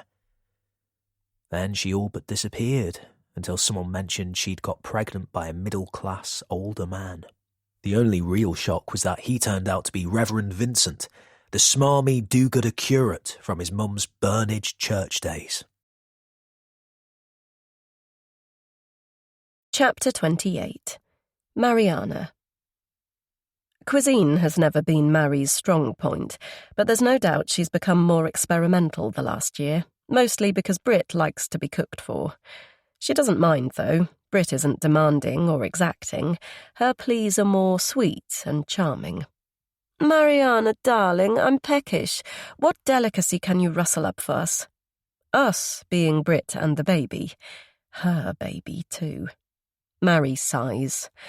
OK, maybe her partner can be a little guileful, but some people are talented at getting their own way by being super nice, and if both parties to the relationship are into that arrangement, all is good, isn't it? She studies today's creation. 2 halves of a panini layered with homemade guacamole, streaky bacon and fried eggs, Brit's current preferred breakfast, though it's actually brunch, if not lunch. Still, that's fine. Brit needs her sleep, and she's had an enjoyable Sunday morning mooching around the house, tidying up and enjoying the quietness. Opening the door with an elbow, she backs into the dark bedroom. Happy Mother's Day. Breakfast is served. She puts down her offering on the chest of drawers. It's noon. Time to wake up. She turns, but immediately stops in her tracks.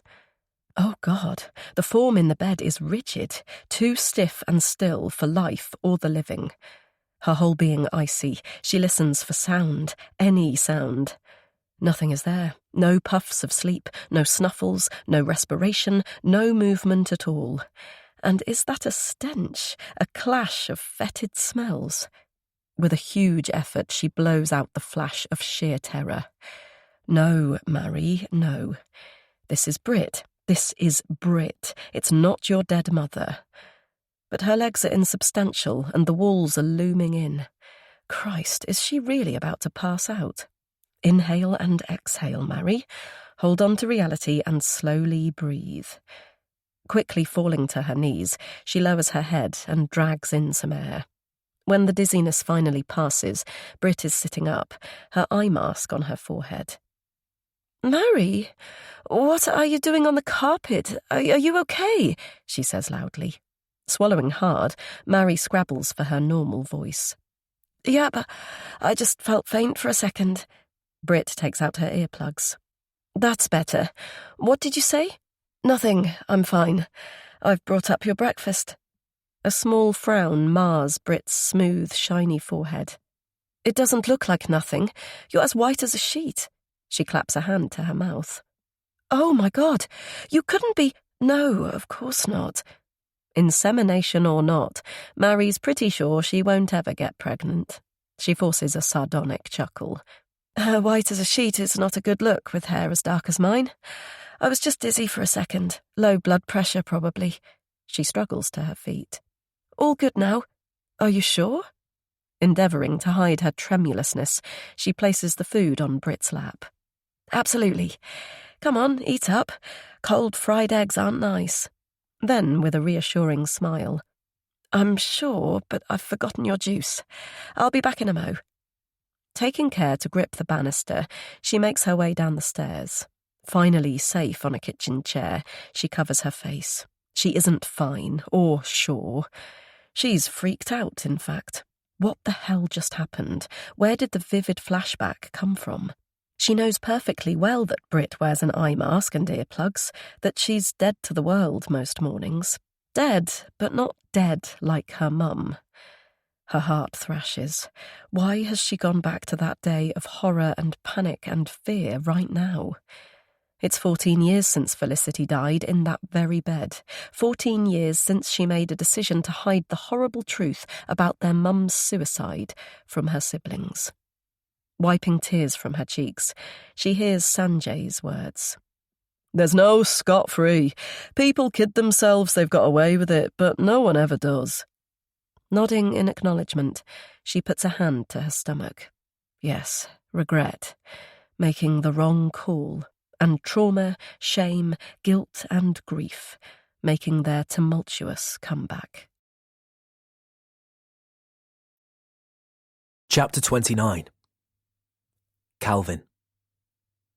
Cal stuffs his damp towel in his kit bag and heads for the car.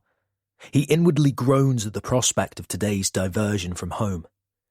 His Sadie visits aren't easy at the best of times, but her mum doesn't work at a weekend, so she's always the first to the door, hand on hip and ready to give him the third degree before allowing him safe passage inside.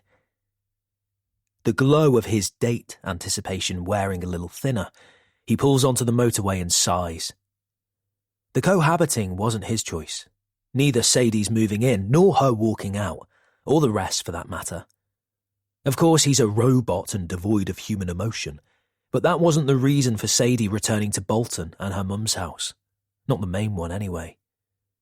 But Erica still gives him at least 10 minutes of grief before settling down and reluctantly nodding to the stairs. Eventually indicating left, he drives past the row of identical new builds. But as he nears Erica's semi, the tension eases from his shoulders. There's no car in the driveway, so she is out. Is that an entirely good sign, though? Painful as she can be, she's a barrier of sorts. When her mum's around, Sadie seems to hold back from the fraught angst, heavy tears, shrill arguments and all the other emotional stuff he's crap at. And more recently, her unsubtle moves to get their relationship back on track. "I think it's time I came home again, don't you, hon?" What can he say when he's trapped by her question? But when Erica is there, she answers for him. It's too soon, love, too soon. He wraps the knocker and folds his arms as he waits. Dull nothing spreads in the cavity of his chest. Perhaps Sadie is right. Even the excitement of tonight's tryst is clean gone now. He stares at the shiny new letterbox. He so wants to feel something. He's tried his damnedest to find love, even a spark of affection, but bugger all is there. Is that you, hun? Come in this way, I can't find the keys. Shaking himself back to Sadie's husky tones, he strides around the side path. Wearing fluffy slippers and an oversized jumper, she gestures him in the back door. Hurry up, I don't want to let in the cold. The wall of heat hits him. The cold wouldn't stand a chance in this house.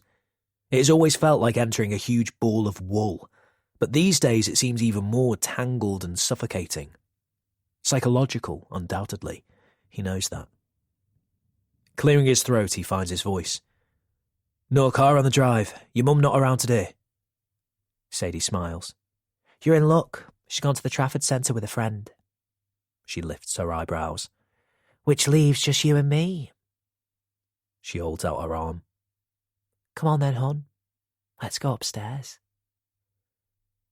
The pleasure, the excitement, the eagerness on her undoubtedly attractive face. Oh, God! What can he do but take her proffered hand?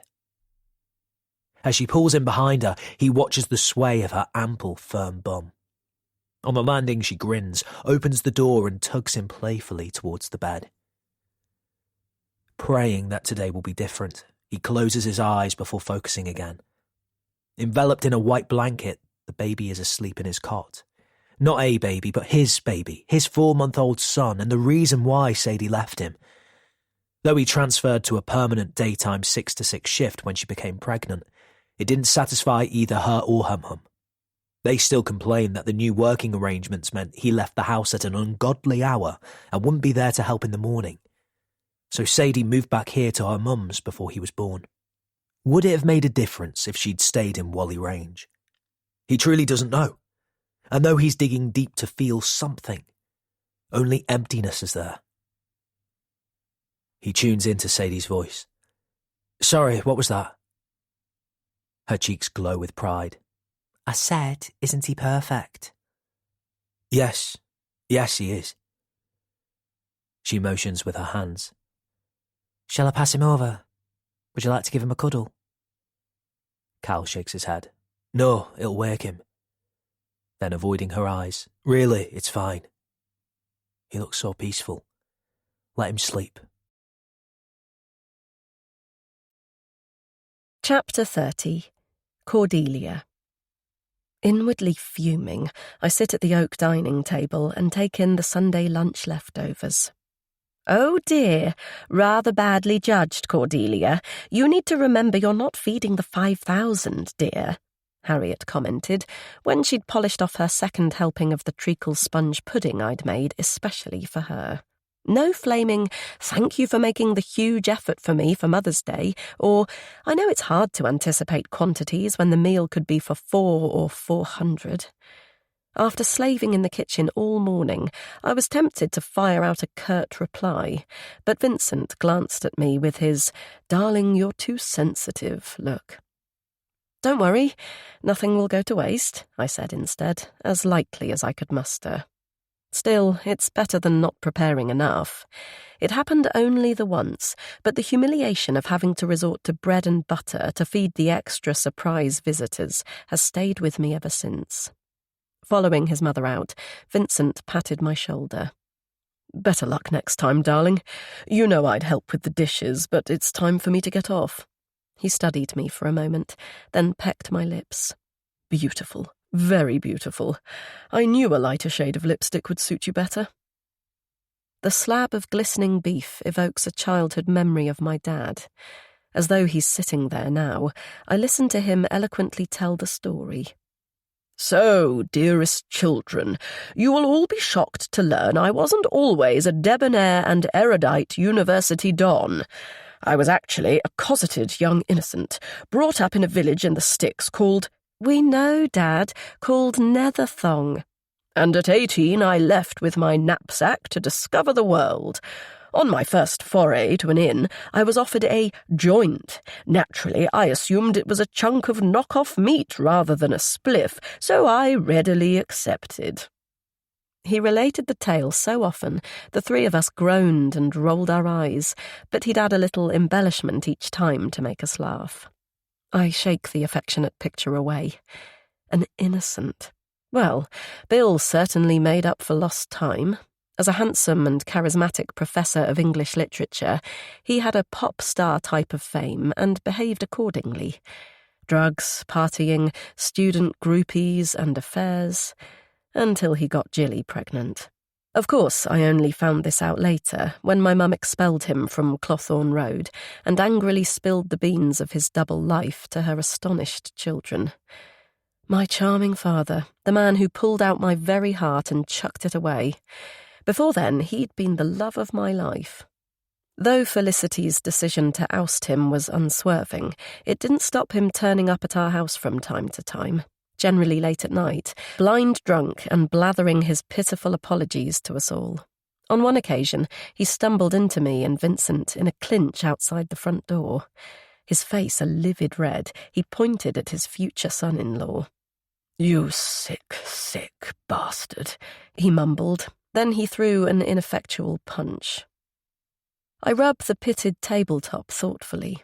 At the time I was astonished at my father's temerity, his sheer bloody hypocrisy. The two men were chalk and cheese, I thought.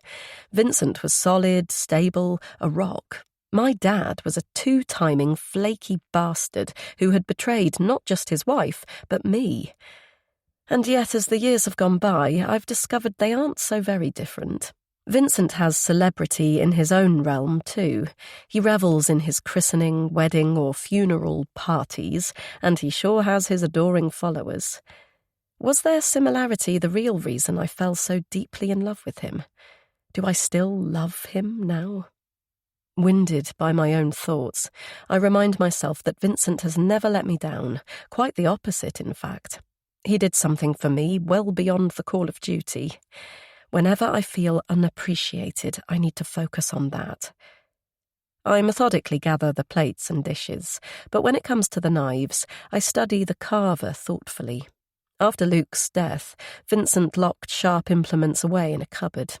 Cleavers, scissors, pruning shears, even his box of tools. To protect himself, Abby, or me, I'm not sure. In my zombified, compliant, and grief-stricken state, it didn't matter. I just drew breath and obeyed, until my existence became a crack more bearable. But it took far, far too long, and by then I'd lost Abby completely. Abby, my adorable baby girl. She's almost a woman, the same age as me when I first met the tall, handsome curate and developed an infatuation so huge that it hurt. A crush. Metaphorically, physically, disabling me, paralysing me somehow. So fearful of losing him and the certainty I craved, I abandoned my friends and my plans for university. I stayed here and got stuck. How I wish I could be more effective as a mother and say to Abby, don't make the same mistakes as me. But we don't have that intimacy. Occasionally I glimpse connection, even affection in her eyes, but it always dissolves like a mirage. Same as today, not acknowledging that Harriet wasn't the only mother around the table when Vincent gushingly toasted her, then pushing away the remains of her nut roast without a hint of gratitude and eventually stalking from her chair. Did Vincent reprimand her for her surliness? Of course not. Puffing the dull angst away, I cut a slice of beef into the tiniest of cubes, add a small blob of gravy, and make my way to the back door. A dog would be lovely company, but Harriet is allergic to pet hares, so I've adopted a cat or two. Clearly anticipating their lunchtime call, the Moggies dart in. When I knelt for prayers at this morning's service, I mulled over tonight's assignation and firmly decided against it. There were so many people in hardship at our church alone, physically, financially, mentally, emotionally, whereas I had health, a roof over my head, a husband and child. As the vicar's wife, I should be setting standards. Betrayal and disloyalty were wrong on every level. So were lust and greed. And I was being greedy, wasn't I? Another sin of desire, wanting to acquire or possess more than one needs. What on earth was I thinking by even contemplating it? I watched the cats purr their appreciation.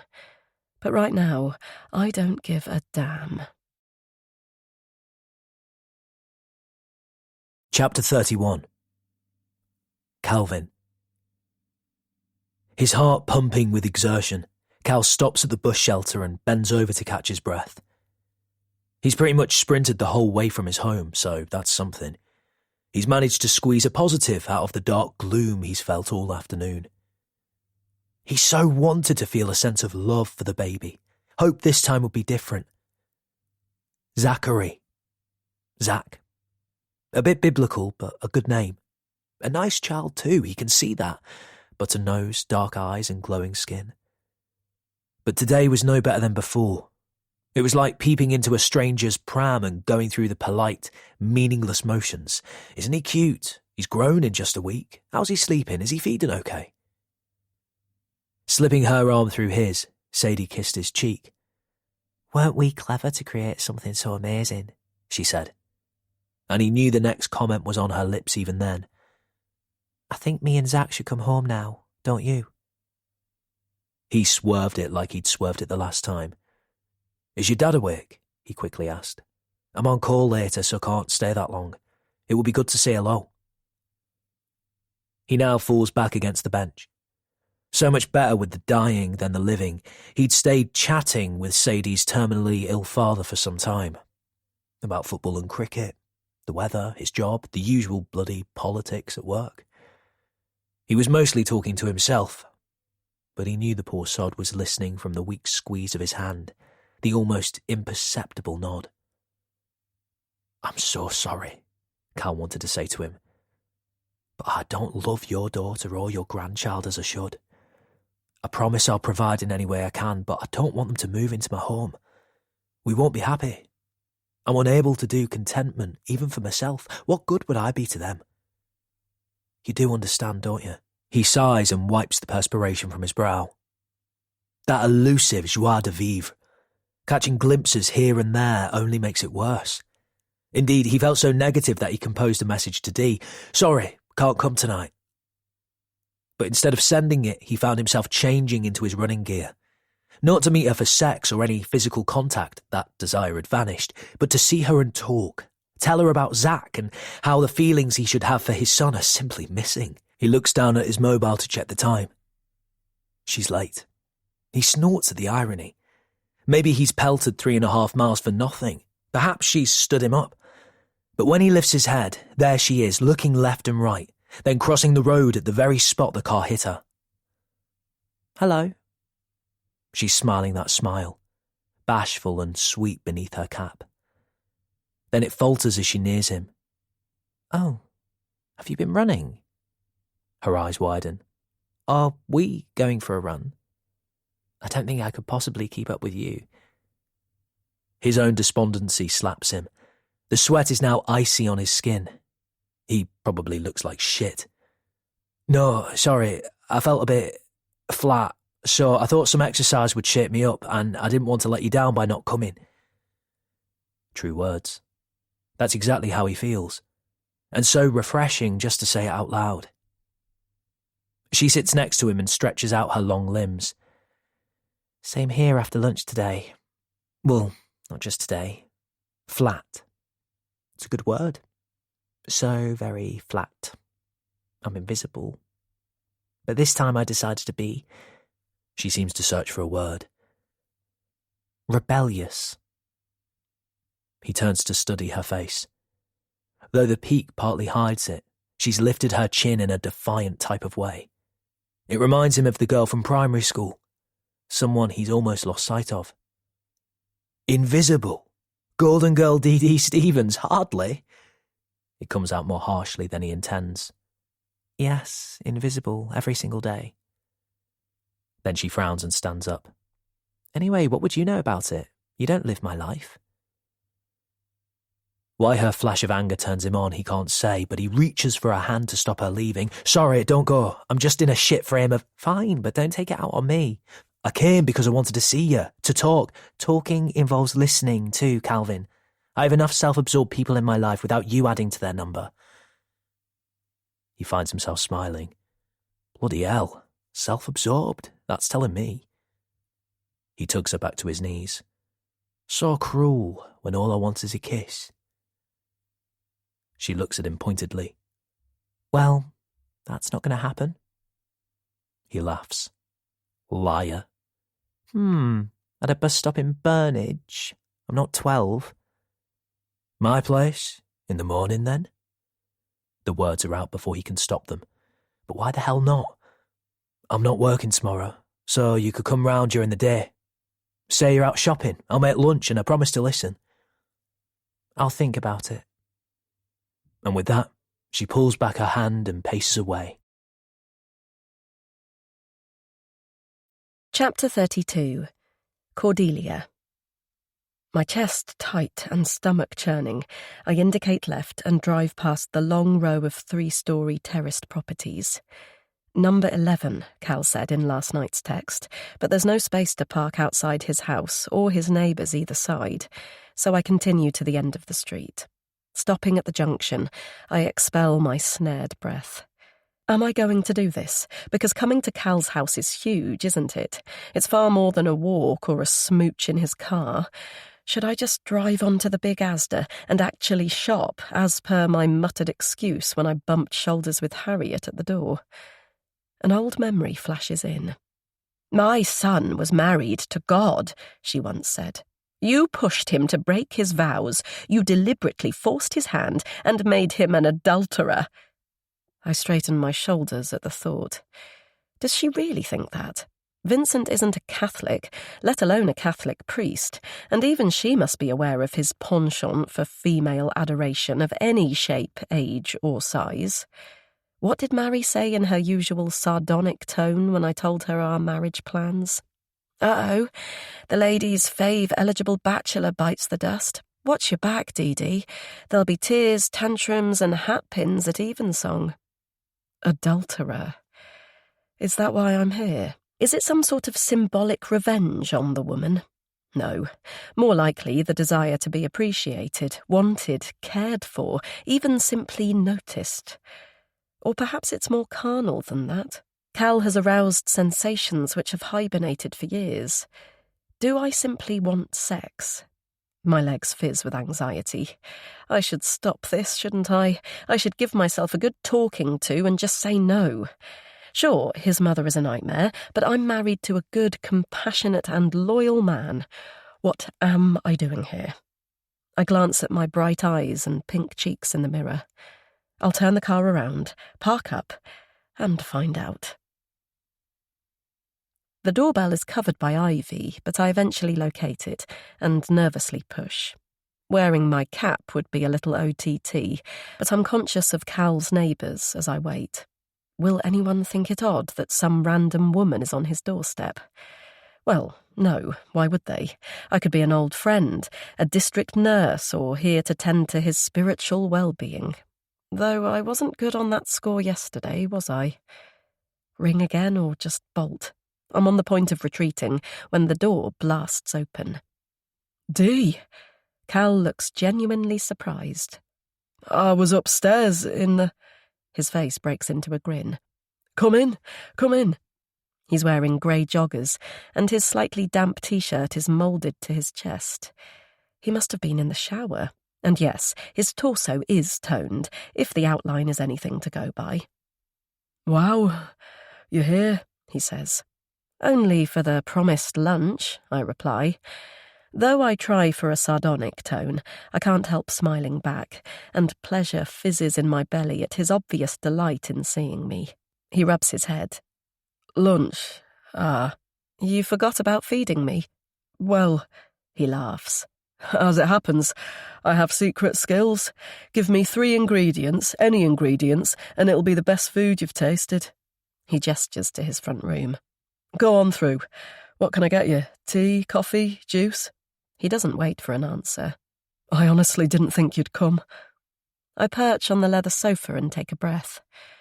I was thinking about this last night, analysing it, I suppose, and I've spent too long keeping everything buttoned up, being compliant instead of saying what I feel. For so many reasons, I know that's my lot at the vicarage, but it's important to be different with this man, actually open and honest. I'm sorry about yesterday. I shouldn't have been so snappy, but I feel myself blush. I'd been uncertain about it, but I made a decision to come. I wanted to see you. I was looking forward to it. The last time we'd met was so nice. Then, when I got there, Cal sits next to me. I was self-absorbed and sweaty. Not a good combo. He softly kisses me. You wanted to see me, eh? Yes. He moves his lips to my ear and works down my neck to my shoulder blade. You were looking forward to it? Yes. Really looking forward to it. I laugh. Don't push your luck. A little giddy and smiley, we kiss for a while, but when it becomes more intense, Cal pulls away and looks at me earnestly. It was so nice. Incredibly nice. Shall we go upstairs? Oh God, this is the moment. This is the second I make a choice. But in truth, I've already made it, haven't I? Or at least my yearning body has. So I nod. My heart hammering in my chest, I take his proffered hand and follow him up the stairs to the first landing. As though making a decision, he pauses, but he points to the left. That's the bathroom, and the bedroom is... I'll just pop in there now, if that's okay. Sure. He gestures towards the room at the front.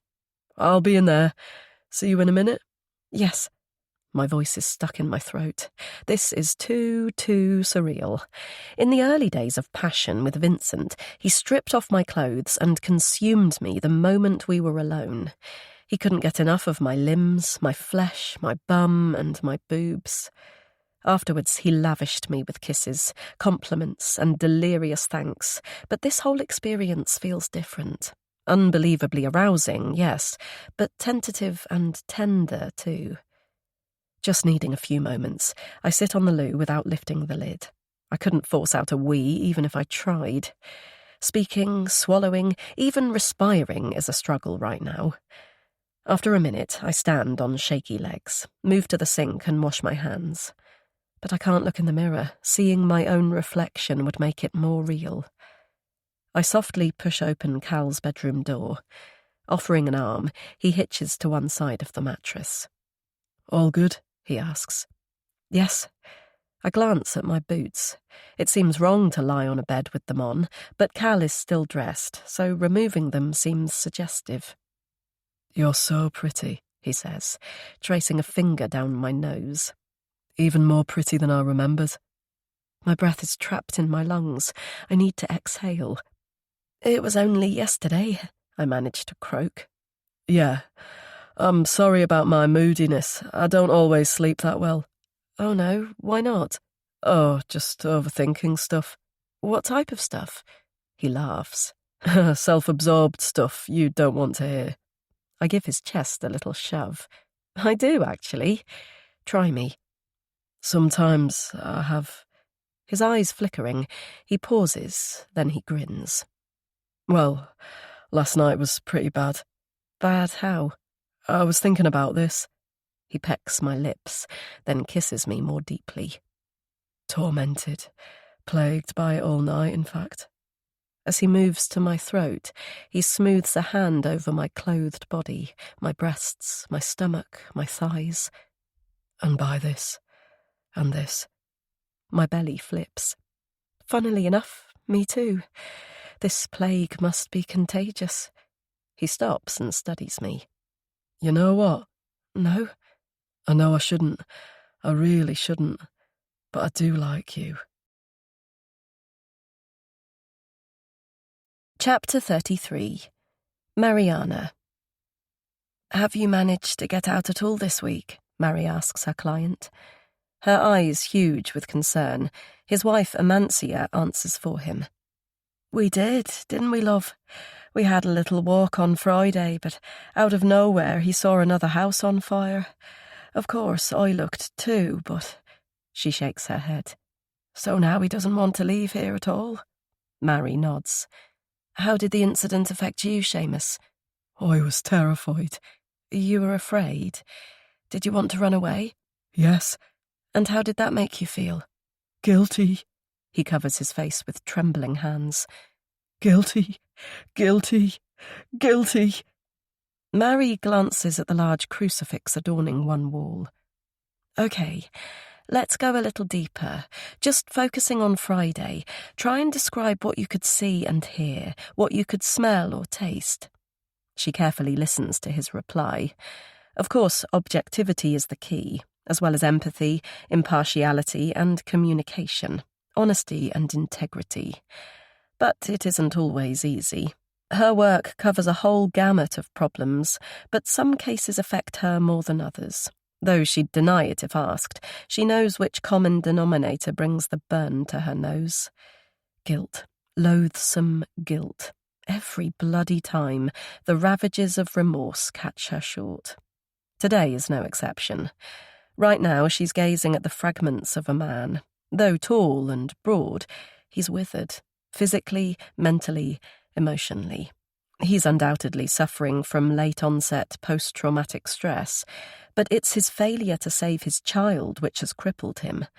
After blocking the truth out for so long, he's finally blamed himself and wants nothing other than to stop living. Having buried it so deeply, the pain is too much to bear. It's not for everyone, but the team have decided on trauma-focused CBT to help him process it. The plan is to gradually expose him to thoughts, memories, and feelings relating to it, so he can learn to deal with them rather than avoid them. Avoidance, blocking, culpability, guilt. Mary inwardly sighs. "Physician, heal thyself." She's fed up of thinking it. Mary carefully closes the door behind her. She prefers to call those she helps clients rather than patients, but she's increasingly calling them people to reduce the power differential. The people in this case are both Seamus and Amancia. The poor woman's terror was etched on her face as she saw Mary out, so she didn't need to say, "Do you think my husband will kill himself?" But the hushed words bubbled out in the porch. Is Seamus a suicide risk? He denies having those thoughts, but Mary will have to carefully monitor it and develop a crisis plan if necessary. She makes a mental note to talk it through with Sanjay. Waving in case anyone is watching from the window, she walks down the flagged path towards her car. Her limbs feel as leaden as her head. She pulls the door to and yawns so widely that her cheeks seem to crack. Quite honestly, she could sleep at the wheel from lack of shut-eye, and particularly anxiety. Constant mental thrashing makes her tired. It always has.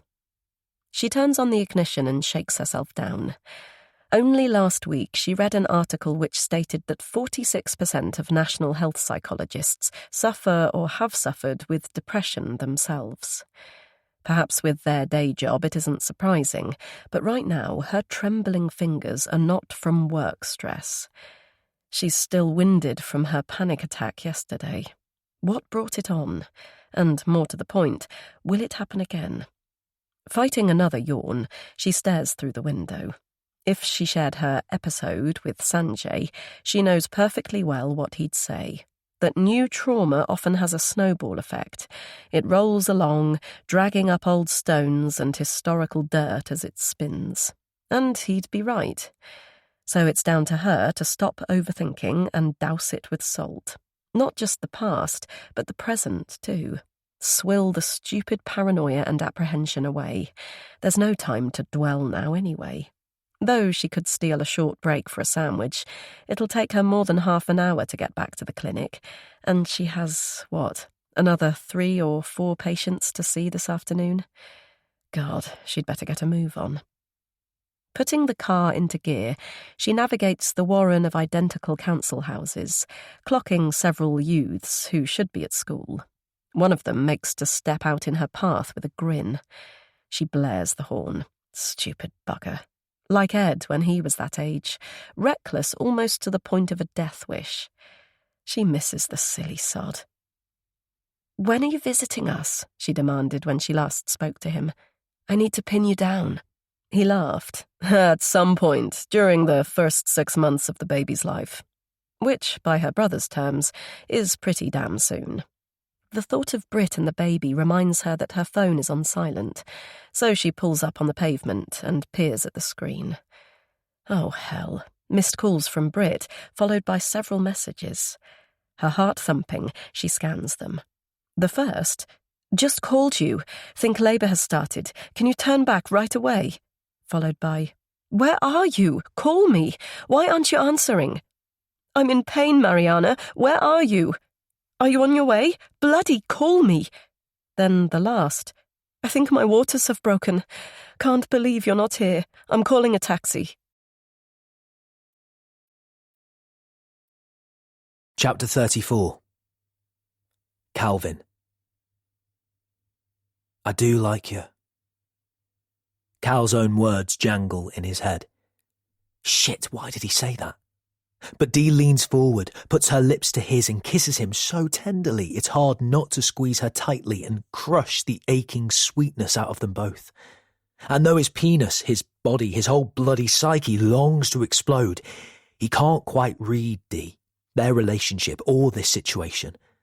All he knows is that he does like her, that everything about her arouses him, that somehow she makes his negativity turn on a sixpence, that he wants to punch the bloody air from her being here in his arms. He strokes a strand of hair from her cheek. "I was wondering," "Yes?" "Whether you might take your boots off at some point." She chuckles. "Are they dirtying the duvet?" "Well, I didn't like to say." "In that case..." Swinging her feet to the floor, she bends to unzip her knee-high boots. Her slim back turned away, she pulls off her tights. Then she stands and peels off her jumper dress. She rotates and smiles. "Your go." For a pulse, he's frozen as he stares. Christ.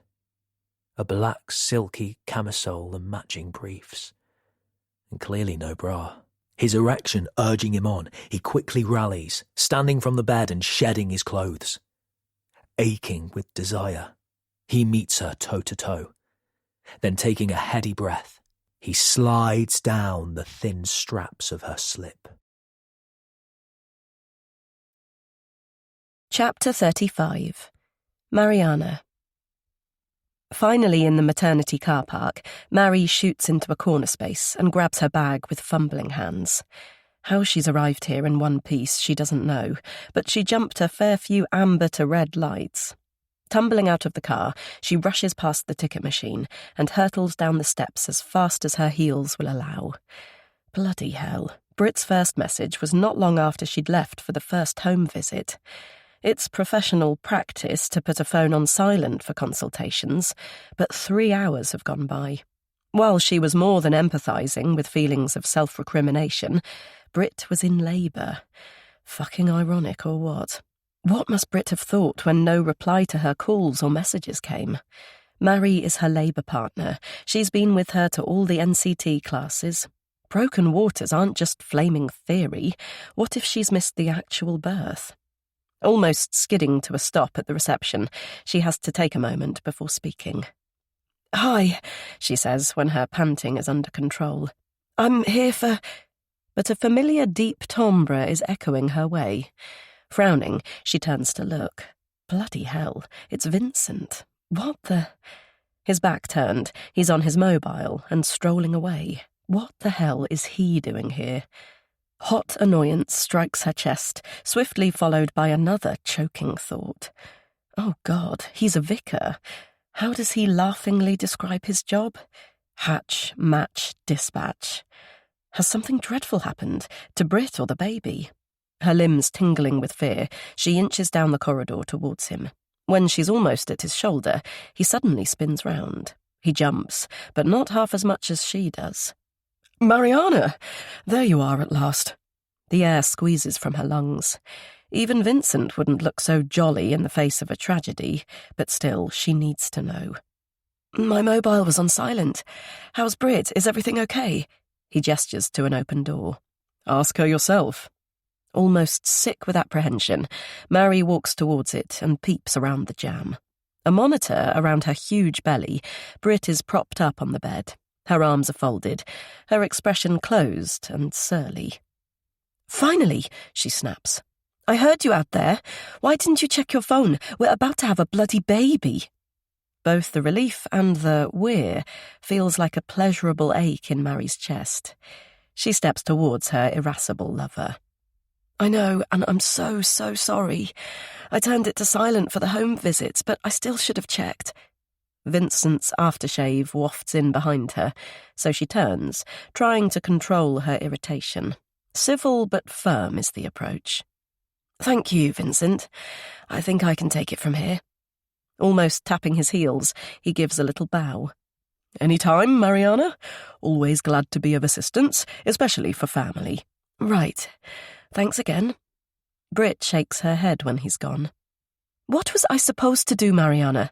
I phoned you 1,000,000 times. Then I tried Cordelia. Neither of you answered. Vincent was the next best thing, and he was able to bring me here straight away." She raises her eyebrows. "He's not very pleased with Cordelia going AWOL. He's been calling everyone, trying to track her down." Mary absently nods. Bloody St. Vincent. It's no surprise taxi-cum-ambulance driving is part of his skill set. But, in fairness, he's done them both a massive favour. He's good like that, heroically hurtling from A to D in someone's hour of need. She's heard it often enough from his fans. Pity she can't say the same for his wife when in desperate straits. Talking of which, where on earth is D? She comes back to Brit, sits on the chair and takes her hand. "Sorry again. How are you doing?" Her face is cloudy. She isn't yet for relenting. "How do you think?" Shaping a suitably worded grovel, Mary takes a breath, but her ears finally tune into the sound from the monitor. Despite the sheer terror, she finds herself laughing. Brit is understandably angry, but she's still beautifully pregnant, and the sound of their baby's heartbeat is the sweetest background music. Chapter 36. Cordelia. Sweaty and wilted, I fall back against the pillow and close my eyes. I'm tingling and satiated and spent. How the heck did that happen? Any orgasms in the past were entirely self-induced once Vincent fell asleep. "Hey." I flip my head to Cal. Propped on one arm, he's observing me with a gentle frown. Oh boy, he's handsome, his face so lean and angular, and those burning teal-coloured eyes, which seem to be asking a question. Vincent never inquired about my satisfaction, but there's something in Cal's gaze that wants to be sure. "That was exceptionally nice," I say with a smile. "Thank you." "No, thank you." He pecks my lips, then flops against the mattress, his glossy chest heaving. When his breathing becomes slower and lighter, I gather he's asleep, but after a minute or two, he rocks back to me. "I promised you lunch. Bet you're hungry. I am," he says. "But you've devastated me. Just give me 5 minutes and I'll get on the job." Still euphoric and relaxed, I stretch and smile. Should I nap too? Could I in some stranger's bed? Well, that's a silly question, and anyway, I need a wash. Careful not to wake him, I hitch up and take in my surroundings.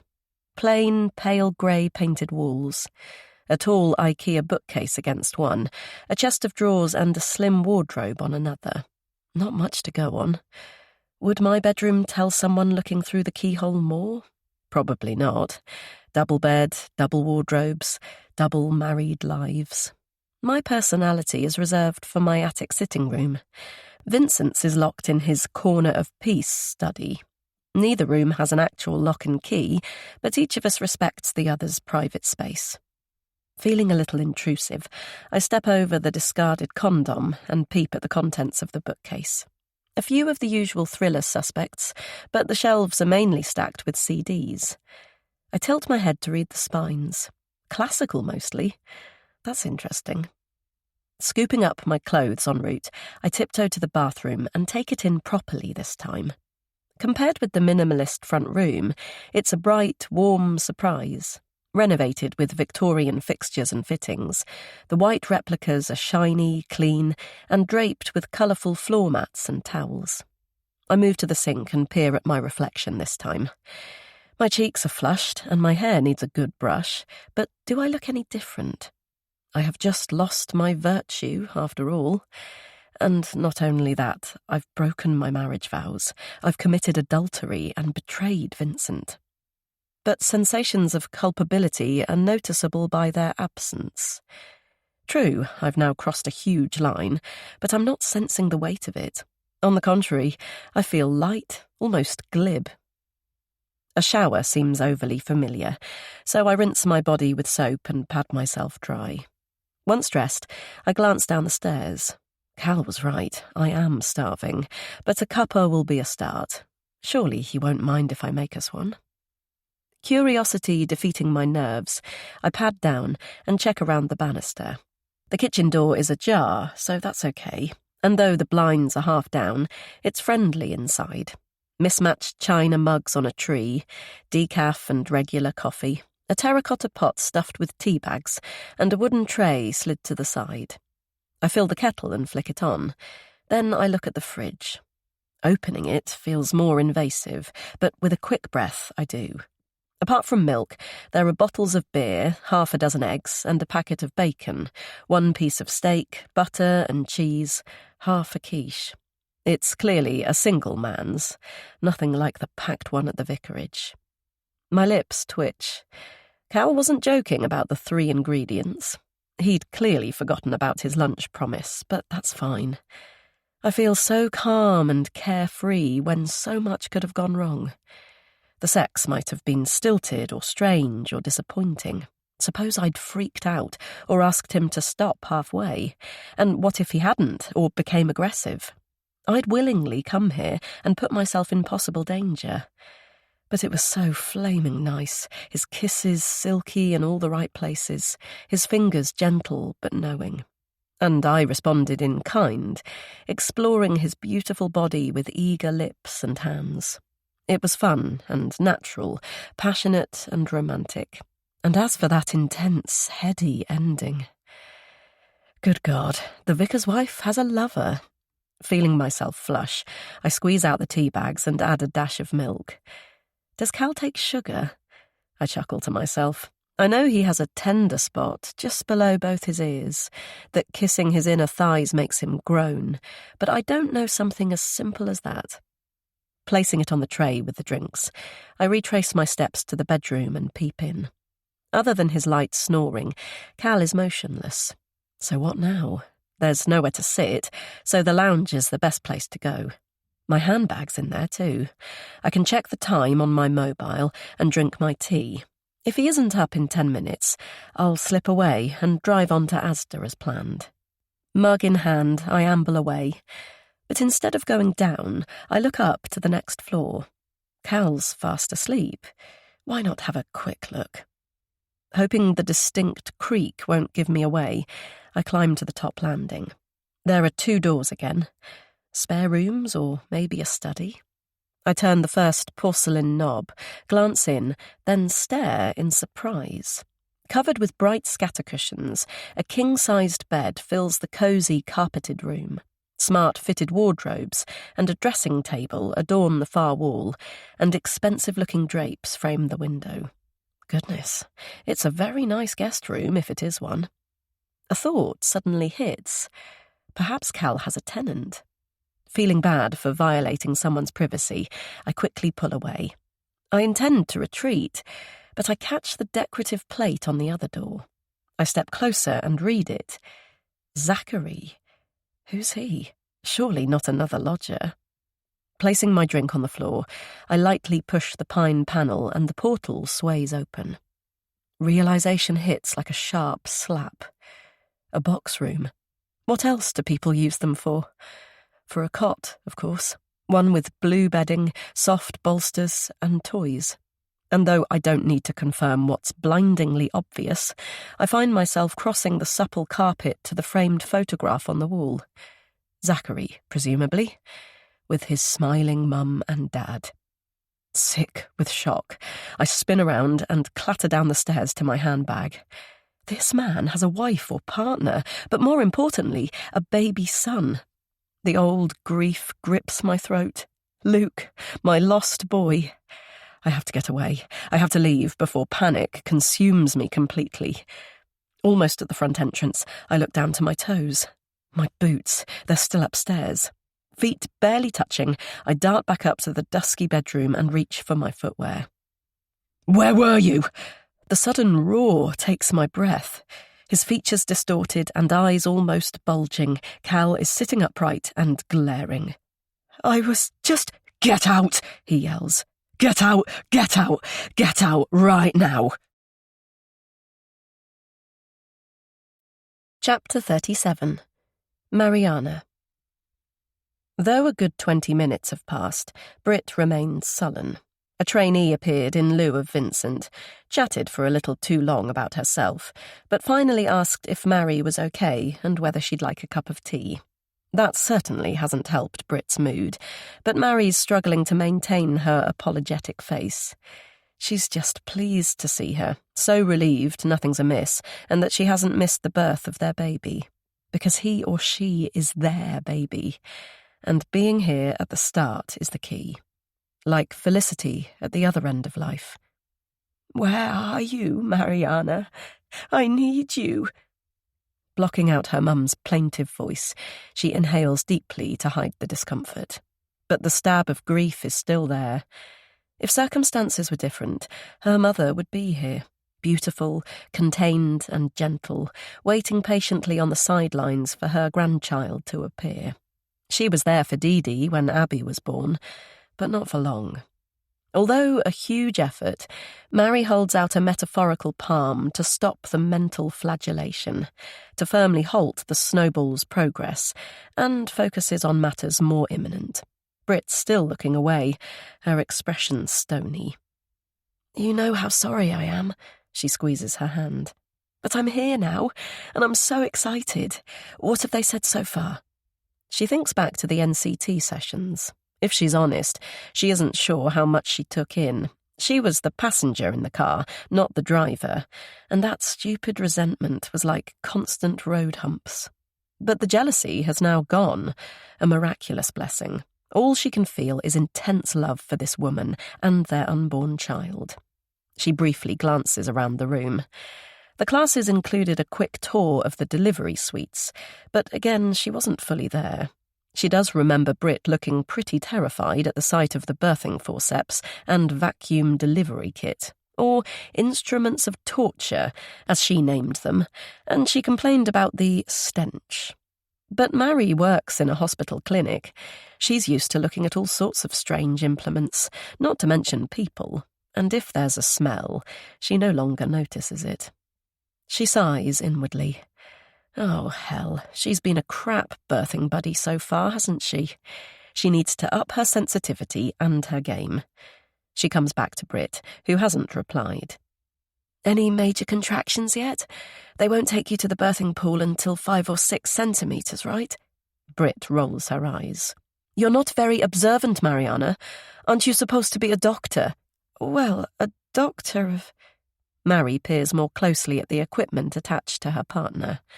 A blood pressure pad, cannula, intravenous liquids. "Oh, right. You've had an epidural." "Yes, I have. But I thought—" "You're not the one giving birth, are you?" Britt's chin wobbles. "The contractions really hurt, and you weren't here to talk it through. I was upset, and they said it would help me get some rest." "Okay." Mary shakes the surprise from her head. It's fine, absolutely. But it was Britt who banged on about natural birth right from the start. She only agreed to a hospital because Mary persuaded her it would be a more sensible option for a first baby, and in case intervention was needed. Of course it's okay. Your choice, absolutely.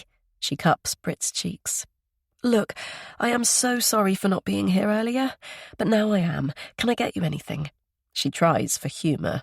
A box of chocks? Scintillating conversation? Top trumps or a stiff gin? Brit finally makes eye contact but doesn't smile. I'm tired, actually. I didn't sleep well last night. Oh, right. Mary wasn't aware of it. You should have woken me and said. But you were asleep this morning and I didn't want to disturb you, so... Brit yawns. The midwife said to relax while I can. There's a day room somewhere.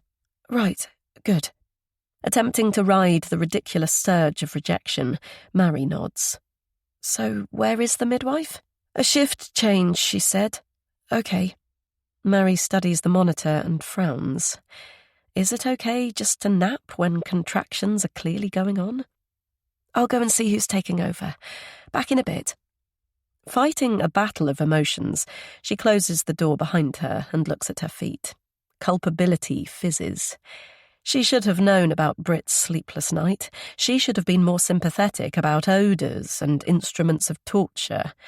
She should have been more attentive all round. At the very least, regularly checked her mobile this morning, rather than focusing on work. Sighing deeply, she lifts her head. All well, Mariana? She stares. What the fuck? She all but told him to get lost half an hour ago. Bloody typical Vincent, wanting his finger in every pie. No doubt she didn't polish his halo quite as much as he desired. She can't help snapping. There was no need to stay. He smiles benignly. It was only for a few minutes, and I made some calls. Cordelia says I should delegate more, and so I have. Though where she is right now, I have no idea. That brings a small smile. Dee escaping from Vincent's radar can only be a good thing, but Mary wants him gone. Thanks for everything, but you can go now. Right you are. He lifts Brit's overnight bag. Though I think the new mummy will be needing this at some point, don't you? In our rush to get here, we forgot it. She asked me to pop back and fetch it. I would have brought it in earlier, but I thought the two of you might need a few moments. He pauses, lifts his eyebrows meaningfully, then adds another blasted strike. She was more than a little distressed earlier, not least because her birth plan is in here too. Bloody hell. 5-0 to Vincent. But Mary has to be gracious. He's actually been a saviour. Going to the hospital and back twice is beyond the call of duty, and she's desperate for a wee. You've been an absolute star. Thank you, Vinny. She nods to the valise. Can you hold on another minute while I pop to the ladies? Rearranging her expression from the one she's just seen in the mirror, Mary finally emerges from the toilets. The minute has become 5, perhaps more. She sat on the loo seat, feeling fine. Then moments later, a wall of sweaty anxiety hit. Recognizing the tingling in her hands and the onset of palpitations, she breathed deeply and waited for the bubbling panic to pass. But it's thrown her again, scared her, in fact. Lifting her chin, she strides down the corridor and joins her brother-in-law. When she turns to Brit's door, a large lady emerges. She bustles towards them. Brit Marie Nilsson, she asks, addressing Vincent. I'm Jane, her midwife. The day really is not going well. Swallowing her exasperation, Mary steps forward. Hi, I'm Brit's partner, Mariana Stevens. Sorry, Mariana, I've just started my shift. I understood from the handover that a man was... She glances at Vincent, then smiles. Ah, Grandad, of course. That's lovely. It's usually grannies who like to get involved in the... Mary heroically holds back the snigger, but the midwife's sentence trails away, and the cheeriness drops from her peachy face. She taps the paperwork she's holding. Mum is fine, but I'm a little concerned that baby's heartbeat is dipping. This might simply be because of Mum's contractions, or... She smiles thinly. It could be a sign of fetal distress. Chapter 38. Cordelia. Sound finally seeps through, jolting me back from my zombie-like malaise. Feeling curious eyes on me, I look up to the till, then down to my cup. That's right, I drove straight from Calvin's to here and ordered a hot drink. I pick it up, but my hands tremble so badly, the liquid tips over the side. Spilled tea. Flaming spilled tea. But my distress is so much bigger than that. My baby, Luke. Just when I started to believe that the cavernous, huge hole in my heart has healed, out of the blue something happens, bringing it all back. Like now. The nursery, the happy family portrait, Cal's anger, the enormity of what I've done. The realization slapped me as I hurtled away. Not only had I committed adultery, I'd betrayed the one man I could depend on, the person who was there when I needed him. Trying to tame the rising panic, I focus on my surroundings. Asda Cafe, the aroma of coffee and toast, conversation buzzing around me. How long have I been sitting on this hard plastic seat? I glance down at my tea. Long enough for a milk skin to form. Skin. Cal's skin and mine, so glued together it felt as though we shared the same one. How utterly misguided was I? Did I actually think instinct would suffice? Such a fool, a complete fool.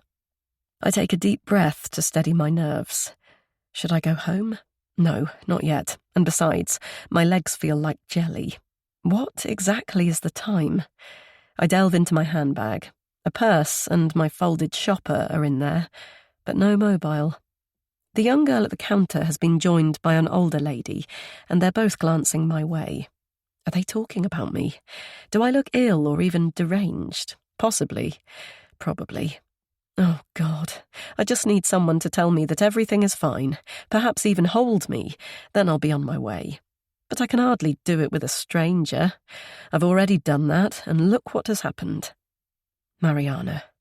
Call Mary. I know her work number. Yes, that's a plan, a good plan. Standing stiffly from the chair, I shuffle over to the customer services desk. The assistant has kind eyes behind his glasses. Yes, love, he asks. I seem to have lost my mobile. I gesture to the telephone hung on the wall behind him. Would it be possible to make a call, please? He looks at me with a strange expression, but he nods and unhooks it. I can't let you come round here, I'm afraid, but if you stand to one side, you should have a bit of privacy. Dial 9 for a line. Thank you. Inhaling deeply, I press 9. But instead of Mary's number, I find myself punching other digits I know by heart. It's answered after 3 rings. Knutsford 6275. It's how Dad always answers the phone. Paralysed, I listen to the beat of silence. Hello? 6275? Then after another second, Dee Dee, is that you? Tears prick my eyes. Is today going to be the day I finally reply? Cordelia, darling, please talk to me. Even better, come and see me, or I'll come to you, any time, any place. You know that. I so want to forgive my father. I so want him to forgive me. Pinching the top of my nose, I steel myself to speak. Say anything. Say something, Dee. But as I draw breath, my stepmother's scornful voice filters through. Is that another cold caller? For goodness sake, Bill, stop giving them the time of day. That's why they phone back so often. Though the line has been cut, I keep the receiver to my ear for several more moments. No answer, I say, when I finally hand it back. But thank you so much anyway. You've been a great help. I stare at the spattered windscreen and just breathe for several moments. I feel much calmer now, whether it's from hearing my father's voice, finally lining my stomach, or the shoplifting, I'm not sure. The theft is only a few bits and bobs today, but it gives me a buzz, as always. It's not just the relief that I walked through the supermarket doors without feeling a hand on my shoulder, but the satisfaction of having something the church hasn't paid for. Slowing down behind a bus, I glance at the passenger seat. An argan oil shampoo, a shower gel and a deodorant, a spray one at that. God forgive me for using a non-ecological plastic container when a bar of soap will do, or damaging the ozone layer. But surely a few little luxuries are allowed. And besides, using the same roll-on antiperspirant that Vincent liberally applies every morning sets my teeth on edge. I catch my clenched face in the mirror and blink. God, did I really just think that? It's mean-spirited, unfair, and uncharitable. He doesn't deserve my loathing. He's a good man, my champion. Today, of all days, is a reminder of that. As I turn into my flagged driveway, I make a silent vow. I'll be kinder, more patient, more loving. Not just to Vincent, but his mother, too. Difficult though she is at times, they come as a pair. As though telepathic, she immediately appears at the front entrance with folded arms. Inwardly groaning, I climb from the car. So much for my pledge, but I have to try. "Hello, Harriet." She looks pointedly at her watch. "Where have you been?" "To the supermarket. I did mention it." "For 3.5 hours?" Feeling myself flush, I open the boot and pull out the carriers. I was too distracted and despondent to think it through, but my meagre purchases hardly justify such a long absence. "I had a drink in the cafe," I say, having to push past Harriet's sturdy frame to enter the house. Ignoring her steady stare and unnerving silence, I busy myself slotting milk, butter, and cheese into the fridge. Though I know something is coming, it still makes me jump. "Don't think I don't know exactly what you've been doing, Cordelia." I turn. "I beg your pardon?" Her face is puce. "Not even an attempt to be subtle. And I don't suppose I'm the only one who knows." She shudders theatrically. "What will people think?" She puts a hand to her ruddy neck, and her eyes moisten. "What will my son think?" I try not to gape. Then panic takes over. How the hell does she know? What should I do? What should I say? Flatly deny it, or beg her to keep quiet? In truth, I have been indiscreet. I've brought this on myself, and if Vincent finds out, what then? He forgave me once, but this is wholly different. Harriet's still glaring. "You think I don't have evidence?" "What?" "No, Look, Harriet..." But she scrambles from the room, so I lower my head and suck in some air. "There!" Steadying myself, I peer at what my mother-in-law is thrusting at me. It's a box of PG tips, but the smell... "Go on, open it," she commands. Blowing out long and hard, I find myself chuckling. "Evidence, Harriet. What are you going to do? Have them tested for DNA?" "I don't like your tone, and it's not a laughing matter, Cordelia. We set an example here for both adults and children." Bustling to the worktop, she rummages in my remaining carrier bag. "So they're not here. Where are they?" She sidles up to me, sniffing like a police dog. "In the car? Or have you had a day's fill already?" I struggle not to guffaw out loud. Her evidence is a heap of cigarette stubs, clearly found outside and collected with forensic skill. And they're not mine, but my husband's. It'd be liberating to tell his judgmental, pious mother that he isn't quite as perfect as she thinks. But that works both ways. So instead, I look her in the eye. "I know this is important to you, so please believe me when I say that I don't smoke and never have. I expect it's the local kids or even nervous or upset parishioners. We deal with stressful situations, don't we? Illness and death, funerals and marriage. It's understandable, isn't it? We can forgive them for that, can't we?" Deflating like a balloon, Harriet sniffs and nods. "Good. Okay, so..." I glance at the clock. "Where's Vincent?" "At the hospital." "Oh, right. Who is he visiting today?" Back to Indomitable, she straightens her shoulders. "Well, if you answered your mobile, you'd know. He's been calling you since this morning." Alarm spreads through my chest. Irritation, too. "Just tell me, Harriet." Your sister and—" She wafts an arm, the distaste clear on her face. "Her name is Brit." "Yes, her." Harriet looks at her watch and jerks back in surprise. "Oh, goodness. Time has flown. I thought he'd be back long ago." Her chins shake. "I do hope everything's all right. I don't know the ins and outs, but the last I heard, she'd started in labour." I take a deep breath, but sheer anger overwhelms me. For Vincent's sake, I try hard with this woman. I ignore or swallow back her put-downs, her criticisms, her sniping and swipes, but this is a step too far. Mary is my sister. Her partner is having their first child. So instead of simply telling me that Brit is in hospital, you spend half an hour challenging me, smelling me, and searching my private belongings. Why is that, Harriet? Clearly shocked at my clipped tone, she steps back. "Well, because we have standards, of course." I grab my car key and handbag. "No, Harriet, it's because you're a spiteful, interfering old cow." Chapter 39. Mariana. Mary softly strokes the hair from Brit's forehead. Only this woman could nap so soundly when her own heart is threatening to burst from her chest like the monster in Alien. But the thing inside her lover's womb isn't a fictional, threatening creature. It's a baby in distress. Their baby. She and Vincent watched the midwife hasten away with a ream of graph paper, talk at length with another woman, then nod and disappear.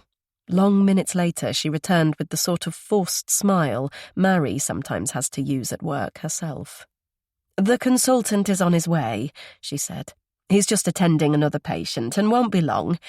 If you'd like to wait in the delivery suite, we'll come and find you there." As though she'd be anywhere else. But Vincent caught her arm.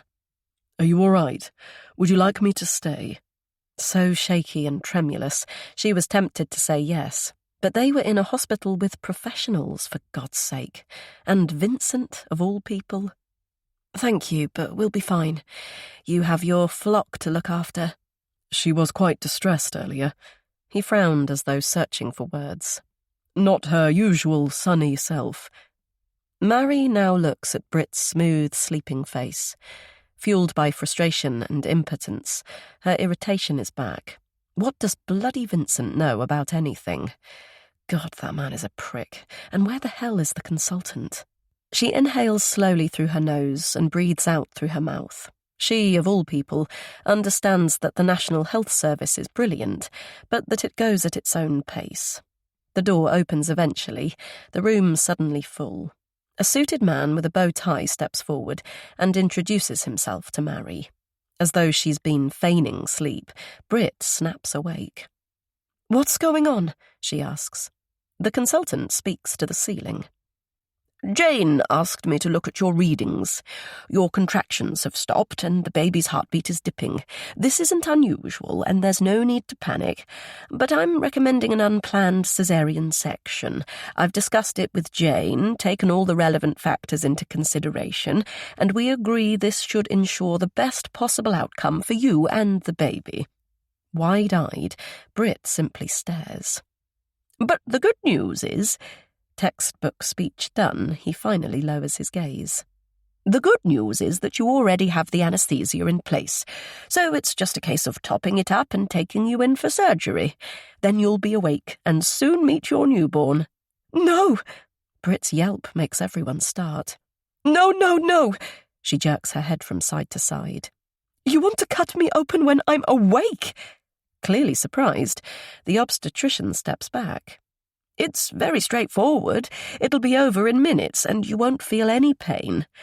Ultimately, it's your choice, of course, but a general anaesthetic will involve a complete loss of consciousness. Then there's recovery time afterwards, and the risks—" "That's what I want!" Her eyes flicking wildly, she grabs Mary's arm. "Tell them, Mariana. I don't want to see those things we saw.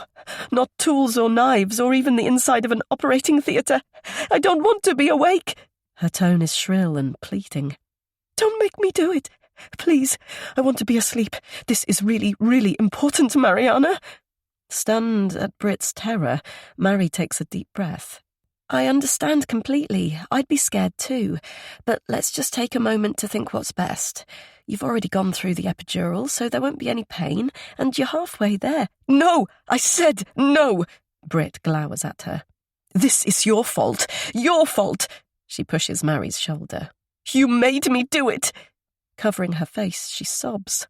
I want to get it out now. Just put me to sleep and get it out. Made her do it? Is that actually true, when Britt was the first to raise the prospect of them having a baby? When she honed in on Mary's desperate desire, dangled that tempting, compelling carrot? But now isn't the time to analyse their whole relationship. She turns to the consultant. A general anaesthetic, please. I think Britt has made her decision. Chapter 40. Cordelia. I lift my chin at the entrance to the maternity ward. I know that the distinct smells and sounds will bring back mixed memories, but I'm here for my sister. Trying to dispel the blend of anxiety and adrenaline, I pace the long corridor to find the right room. Part of me feels strangely uplifted after my harsh words to Harriet. A little shocked at my own gall, too, but I don't have the time to appraise it right now. I need to find Mary and check everything is all right. God, I pray that it is. When I asked for Britt Marie Nilsson at the reception, she's been in theatre, but yes, room 12, was the reply. Finally, at the doorway of the ward, I glance around. 4 beds, 3 occupied, but no sign of a beaming blonde woman and her newborn. I almost turn away, then look again. My sister is in the corner, nursing a child. Mary stirs as I quietly approach. Her smile rueful, she holds out her hand. A boy, Dee.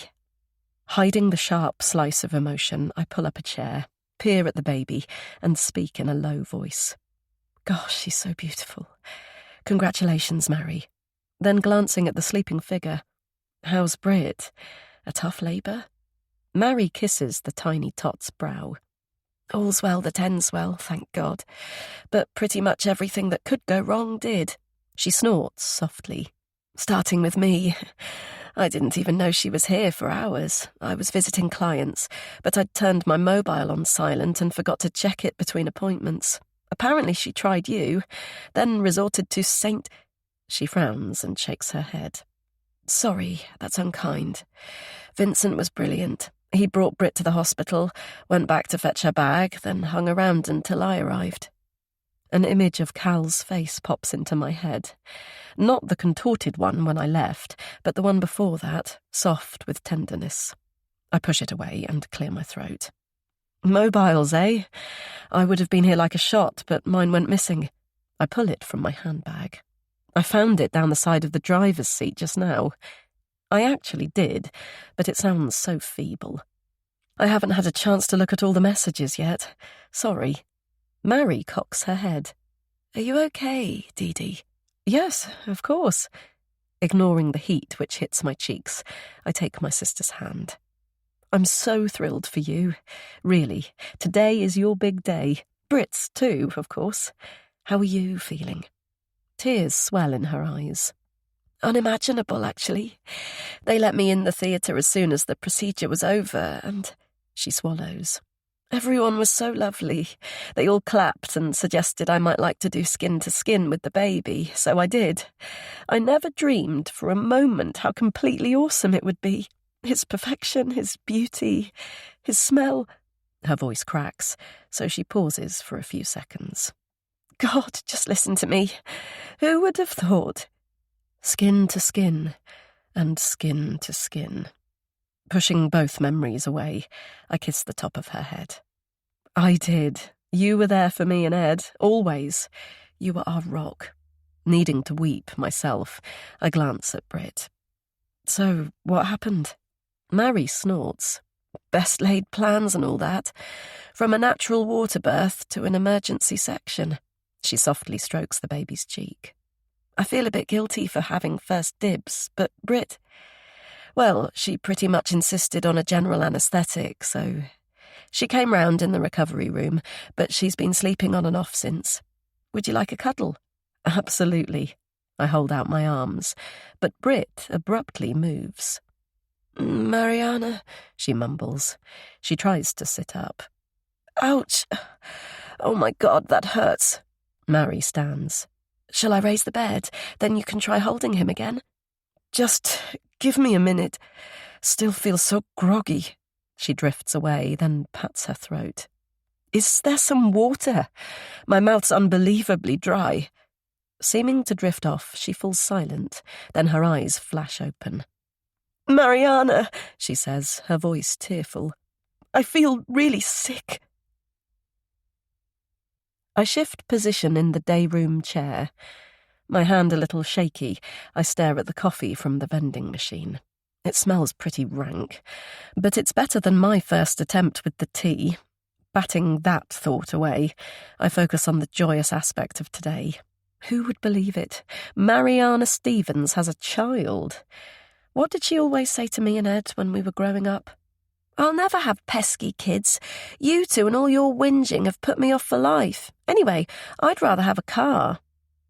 Her obvious bonding with the little mite was wonderful to see, but Brit became quite tetchy. "It's just the anaesthetic. It'll pass soon," Mary said soothingly about her nausea. "That's easy for you to say," she replied. "I feel as though I've been hit by a bloody bus." Poor Mary. I like Brit well enough. She's chatty, smiley and fun, but also a tad demanding. She's even... I think about that one. Surely not controlling. Mary has always been fiercely independent, and yet... Harriet calls Brit that manipulative young woman with the usual frown of disapproval. Is she right? Could Brit really have the better of my sister? Leopards can change their spots, and I'm a case in point. It's hard to believe I was once as feisty as Abby. Though the old Dee Dee made a spirited appearance with Harriet earlier, didn't she? Lifting my hands to my nose, I inhale. While Mary attended to Brit, I held the baby. I put my face to his feathery hair and breathed in that heady, exquisite aroma of newborn innocence I remember so well. I was lost in the past when Brit snapped again. "I'm tired now, Cordelia. Can you go?" But I don't blame her for her moodiness. Childbirth is tiring, painful and arduous, even without intervention, and her hormones will be overflowing for a while. Just one of many new motherhood challenges nobody mentions. Yet the prize at the end is so, so worth it. Looking out to the dusky evening, I sigh. Should I stay or go? I want to help and be useful somehow, but half an hour has now passed with no show from Mary, and thoughts about where I was earlier and what I was doing are now kicking in. I picture the framed photograph in that box bedroom. Sure, I'm married and have a daughter, but I've never hidden it. Whereas Calvin Rafferty has a girlfriend or wife and a beautiful baby he's conveniently forgotten to bring up in conversation. That isn't nice or normal, is it? Then his furious attack when I reached for my boots. He knew I'd been nosying and snapped. Anxiety sizzles in my chest. Such irrational rage out of nowhere. Chapter 41. Calvin. Though bleary-eyed and still yawning, Cal enters the staff car park. It's Tuesday and he's supposed to be off, but everyone is dropping like flies from flu. What will today bring? It's human nature to panic, but he wishes people would resist calling out emergency services for routine colds or aches and pains. How often does he have to grit his teeth and softly rebuke a worried relative or patient? For every person whose life is not threatened, I'm unable to support one whose life is. Pleased to see his favourite RRV is there, he throws in his kit bag to nab it for his shift, then heads to the machine for a coffee. He's actually too early, but that's fine. Coming in on a non-working day is okay too. Better than sitting at home, his erratic thoughts prodding like a woodpecker. All afternoon yesterday, his mind was too active, swinging from regret to irritation to wistfulness. Dee Dee Stevens in his arms, holding, stroking, caressing, kissing, then invading her slim body.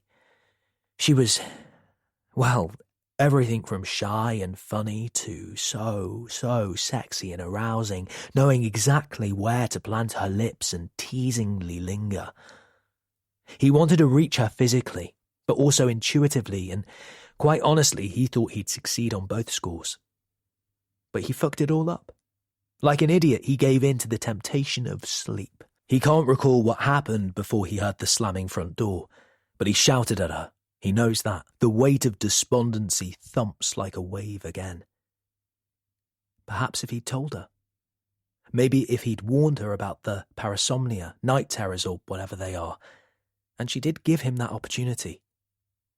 He could have told her the horrible truth, let out all the angst, his guilt, his anger.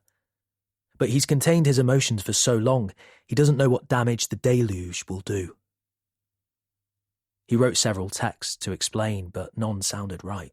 Then, when he went upstairs to grab some clean clothes, he found a mug on its side, the brown liquid seeping into the box room's cream carpet.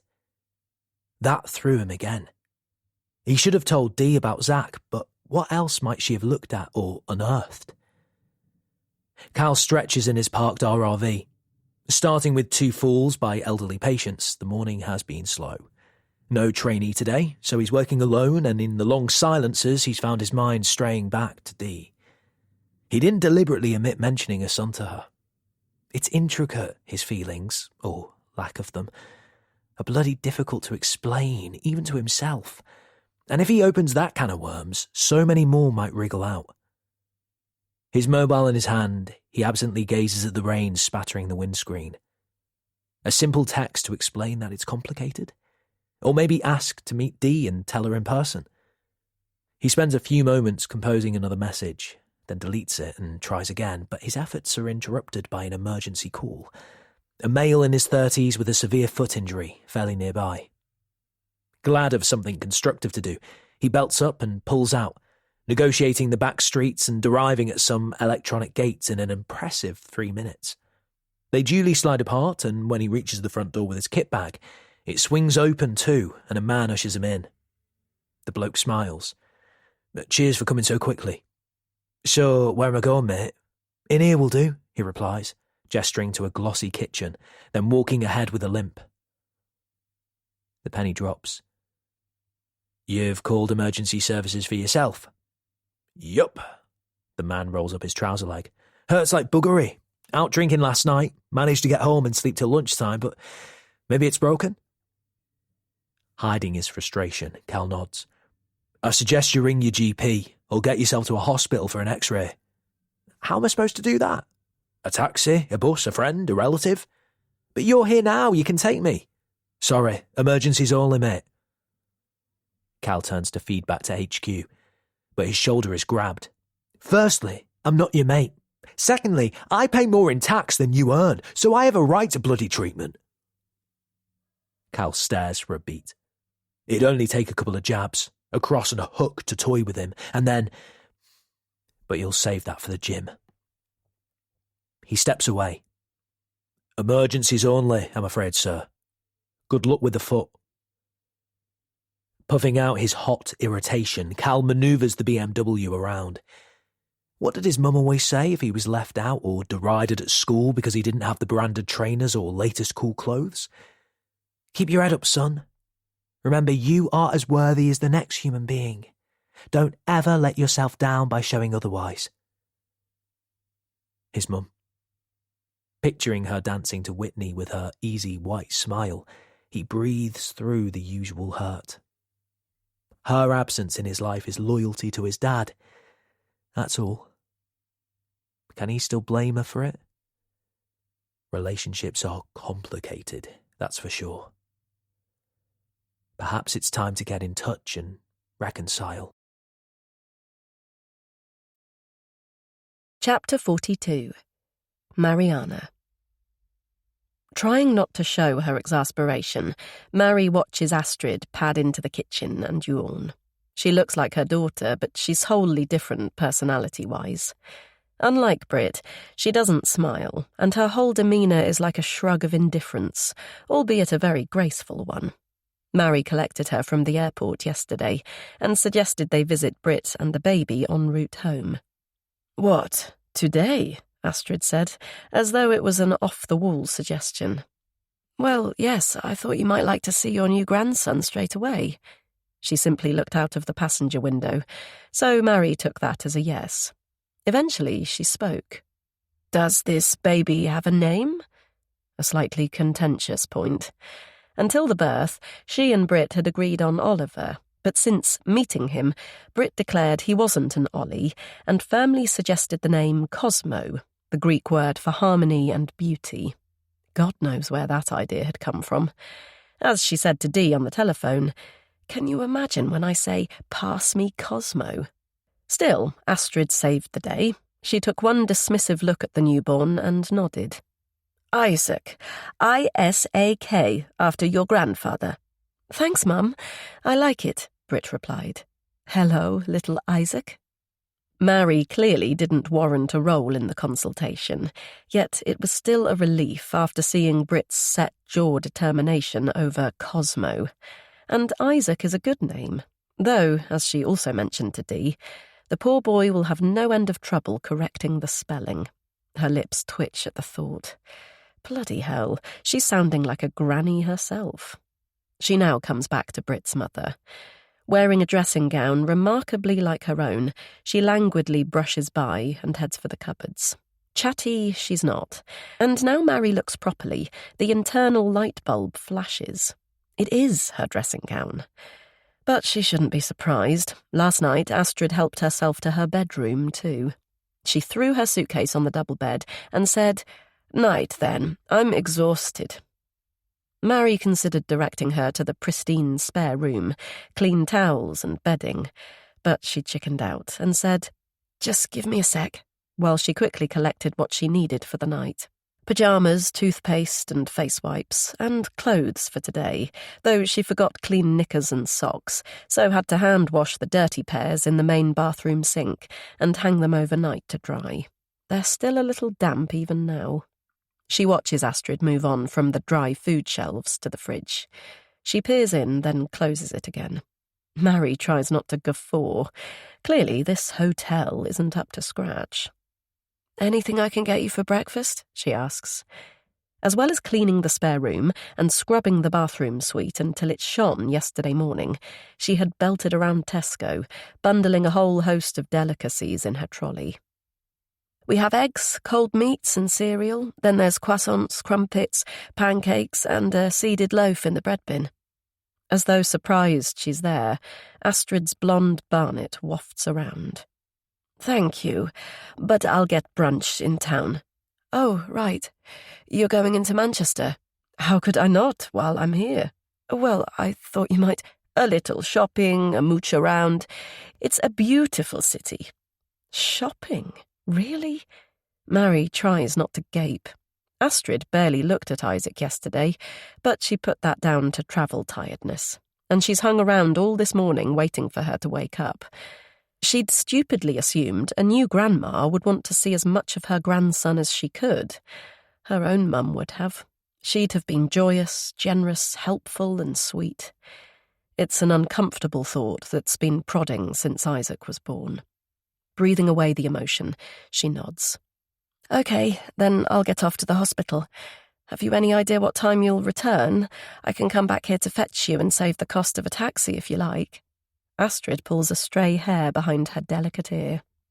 "Very kind, but let's see how it goes." She leans forward confidentially and finally smiles her daughter's smile. "Between you and me, Mariana, babies are a lovely novelty, but they're not terribly interesting." Chapter 43. Cordelia. Pulling the front door quietly behind me, I step out to a new Thursday to buy flowers from the village. It's surprisingly balmy, and if I'm not mistaken, the aroma of spring flavours the air. Yes, I'll buy tulips as well as daffodils. The showy buds always give me hope, and I very much need that today. Wondering if I'll be too warm in this padded jacket, I glance back at the house and spot Harriet peering out of the lounge window. She hasn't spoken to me since my outburst, but I shrug the mild agitation away. Her cigarette challenge was a non-starter, and whatever madness happened with Cal won't be repeated, so the flaming woman can spy all she wants. Besides, Vincent hasn't said anything about my absence on Monday. He's as pleased as anyone that little Isaac has arrived safely and that all is well. We visited the hospital together on Tuesday. We clucked and cooed over the baby, and Mary joined in. Looking back, we made a comical trio, each of us competing to admire the little man's beauty, his hands and tiny fingernails, his button nose and perfect toes. But Britt clearly wasn't in the mood. "If you're going to make so much noise, take him into the day room," she snapped. Though the rosy colour was back in her cheeks, she folded her arms. "I can't move because I'm sore, and I can't eat because I feel sick. I can hardly keep my eyes open, and yet I'm expected to wake every 2 hours to feed a baby. But don't worry about me. You all have fun." Shamefaced, we put Isaac back in his cot, and all spoke at once. "Poor you, but you'll feel better before you know it. Is there anything I can get you from the canteen?" "You've done brilliantly, and made us all very proud." In truth, I wanted to say, "I know it's hard right now, but you don't know how very, very lucky you are." I didn't, of course, but when we left, Mary ran after me. "Britt's still getting over the anaesthetic, that's all," she said, with an apologetic smile. Then, offering her open arms, "Thanks for being here for me, Dee Dee. I love you so much. You know that, don't you?" When she pulled away, her face was so loaded with emotion it was difficult to leave, but Vincent tugged me away. "I know you'd have preferred to stay," he said when we reached his Volvo. "But it's best to leave them to it, Cordelia. A period of adjustment and trust on both sides." He kissed my cheek. "But we know that as much as anyone, don't we, darling?" The flowers duly purchased and safely on the passenger seat, I drive towards Cheadle, taking a right turn before the village to the cemetery. Clutching my blossoms, I weave through the neatly tended monuments and plaques, studying the tokens of memory, grief, and love on each, until I find the right one. Decorated with bright shrubs and bedding plants, there it is. Lovely Betty. She was the grown-up rock in my life from the moment I joined the church at 15. In her 50s then, she felt more like a genial granny, but as the years went by, she became a loyal and trusted friend. Though I knew it was coming, her death was still a dreadful shock. I was inconsolable, crying for days, unable to shake myself out of it. But I wasn't just mourning for Betty. It was for the loss of my mum, too. Something I didn't see until Mary talked me through it. Whether it was personalities or simply being a willful teenager, I now understand that there was a disconnection between me and Felicity. I still loved her enormously, but struggled to show it because on some level I blamed her for letting Dad stray. I shake my head. So unfair to my mum, and of course history has repeated itself with me and Abby. Not because of anyone's infidelity, far from it, but from an emotional rupture nonetheless. And yet I feel that tenuous connection, a beautiful spark over bagels and hair straightening only a few weeks ago. And now she's back to cold and indifferent. Whatever that glint was, it has gone. Saying a silent hello to Betty, I thread the daffodil stems through the grate at the foot of her grave. Mum often said they were her favourites. They don't last long, but how brightly they shine while they're here. Nodding in acknowledgement, I tiptoe across the damp grass to a bench and sit down beside the tulips. 13 years ago, I came here every day, walking the mile or so from home until Betty or Mary fetched me back. Sometimes Vincent came for me, but with his 8 to 10 job, he didn't always have time. The breeze gentle on my face, I close my eyes and drift until the beep of my phone brings me back. I idly look at the screen, then sit up in alarm. Oh my God, a text from him. The man I was with in the most intimate way one minute, but who shouted me out of his house the next. Trepidation clangs through me. What on earth does he want? I'd taken his silence as a good sign, that the dreadful thing I'd done could be hidden in a far recess of my mind and forgotten. Eventually, I sigh. I know I have to look. Sorry about the sleep terror shouting, and I should have mentioned Zachary. He doesn't live here, and it's complicated. Hopefully meet soon. Kiss. I read it again. Sleep terrors. That makes sense. He was deeply unconscious one moment, then yelling the next. As for tangled relationships, Dad, Mum, Abby, even Ed, I understand those. Feeling a spread of relief and pleasure, I smile and consider how to reply. Suddenly aware of a shadow, I flick up my head. Vincent! Hello, darling, he says, sitting down. Thought you might be here. I slip the mobile away. His spy and the flowers, no doubt, but it's nice he's here. Good we both are. Turning to the commemorative plaque between us, I lightly trace the etched dedication to our son. Little knowing she'd follow sooner than she'd like, Betty suggested this bench as a memorial for Lukey. And though the teak wood is becoming a little weathered, the brass sign is still as bright as the daffodils. Vincent kisses my forehead. It's been quite a week, hasn't it? And, you know, it isn't a sin to feel sorrow, bitterness, anger, or even envy. I nod. Mary and Calvin both have a living son, but my baby boy died, so yes, I felt all those emotions. But it's balanced out by love. He smiles a sad smile. Isn't it? And that's what counts. The tears finally come, splashing down from my cheeks. Drawing me to him, Vincent's silent for a while, but he pulls away and peers into my eyes. It wasn't your fault. Putting a hand either side of my shoulders, he looks at me steadily. You were not to blame, he says, stretching out the words. Say it, Cordelia. Come on, say it. I wipe my face and take a shuddery breath. I wasn't to blame. Yet we both know I was.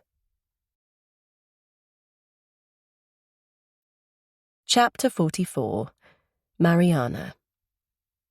Her new son in her arms, Mary looks at the identical overnight cases and shakes her head. One is Brit's coming in, the other Astrid's going out. Her flight isn't until this evening, but she's been pacing like a caged panther all morning. Do you want to come with me to collect Brit and Isaac from the hospital? Mary asked her at breakfast. No. Why? Well, you're leaving tonight and you've barely seen your grandson, she wanted to retort. Or perhaps you have a perfect, gorgeous grandson. Aren't you the least bit thrilled, if not for yourself, for your daughter?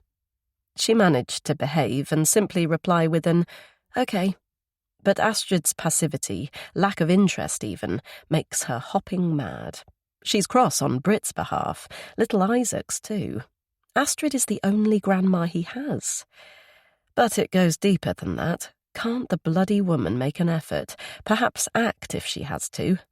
Dee has. God knows how deeply the pregnancy, then the birth of a boy, has cut her, but she's been an absolute Trojan, visiting the hospital every day with an offering for both Brit and the baby. And more importantly than that, she's sported a warm, loving and enthusiastic smile. Then there's her own mum. Though Felicity is always in her thoughts, her aching absence has gone up a notch. Mary so wants her back to share all the new baby moments and listen to snippets about her own infanthood. And not least, have her pearls of wisdom about the million incidentals one needs to hear from a person who has experienced it themselves. She could ask Dee, but unless she offers, Mary can't do that. Though she's barely spoken about it over the years, the ramifications of a cot death run deep. Sighing inwardly, she makes her way to the lounge and gently lowers Isaac into his Moses basket. The thought of finding him limp and lifeless sends shivers down her spine. She feels guilty too. Her nephew would be 13 now. Was she there enough for Dee when it happened? She'd finished her degree, but not her doctorate then. And though she'd done voluntary work, she hadn't had any one-to-one clinical experience. Like so many things in life, she could empathise, and she certainly tried to. But real focus or clarity only comes when one is in the same position or has something to lose. She kisses Isaac's tiny forehead. Like this little man. She takes one last glance to ensure he's settled, then ambles to the kitchen. Has the frostiness thawed between mother and daughter yet? God, she hopes so. Filling long silences is actually pretty damned hard. She found herself gushing about Beyoncé, the Kardashians, Taylor Swift and #Harry and Meghan, just to generate a response from one of them. Brit replied from the couch, but perched on a high stool at the island, Astrid found her nails more interesting. Though in fairness, when it comes to the Kardashians et al., Mary's with her on that score. Ready for more blather, she pushes at the door. Astrid's now standing by her daughter, hand on hip, her usual pale cheeks stained with 2 patches of bright pink. Mary quietly steps back. Oh, hell, they're arguing. Go in further or leave them to it? Astrid's tight voice wafts through the crack. I'm selfish, she laughs without humour, her eloquent tones only betraying the hint of an accent. You have always done exactly what you want, regardless of anyone else, Britt-Marie. Picking up people, then discarding them as fast. Axel, Elias, Emil, and the rest of your nice friends. Half of them still live in our village. Then you come to the UK and suddenly change from chasing boys to girls. Where did that come from, your father and I ask? Did we miss something or do something wrong? A long pause. Then Mariana comes along and once again you are smitten. But you can never just stop for a moment, can you? Stop and think of the consequences. You're greedy. You always want the next bigger and better thrill. But a baby, she sighs deeply. A babies isn't something you can toss to one side when you get bored. Did you stop for a moment to think about that? A sullen reply. I won't get bored. Of course you will. You always do. What little faith you have, Mama. Brit's voice is teary. Why did you bother coming? Because you're my daughter and I love you. What about Papa? He does too. Then why didn't he visit with you? You know the answer to that, Britt-Marie. In the Christian religion, children should be a product of love, not some random donor and a turkey baster. It wasn't like that. You know nothing about it. Her heart pounding, Mary waits for Brit to say the words. Seconds pass, then more. A sob bubbling up, she begins to turn away, but she finally speaks. And anyway, Mama, it was love. Chapter 45. Calvin. The March Sunday morning has flown by with back-to-back call-outs. None of them life-threatening, thankfully. But Cal and his trainee haven't even had time for a drink until now. Glad he's stuck just to coffee. Cal breathes in the fetid aroma of fried oil. He offered to buy Ali lunch for his birthday and he selected a McDonald's. It isn't Cal's first choice of cuisine, but at least the drive-thru has the benefit of speed. So, how's the big day going so far? He asks. Cal smiles at the sight of Ali's stuffed cheeks as he waits for a reply. He personally took a degree in paramedic science, but Ali was accepted by the ambulance service as a student paramedic and is learning on the job. He swallows his mouthful and grins. Good. I mean, why would I want the pick of the chicks when I can spend the day with you? Cal laughs. Yeah, I get that all the time. So, are you coming for a pint after work? Cal rubs his head. Yeah, if... A call crackles through, interrupting his reply. He listens to the instructions about a male in his 70s with possible cardiac arrest, acknowledges the job and squashes his paper cup in the door pocket. Ready? He asks, glancing at Ali. Category 1, belt up. Feeling the usual surge of adrenaline, he programs the sat-nav, applies the lights and siren, then negotiates the busy roads as fast as safety will allow. Can you see the house numbers? He asks Ali, once they hit the long street. But a white-faced young woman is at an open door, her arms above her head and waving madly. She rushes to the BMW as soon as they're parked. I was late, but it wasn't my fault, she says, with a noticeable East European accent. The previous client had lost her keys and I couldn't get in. Cal nods. Okay, and you are? She pats her navy uniform. Christina, his carer. Okay, Christina, try to relax. We're here now. Where is the patient? In the kitchen. His name? William Watkins. Willie. She claps her hand to her mouth. Oh God, if I'd been here earlier. Gesturing to Ali to take charge of the distressed woman, Cal grabs the kit and defibrillator and strides into the freezing house. A man is lying prone on the floor. He kneels by his side. Willie, can you hear me? As expected, there's no reply. Noting his pallid colour and feeble chest movement, Cal assesses him quickly. Possibly a stroke several hours ago with severe hypothermia is his guess. A rapid response ambulance will need to take him to hospital as a matter of urgency. But at least the old guy has a slow pulse. Trying to block out the carer's increasing hysteria from the hallway, he covers Willie with a blanket, applies oxygen to assist his breathing, and calls for backup. Fuck! He turns to the sound. Christina has appeared at the door, Ali behind her. He's dead, isn't he?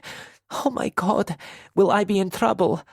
No, he isn't, but he is very ill, so if you could... I need this job! Her voice shrill, she pushes at his shoulder. Do something then, you have to! If you wouldn't mind stepping back and giving us some space. Catching Ali's helpless expression, Cal stands and lifts his hands in a conciliatory way. I'm here to help Willie. I won't be able to do that if you don't stand back. When she doesn't move, he raises his eyebrows. Both carers and emergency services staff deserve to be treated with respect. Agreed? A sob escaping, she sinks to her knees. Moments later, 2 paramedics sweep through the front door. He helps his colleagues put Willie on a stretcher and load him into the van. When the doors finally close, he looks back to his trainee who's still struggling to settle the overwrought woman. Striding over to help, he smiles wryly. What a baptism of fire for a 21st birthday. Chapter 46. Cordelia. I finish scrubbing the fridge and stretch my back. That's the trouble with my kitchen being everybody's. People help themselves to milk, juice, and often dishes or baking I've prepared for the family. I don't mind that so much as the furtive inspection. Is it gleaming, full of the right sort of food? Is the vicar's wife up to scratch? There was a time she wasn't so well, don't you know? I turn to the chilled items and peer at the codes. The 4-pack of Activia is 3 weeks out of date. Bin or keep them? Or rather, do I want to maintain the temporary truce with Harriet? After many days of stony silence, she sidled up to me during this morning's handshaking. Peace be with you, she said. My response was automatic. And also with you. But I'm glad we've made up. Perhaps Vincent was the instigator, but it lifts the tension in the house, even if all the adults are still tiptoeing around Abby and her moods. I slot the yogurts back on a shelf. The kitchen is as much Harriet's as mine, and if she's happy doing the sniff test before eating, who am I to protest? We might get lucky and she'll poison herself, Mary once said. You can't say that, I replied. Well, I just did. If I'm struck down by lightning, you'll know why. My lips twitch at the memory. After a fraught few days, one way or another, I feel lighter today, as though someone has lifted a weight off my shoulders. I adore baby Isaac. I was so worried I wouldn't, that the old madness might consume me, that I'd shout or hit the walls or pull out my hair. All the things I did after Lukey died. I shake the graphic images away. No good comes of going back to those days, but it was hard not to dwell on them during Brit's pregnancy and feel all the negative, painful emotions Vincent described. He was spot on about that, and he knew to offer comfort just when I needed it. He's an excellent vicar, and a good and wise man. I forget that too often.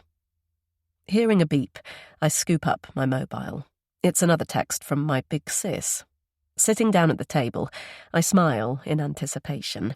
Several photos of Isaac arrive each day.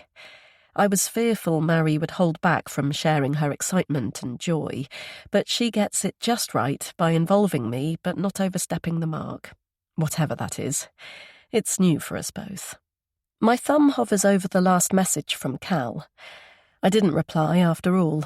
Vincent was so loving and understanding at the cemetery that I made a silent vow not to continue whatever we'd started. I should delete the message, but can't quite bring myself to. Then there's my treacherous mind, which keeps drifting back to our lovemaking, that skin-to-skin intimacy, and specifically the sensation of him sliding into my body with his lips hot on mine, then that intense burning heat building and building. And when he moved to my neck, oh God, that's when "What's for tea, Mum? I'm starving. What can I have to eat while I wait?" Almost jumping from my skin, I snap around to my daughter. "Is it that time already?" I gesture to the fridge. "Do out-of-date yogurts take your fancy?" She flops down beside me. "Ha ha," she replies without humour. Then peering at my phone, "More photos of Isaac? The spelling's pretty stupid, don't you think?" I'm glad of the question to recover myself. It's a bit different, and that's a good thing, perhaps. Like you becoming an ABI on Facebook. Scowling, she scrapes back her chair. "For God's sake, I was about 11 then," she mutters. "I've got homework to do. Can you make me some toast and bring it up?" Settling down at my desk, I turn on my laptop and absently gaze at the screen as it loads. So much for feeling jolly. I've made yet another daughter faux pas. I duly prepared Abby's snack and delivered it to her bedroom, but she merely glanced at it and went back to her schoolwork without speaking. But at least the Abby conversation has reminded me about the church Facebook group. So, busy with other things, I haven't posted for at least a couple of weeks. No doubt the parishioners of St. Andrew's are waiting with bated breath for my inspirational thought for the week. Not. Still, some poor soul might be on the other side of the ether. It might make their day more bearable. I peer at the screen. Goodness, not one, but 2 people want to join. Hoping they'll be types who won't pass Harriet's approbation, I blithely accept them, then scroll down to the last date I logged on to see what I've missed. Methodically working backwards, I mark everyone's contributions with likes or hugs and add upbeat comments where appropriate. As I scan a long article about air pollution, my eyes catch the next item on the page. I lean in closer. How strange. Someone has posted a picture of a car with the windows and the number plate blanked out in Tipex-like white. Perplexed, I continue to move up the feed. There it is again. But if I'm not mistaken, the parts obliterated by marker pen are just a little less. Further up, there's another. Comprehension hits like a punch to my stomach. The vehicle is silver, and though the photograph has obviously been taken at night, tall trees are apparent in the background. Oh my God. It can't be Cal's car, can it? My fingers trembling, I scroll on. What the? The top of the windscreen can be seen in the next photo. Almost faint, I rush through the following few posts. The final image appears to be the same as the last, but this time wording has been added. Want to find out who's dogging in Didsbury? Watch this space for the big reveal. My heart clatters with sheer panic. Bloody hell, what to do? Inhaling deeply, I make myself focus. I'm the administrator. Get rid of them, of course.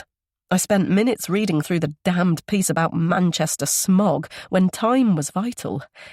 Quickly clicking the ellipses, I delete each image, then snap the lid shut. Bending double, I breathe through the frothing queasiness. What the hell is going on? Chapter 47. Calvin. Though Cal's avoiding eye contact with her, the woman opposite him lifts her arched eyebrows each time he glances up from his pint. He hoped to slope off after work, but Ali was having none of it. "After the day we've had, you're coming," he said. And it was quite an afternoon. Willie's ambulance started to pull away, then abruptly stopped. He'd gone into cardiac arrest, so Cal jumped in and helped his colleagues with the defibrillator and other treatments as they sped to the hospital. Wondering what had become of Ali and the RRV, he hung around the heart centre with the other paramedics. Then a nurse collared him, saying Willie was conscious and asking for him. So, with mixed feelings, he went to search the man out. Conversation billowing around him. He sips his beer contemplatively. Does he feel proud when he helps someone, possibly saves their life? Yes, absolutely. There's nothing quite like the satisfaction of fulfilling his duty, doing what he signed up for and honouring a faithful promise he made. Tubed, wired and weak, Willie offered a frail hand and thanked him. "Living alone is a bugger," he croaked. 3 kids and a wife, and they all left me." He drifted, then spoke again. "Probably deserved it. Liked my own company too much." He observed Cal for a beat. "Don't make that mistake, son." Cal snorts inwardly. Would Willie say that to anyone? Or is there something that singles him out as a loner? Because a lone wolf he is. And yet, connection, attachment, feelings. Dee Stevens roused all 3. It's a bugger she's married to someone else. Added to that, she hasn't been in touch. A slap on the back makes him turn. It's Ali, the birthday boy. Bleary-eyed, he rolls back on his heels. "Another pint, mate?" "Nah, it's my round. What are you having?" Cal asks who needs a drink. The numbers around the table have thinned, but the woman opposite thrusts out her glass. "I need more wine," she says bluntly. "Whatever colour is going." What's her name again? Christina, without the H. God knows how she managed to wangle her way into a work event. But Ali briefly gave him the lowdown earlier. Once the ambulance had left Willie's house, her hysteria went up another notch and Ali ended up driving her home in the RRV. Still, she seems to have made a full recovery now. Or perhaps she's self-medicating with wine. While he waits at the bar, he pulls out his phone. Still no reply from Dee. Yet he felt that attachment deep in his chest. He's sure she felt the same. "A woman, I'm guessing." Appearing by his side, Christina squints at the screen. "Why don't you text her rather than waiting for the taking turns game?" Her directness is refreshing or jarring. He can't decide which. "So, what do you suggest?" She shrugs. "Say what you want to say. If she doesn't reply, you won't have lost anything. If she does, then you'll know. Either way." He smiles thinly. "I might lose pride." "Male pride. Pah." Snorting, she moves away and heads for the toilets. He blankly stares at the array of bottles behind the bar, jolting in discomfort when the black and red label of Tia Maria comes into focus. Perhaps it is better to know, but in truth he wants to shake something nice from his mobile. Something affectionate, positive, hopeful, special. Because that's how Dee made him feel. He composes, "Hey, are you okay? Can we meet? Collect you in the car? Go for a walk or come to mine?" Does it sound too needy? Will his pride be irrevocably damaged? But there isn't time to think about it more deeply. The barman's asking for his order and Christina is back. "A large glass of that Merlot," she says. Then, "For God's sake, press send."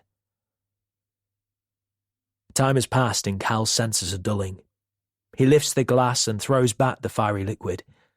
Though a bad idea, he ended up ordering a large whiskey for himself at the bar. Christina helped him back with the drinks and slipped into the bench beside him.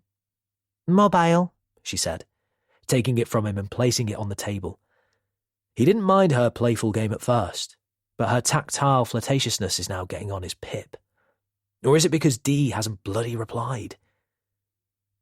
He slips it in his pocket, but as though it was waiting for privacy, it immediately vibrates. His heart stupidly thrashing, he stands. "Going for a piss," he mumbles, heading for the gents, then diverting outside.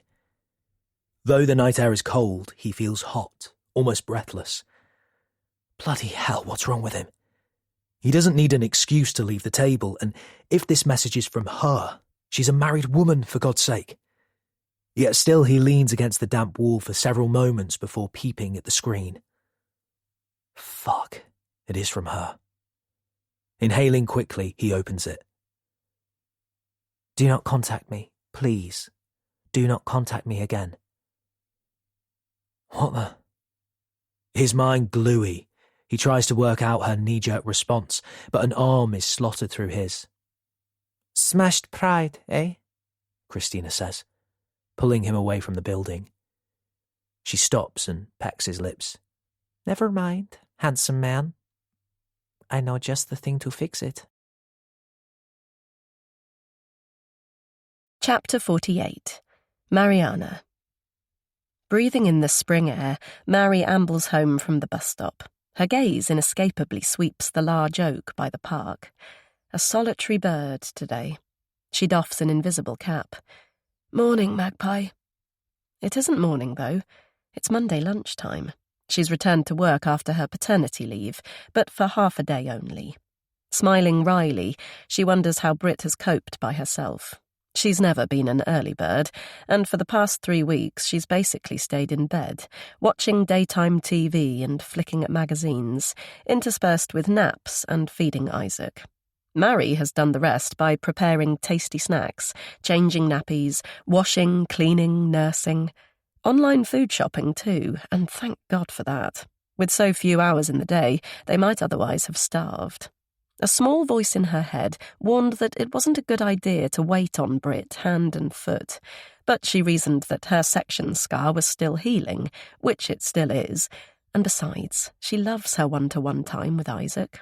When he's awake, she carries him around the house or garden, chatting to him, showing him birds, the budding flowers and trees. He's a good baby and only cries when he's hungry, and then she hands him back to Brit and her plentiful supply of milk. She feels truly blessed. Spotting a second magpie join the first, she smiles and waves. 2 for joy. Sure, she doesn't believe in Vincent's God, but she's grateful to something for her happiness right now. At the gate, she stops and looks at her empty hands. Should she have bought lunch on the way through the village? No, there's plenty of food in the house, and she asked her sister to pop by mid-morning on a "I happen to be passing" basis to check all was well. Dee hasn't texted, so presumably it has been. She hops up the step and pulls out her key, but the front door swings open. "Oh, Dee, you're still here." Dee puts a finger to her lips, then gestures to the lounge. Stepping over a pile of nappy bags, Mary follows her in. "Is everything okay?" she whispers. "Yes, of course." Dee looks pale, and purple shadows are smudged beneath her eyes. "There's nothing to worry about. Brit's feeding Isaac at the moment, but I wanted to give you the heads up." She flushes. "It's just new mum stuff, but Brit's been pretty fed up. You know, that she's tied to the house and feels like a milking cow." She reaches for her jacket. "Right, I'll get off and leave you to it." Mary walks her to the door. "How about you? Are you okay?" "Sure." She rotates, then comes back, her cheeks pinking again. "Any reason why I shouldn't be?" "No, not at all." Mary gives her a quick hug. "Thanks, Dee. You're a star, as always. Can you still manage tomorrow? 10 minutes will do. You know, just to make sure Brit and Isaac are—" "Absolutely, no problem. Any time." Once the latch has clicked too, Mary climbs up to the bedroom. Though she's lying on her side, her partner's eyes are open. Once they meet hers, she turns away. Inwardly sighing, Mary peeps into the Moses basket. Isaac is clutching his blanket with tight little fists. All's well with him. So what about Brit? She perches on the bed. "Hey, what's up?" "You have no idea." "No, I haven't. So tell me." Brit hitches herself up. "I hate this." "Hate what?" She gesticulates to her baggy t-shirt. "Isn't it obvious? They leak constantly. Quite frankly, it's disgusting." Damp circles surround her nipples. "If you wear the nursing bra, you can—" Mary glances around. "I bought you breast pads. They were up here before." I'm in bed. What's the point? Anyway, when I use them, they're sopping wet in minutes. I have too much milk. I don't want to do this. Mary takes her hand. You're actually very lucky. Some women can't get the baby latched. Others struggle to feed them at all, so you're clearly a natural. Brit pulls away, so she tries another tack. What about expressing? That could be a win-win. I could help with the night feeds, and you'd get more sleep. Weren't you listening to anything at the NCT lessons, Mariana? It's a vicious circle. The more milk I squirt out, the more I produce. Right. Mary pauses to work it out. Well, if you express it instead of a feed, then I guess it would even out eventually. Brit plays with a strand of her hair. That's what she said, she mutters. Who's she? Cordelia. Goosebumps spread. What did you say to her? Oh, nothing much. Brit pecks Mary's lips. I'm so glad you're home. I've missed you and I'm starving. Please say you've brought me a nice lunchtime treat. Chapter 49. Calvin. Hoping he's not over the limit, Cal keeps an eye on the speed signs. He's still kicking himself about last night. What was he thinking, drinking whiskey in the pub, then going back to Christina's digs? Her place wasn't a flat, as she described it, but a dank-smelling box room in a grotty shared house. Thank God she was even more shedded than him, so despite her initial fumbling attempt to get him hard, nothing sexual happened. But later she woke him and offered him a joint. He was wired, but in a bad way, so he took a few drags to chill out and relax. But it was so strong that he felt his heart accelerate. Then anxiety and paranoia set in. Only one thing was certain right then. He had to get the hell out. Too fearful to call a taxi, he ended up walking home in the early hours. His keys were in his jacket, which he'd grabbed with his mobile before bolting out. But even so, he was soaked from the downpour, and so freezing that he had to warm up in the shower. He rolls his shoulders. Wet, sodden, but particularly stupid. Sure, he was agitated about Dee, the sheer excitement that she'd made contact, the tumbling disappointment as he read her message. But hanging out with a woman he didn't know from Eve was a huge mistake. When they arrived in her room, Christina held out her palm for his phone again. You're here. You pay attention to me now, she said. Like a sap, he handed it over. When he finally arrived home, he discovered she'd deleted Dee's number and messages. Still, it's probably just as well. He yawns yet again. Thank God he booked today off in lieu. And life isn't all bad. He's had a long lie-in, and on finally waking, he focused on Willie's words, forced himself out of the sack and called Sadie. Preparing himself for an Erica grilling, he parks outside her semi and hops out of the car. The woman herself is lugging a bag from her boot, so he takes it from her.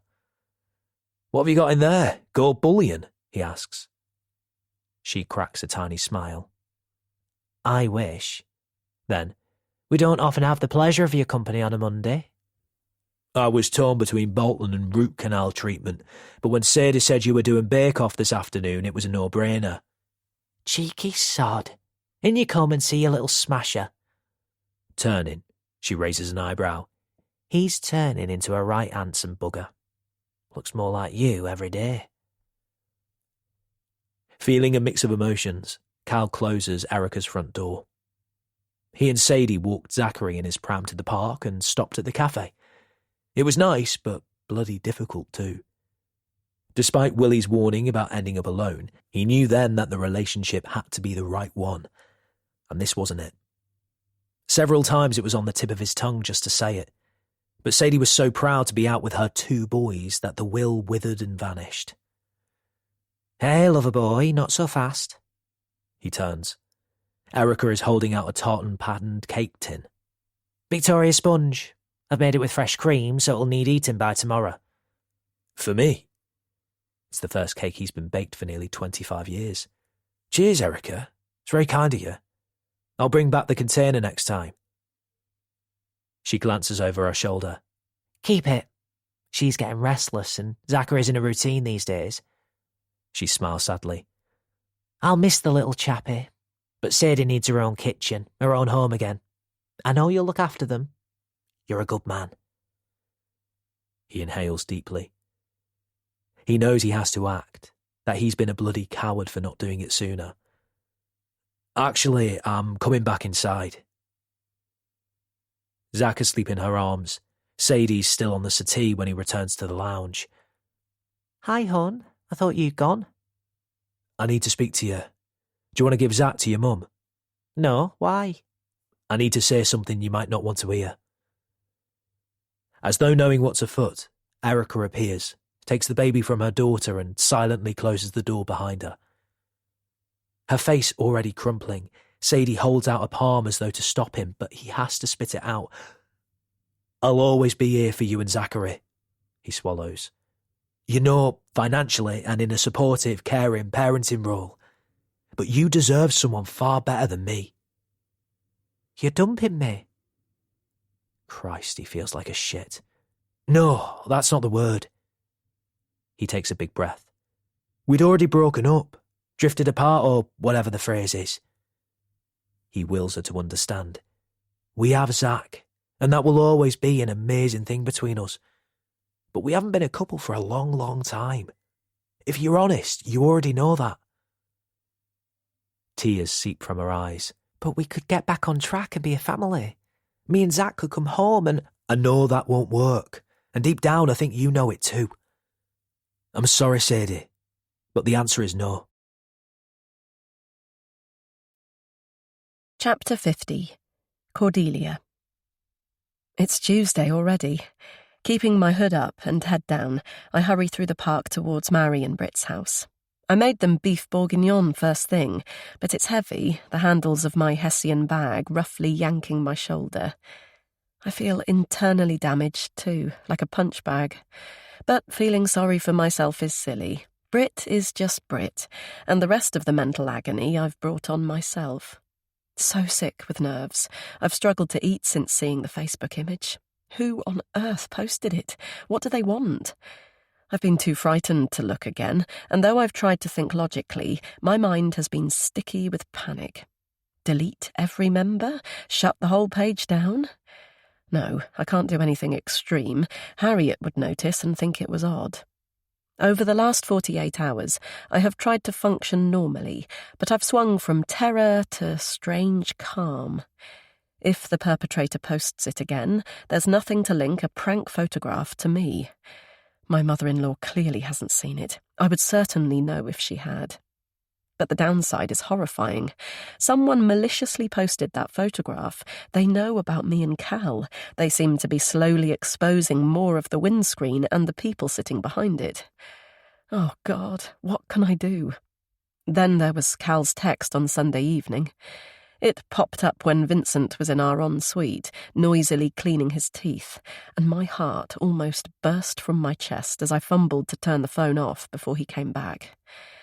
I had to wait until his wheezing was deep and regular before slipping from the bed to check what it said. Like a burglar, I crept downstairs to the toilet, then huddled with my back to the door as it loaded. The sheer breathless panic increased when I read it. Oh, God, Cal was asking to meet. I could never exchange texts, let alone see him again, so I had to quickly get that message across. Do not contact me, please. Do not contact me again. Though I barely slept, I felt a little better on waking. My reply to Cal was clear, and I'd sorted it, job done. When I eventually felt brave enough to turn on my mobile, a text from Mary appeared, asking me to bob in on Britt to check she and Isaac were okay.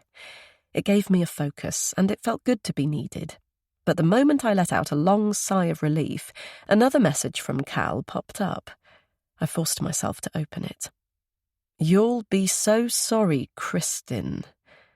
The alarm was immediate. Was he threatening me? I read it again. Christian. He'd made that comment about Holy Communion when we first met, then had that rant about religion. I pictured his burning eyes when he'd derided do-gooders and said I was one. Was he unhinged after all? And what did he mean by I'd be so sorry? My heart clattering again, I now look up to the cloudy sky. Christian. Am I still one? Do I believe in anything these days? But if there is a God, I can hardly pray for salvation here. I've been unfaithful to Vincent, I've broken vows, and if he finds out, what then? I puff out the hot, rising anxiety. Vincent doesn't know about Cal or the Facebook photo. Everything is fine. Yet this morning he blocked my car in the drive with his Volvo without leaving his keys for me to move it. Was it just inadvertent parking, or did he do it deliberately to prevent me going out? Already at Mary's gate, I stop and stare at my feet. Can I do this again after Brit's lack of tact? "Stop meddling, Cordelia," she snapped yesterday. "What do you know about having too much milk? You have no bloody idea." I put a hand to my breast. Too much milk, those darkest of days. Though I was only gently trying to persuade Brit to stick with breastfeeding a little longer, perhaps I was interfering. Today I'll just knock on, hand over the casserole and quickly leave. In all honesty, I feel too fragile for anything else. Decision made, I lift my head, but Brit pads down the step in her slippers. "Cordelia!" She all but drags me into the house and tightly hugs me. "I felt so bad all night. I'm so sorry." She's warm and smells of sweet milk. "I didn't realise. You know what I'm like when I'm grumpy. I open my mouth and the first thing I think comes tumbling out. Come on through. I've just put on the kettle." I follow her to the kitchen and crouch down to the Moses basket. Little Isaac is soundly asleep, and without him as a go-between, I feel nervous and vulnerable. Wishing I'd left as planned, I take the proffered drink and sit down on a chair. What should I chat about? Any baby-related questions feel out of bounds after yesterday? "The casserole is... well, it's just something warm for your dinner, and do let me know if there's anything you need from the supermarket," I begin, but Brit interrupts from the couch. "Maybe it would be better to talk about it." "Sorry?" "Mariana says you never talk about him, but in my experience, it's better to let it out." Too stunned to speak, I simply gape. Oh my God, she's talking about Luke. Her expression benign, she continues to speak, expounding the benefits of saying his name, acknowledging his short life and his part in the family. Staring at my coffee, I swallow the urge to shout. No, not just shout, but yell hysterically and scream, "What do I know about having too much milk? My son was dead, but the breast milk didn't dry up for days. Don't you dare lecture me. You know nothing about losing a child." Like it was only hours ago, the sheer hell slaps back.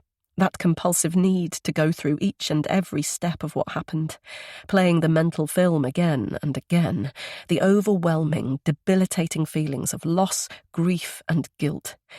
The inability to sleep or to function, the numbness soon followed by delusions, the fullness of my breasts, the weight of my aching arms, hearing Lukey's shuffle, his cry, the certainty that I was going mad.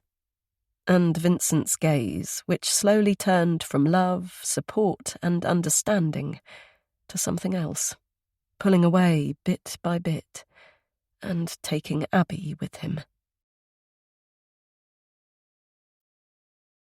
Chapter 51. Calvin.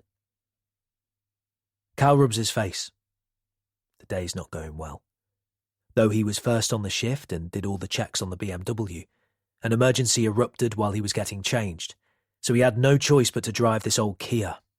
Then he had a series of call-outs which should have been dealt with by local primary care, GPs or even pharmacists.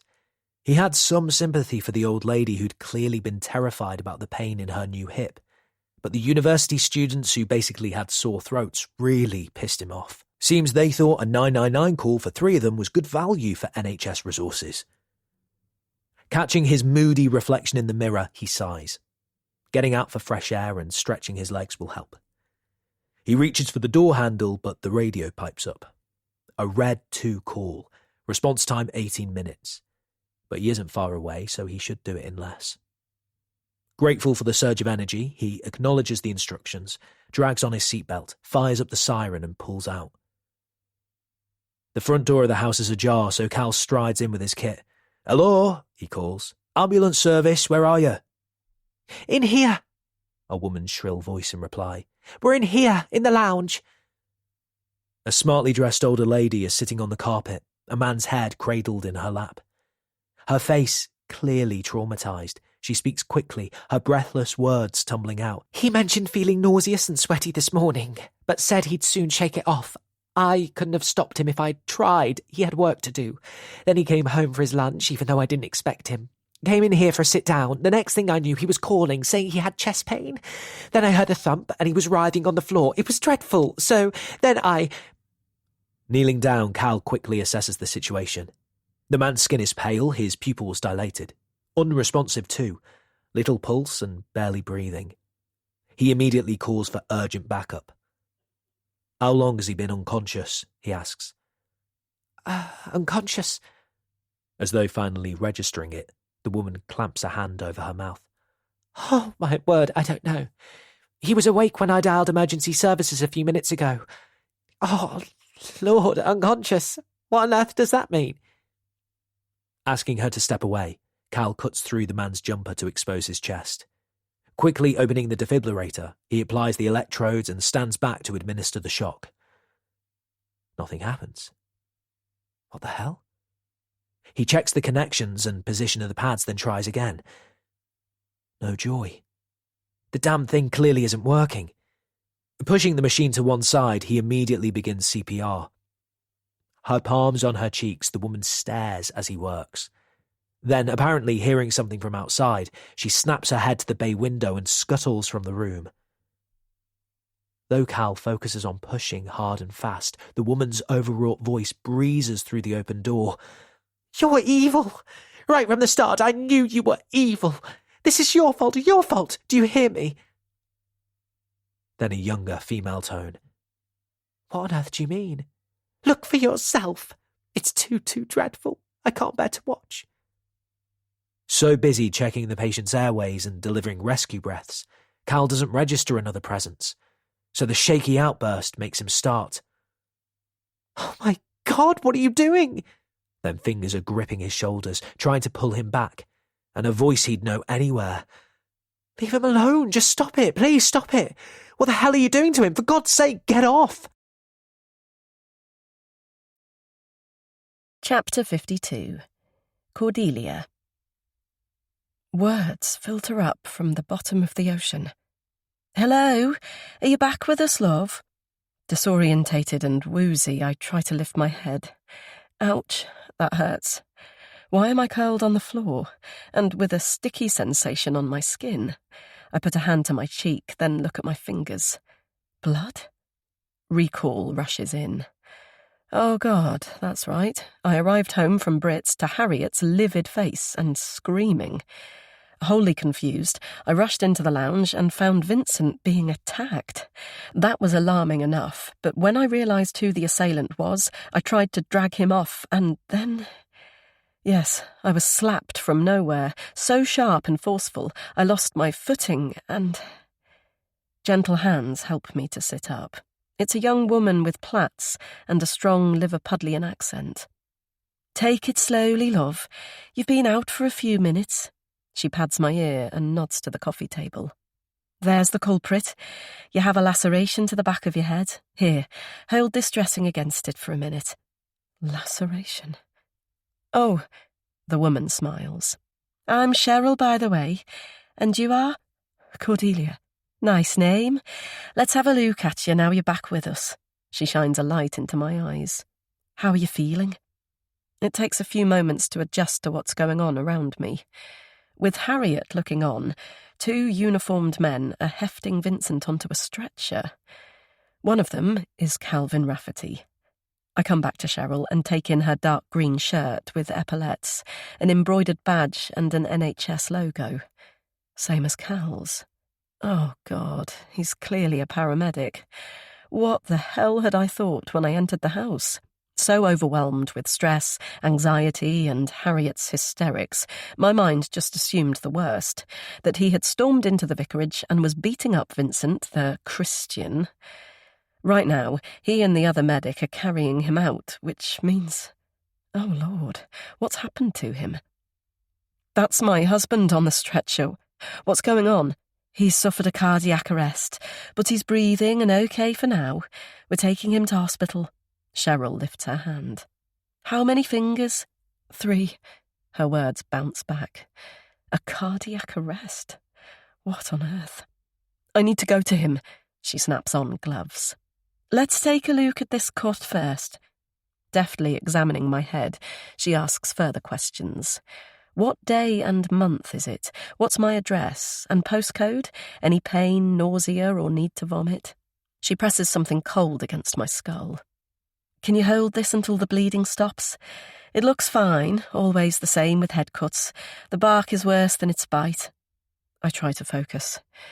Vincent is being taken to hospital. I struggle to my feet. Truth be told, I do feel a little dizzy, but a cardiac arrest? That's horrendously alarming. I'm fine, really, thank you. Can I go with my husband in the ambulance? Cheryl's cheeks colour. I know you'll be worried, but only one person can ride with a patient, and I think your mother-in-law has that covered. She glances at the door and grins. I'm leaving you in capable hands, though. I follow her smile. Oh, God, Cal is still there. He pats his colleague's shoulder as she passes. Thanks, Cheryl. See you back at base. When she's gone, he crosses his arms. You've had a head injury. I suggest you sit down. He follows me to the sofa and stands over me, his jaw tight. Talk to me, Dee. What's going on? I frown. Was it you? Was it me what? I peer at the blood-stained dressing. Who? His expression darkens. You think that? He glances down at his uniform. I'm a trained first response paramedic. You think I go around assaulting family members when they get upset? No, but what on earth was my reasoning? Please say I'm not returning to those days of paranoia when I had all sorts of crazy, illogical notions. Lowering my head, I breathe deeply. Harriet, what must she have thought when I tried to drag a paramedic off her son? No wonder she slapped me. Ah, my mother-in-law. Cal's eyes seem to glaze. I expect she was alarmed about her son. I was administering CPR. I know. I'm so sorry. I realise that now. It just feels so unbelievable. I try to absorb it, but it doesn't feel remotely real. Vincent is so vibrant, so fit. What happened? He complained about nausea this morning, which developed into chest pain. He collapsed and was unconscious when I got here, but I was able to... By the time backup arrived, his vital signs were okay and he was breathing normally. They've taken him to the heart centre at the hospital, so he'll be in good hands. He rubs his face. Take it easy for 10 minutes, then I'll give you a lift there. Okay, thank you. I puff through the shock, but sudden terror splinters out. CPR is life-saving treatment. My husband's heart stopped beating. Tears shoot to my eyes. Vincent, could it be fatal? Could he die? Cal spreads his hands and inhales to reply, but footsteps and the sound of Abby's voice echo through. Mum? Mum, why is there a car parked outside? Her flushed face appears at the door. At first I thought it was a police car, but it says... The colour draining from her cheeks, she looks from Cal to me. Mum, she asks, where's Dad? Chapter 53. Mariana. Her cheeks sizzling from the cold afternoon, Mary shakes her umbrella and steps into the house. Hello, I'm in here, she hears. Dressed and stirring a pan on the hob, Britt turns and flashes a smile. Take a pew. I hope you're hungry for... She makes a show of ladling green liquid into bowls, then she brings them to the table. Soup, or as the carton says, split pea broth. She pecks Mary's lips and sits down. So, soup or broth, what's the difference? Pleased to see her so full of energy and enthusiasm, Mary inspects the glossy offering. Good question.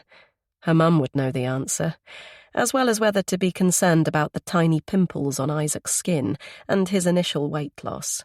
The health visitor advised not to worry about either, but it isn't quite the same as asking one's mother. They're more reliable at telling the honest truth. Though, is parental advice always right, despite good intentions? Pushing that uncomfortable thought to the back of her mind, she reverts to the question. Maybe broth is stock with bits added in. Brit laughs. And stock is juices from the bones. How very lovely. They eat in silence for a while. How has Isaac been this morning? Mary eventually asks. Yeah, fine. He's upstairs. Brit looks at her with raised eyebrows. And I put the nappies outside, not as far as the bin because it was raining, but out of the house as instructed. Thank you. Mary squeezes her arm. It just gets a bit smelly when they're left at the door. Is he asleep? Brit moves to the hob and shrugs. No crying, so probably.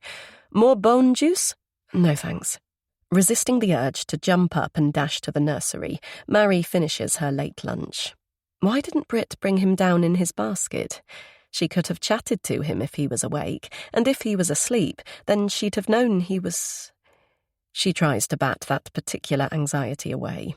Incidences of sudden death syndrome are at an all-time low, and it seems disloyal to have it constantly in her thoughts. As though berating her, she clocks Dee's oven dish. Casserole from Dee, I take it. Did she pop round? Brit busies herself buttering another slice of bread. Yep, not for long. Mary's heart falls. And nothing. She brought in that, then pretty much left. Mary waits. I was just trying to help. She puts down her spoon. Help how? By getting her to talk about baby Lukey. Lukey? Yes, that was his name, wasn't it? It was Cordelia's special name for her baby boy. No one else used it. You didn't call him that, did you? Maybe. Why not? You told me it. I don't recall mentioning... Brit lifts a shoulder. Well, it was either you or Vincent. The heat spreading, Mary sighs. It's always the same with that man. Just as she's warming to him, she's given a stark reminder that he is a complete and utter prick. What else did Vincent say about it? Brit carries her bowl to the sink. Brit? Oh, I don't know. Just that he always wanted a son, and that Cordelia went doolally for a while. She turns, her face flushed. Well, quite a while, which is perfectly understandable, of course, but what? She sidles over and takes Mary's hand. Well, even you must admit she's a little odd at times. Take today, for example. She pretty much bolted out, saying she needed some fresh air. And after what Vincent said... What did Vincent say, and when? Oh, ages ago. But he said that he was so worried about Cordelia's mental health at one time, he was afraid to leave Abby alone with her. Mary grits her teeth. The fucking bastard. Dee had lost her son, a baby she absolutely adored. For the first time in years, she'd been content and happy and settled. Then the very, very worst happened. No wonder her mental health had suffered. But not trusting her with Abby. That's just wholly and utterly... I'm just repeating what he said. Brit folds her arms. Anyway, it's made me think. I don't want Cordelia just turning up on the doorstep like that. Her jaw set. She stares. What's important is the safety of Isaac. Even you can see the importance in that. Chapter 54. Cordelia. As though we're in a cab, I sit next to Abby in the back seat of the ambulance car. Only the guy at the wheel isn't a taxi driver. He's a first response paramedic who gave life-saving treatment to Vincent. He mentioned tending to patients when I asked about his job, but I assumed he was a nurse. So lustful, so eager and smitten, I didn't scratch beyond that surface. Or perhaps he didn't offer more information. Either way, I don't know much about this man, yet I've had more intimacy with him than my husband for many years. It makes me a bad, bad person, doesn't it? My husband, Vincent. Oh, God, it still feels unreal. If I wasn't speeding towards the heart centre, if it wasn't for Abby's tight, teary face, I'd think I was in dreamland. I'm still struggling to process how a jaunty, early-50s guy about town can transform into the grey-faced person I glimpsed on the stretcher. Has he been ill for some time, and I've been too self-absorbed to notice? No, surely not. He always had robust health, and recently he's been as active, hale and hearty as ever. Could it be from severe stress or shock? Breathlessness spreads at that notion. Oh my God, is it my fault? Does he know what I've done? Has he seen, or has someone told him about the Facebook photograph? The timing makes sense. Maybe the troll had posted it again, and this time it has revealed my face. He's undoubtedly proud that I'm his wife, his beautiful wife. How shocked and dismayed would he be to see me in another man's car? A thought strikes. Oh God, maybe not just my face, but other more specific, incriminating images of me and Cal in his car? I haven't dared to look. I take Abby's hand and squeeze it. Okay, love? Biting her lip, she doesn't reply. I don't blame her. Nothing is remotely okay, despite Cal's calm explanation to us both that luck was in Vincent's favour. His vehicle happened to be a short distance away. Treatment began within a few minutes. The outlook is fair. The hospital will do tests to find out what has happened. He's in the best place.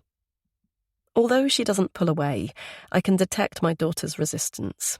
Like my deep love for Bill, Abby adores Vincent, and though my father didn't die back then, it had felt like it, so God knows how terrified she must be.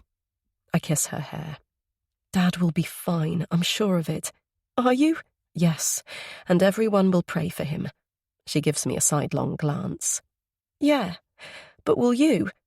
Guilt grips me by the throat. Will I pray? Can I? Is this some sort of divine retribution for everything? Hiding the building panic, I smile. Yes, of course I will. Nobody speaks for the rest of the journey, but as we approach the hospital complex, sound from the car radio breaks through. Pulling up outside a green building, Cal turns. The reception is just inside. I have another call, so I'm afraid I can't come in with you. Yes, of course. Thank you so much for the lift. Then, as realisation hits, and for being there, for saving Vincent's life. Thank you so much. God, I hope I'm not jinxing it by saying it out loud. My words sound inadequate, especially after I'd tried to stop him doing just that. But Abby has climbed out, so I quickly follow. Attempting to sound a lot braver than I feel, I slip my arm through hers. Come on, love. Let's see Dad. Once in the cool lobby, we head for the desk, but Harriet's distraught voice makes us turn. Darling girl, come to Grandma. I watch Abby dive into her arms. How's Dad? What's happening? She asks, barely holding back her tears. I rush to join them. Thank you so much for being here, Harriet. How's Vincent? What have they said? She blows her nose and doesn't make eye contact with me. Instead, she speaks to Abby. We're to wait here for news. Feeling the usual sizzle of exasperation, I take a deep breath. Harriet must know whether or not he's alive, and his daughter is right here, for goodness sake. But is he okay? I ask meaningfully. She jerks around. He's alive, if that's what you mean, Cordelia, she says, almost spitting the words. And that's no thanks to you. Where were you this morning when he didn't feel well? Upstairs in my sitting room. I had no idea, Harriet. When we woke up, he didn't mention anything to me. Well, that says it all, doesn't it? You trapped that poor man 15 years. Abby, love, I quickly interrupt. Here's my purse. Go and get yourself a drink and a snack from the vending machine. What on earth are you playing at? I say, once Abby has gone. I've had to listen to this particular gripe from time to time, but in front of my daughter isn't acceptable. Though Harriet's cheeks colour, she persists. You snared him by deliberately getting pregnant. You might think it was God's will, but we both know differently. And as for earlier... Reliving that stunning slap, I touch the tender lump at the back of my head. Her eyes are sharp. Yes, what madness was that all about, Cordelia? A shadow appears. Not Abby, but a woman in a blue uniform. Mrs. Hardy? Yes, we answer simultaneously. Hi, I'm Anya, one of the cardiac nurses. She addresses me as Abby joins us. Your husband is doing reasonably well, Mrs. Hardy.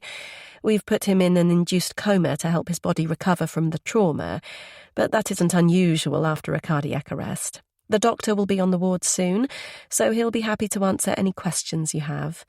In the meantime, she taps the chart she's holding and gestures to a door. Can we go through a few things? Medical history and so on? Yes, of course, I reply. I glance at Abby. I don't want to leave her out, but is it appropriate to include her?